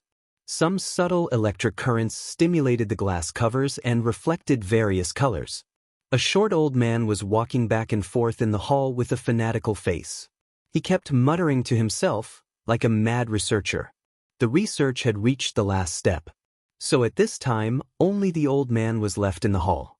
Qin Weibai walked to the center of the hall and counted the number of glass covers. There were 9 in total. Under each glass cover, there was a body lying quietly, either male or female. Their eyes were closed as if they were sleeping. Qin Weibai remembered that nearly 50 people were sent here. Now there were only 9 people left. It was a terrible and suffocating loss rate. Qin Weibai frowned and asked, "How much longer?" The old man, who had been muttering to himself, suddenly came to his senses. When he saw Qin Weibai, his eyes lit up. "Soon. In 1 day at most, they can go into battle. Look at my little babies. They are my proudest works. They are the elites whose combat capability can completely surpass that of the Kusanagi force. They will shock the dark world." "Indeed." Qin Weibai nodded. "They will shock the dark world. But that's not enough, Dr. Watanabe. I need more powerful warriors. Dubian Xiangyuan, the soul of the Kusanagi force in East Island. 3 years ago, after being captured by Li Tianlan in Ninghu, Dubian Xiangyuan was secretly sent to the headquarters of Samsara Palace. Samsara Palace had equipment and talents. Dubian Xiangyuan had original skills and experience. The most important thing was that Qin Weibai's way of thinking was the reason why Dubian Xiangyuan was willing to work for Samsara. Dubian Xiangyuan thought that Qin Weibai's way of thinking was a real genius. She obviously didn't understand many things and could only give a vague direction and results. But after a lot of calculations and experiments, Dubian Xiangyuan could often confirm the correctness of this way of thinking, so the way of thinking became the most advanced technology. For a scientific madman like Dubian Xiangyuan, this was the most important thing. In 3 years, although he only created 9 super warriors, in terms of combat capability, these 9 people were stronger than the original Kusanagi force. Stronger? Dubian Xiangyuan was a little stunned, then shook his head. "No, I can't do it. If they are stronger, it will damage the vitality of my little babies. Don't worry about their vitality." Qin Weibai looked at the human body under the glass cover. Her eyes were calm and indifferent. Inside the glass cover in front of her was a man with blonde hair and a small scar on his face. This was Ghost, one of the 12 super masters of Samsara Palace. He was also a person who voluntarily accepted the transformation this time. Ghost's arms were covered with huge windows, and they were badly mutilated. But at this time, under the light in the glass cover, the metal luster in his flesh and blood could be seen. That was the color of the alloy. "Their bodies are too weak." Qin Weibai said calmly, "I want you to implant more and stronger alloys in their bodies. All the special alloys of Samsara can be open to you. Don't worry about the cost." Dubian Xiangyuan screamed, and his old face became a little distorted for a moment. "You are destroying them. You are destroying my babies. They are the most perfect. The most perfect, understand? If we implant more alloys D*MN it might double their defense, but their lifespan will be shortened, maybe only a year. This is... I'm not discussing with you, doctor." Qin Weibai said coldly, "This is an order. What I want is not dispensable waste, but real elites. Don't you think 1 year's life cycle is too long?" She took the box from Saint's hand and opened it. She said calmly, "This is Mingi Bomb, liquid, containing corrosive toxins and neurotoxins." She looked at Dubian Xiangyuan's incredulous eyes and continued, "In addition, the things in the number 1 lockbox can be used. That thing and Mingi Bomb, I hope you can implant them into their bodies together with the alloys." This time, not only Dubian Xiangyuan's expression changed, but also Flaming Fire's expression changed slightly. She knew what was in the number 1 lockbox. It was the poison of extreme heat and the poison of extreme cold. In the final battle of Heaven Capital 3 years ago, Samsara Palace helped the purgatory of Heaven Capital. The poison of extreme heat and the poison of extreme cold were one of the main rewards Samsara Palace got. The two poisons were only a little bit, but they were extremely terrible. If the poison of Mingi bomb was added, all of them were implanted into the bodies of the modified soldiers. In terms of toxicity, it was not even a toxin that could only threaten the thunder-shocking realm. If it broke out at that time, even the invincible realm would be a fatal threat. Dubian Xiangyuan's face was a little dull. "You're crazy," he looked at Qin Weibai in horror. "In this case, their use cycle will be shortened again. My little babies can only live for half a year at most, or even less. Half a year is enough." Qin Weibai's expression was calm. "But, no buts." Qin Weibai shook her head. She looked at Dubian Xiangyuan and suddenly asked, "Doctor, do you know which is the most powerful force in the dark world?" Dubian Xiangyuan froze for a moment. Subconsciously, he said a super force that no one could refute. "The Wang family of Beihai." "Yes, it's the Wang family of Beihai." Qin Weibai said calmly, "They have always been the strongest martial arts force in the dark world. In every generation, there are at least 2 experts at the peak of the invincible realm. Today, every generation is like this. They have Beihai province, which even Zhongzhou state can hardly influence. They have a large army, advanced technology, and powerful force. After hundreds of years of ups and downs, they have always stood at the peak of the dark world. Such a family has an unimaginably deep foundation. Compared with the Li family and the Lin clan, the Wang family of Beihai is the only great family, almost unshakable. But unfortunately, they are not my friends." Qin Weibai looked at Dubian Xiangyuan's eyes. "The Samsara Palace doesn't have the foundation of the Wang family of Beihai, and I can't shake the Wang family of Beihai. All I can do is imitate the power of the Wang family of Beihai. As for the use cycle of your little babies, that's not something I think about, and I don't care about it." She gently patted the glass cover in front of her. "Within 20 days, I want to see these remade soldiers. From today on, they are called." You're tuning in to the Passion Pages YouTube channel. We're so grateful for your support, and don't forget to subscribe to join us on this incredible journey through captivating stories. Your generosity through donations truly makes a world of difference, as it's the primary source of revenue that allows me to expand and enhance this channel for you. Thank you from the bottom of my heart for being a part of this adventure.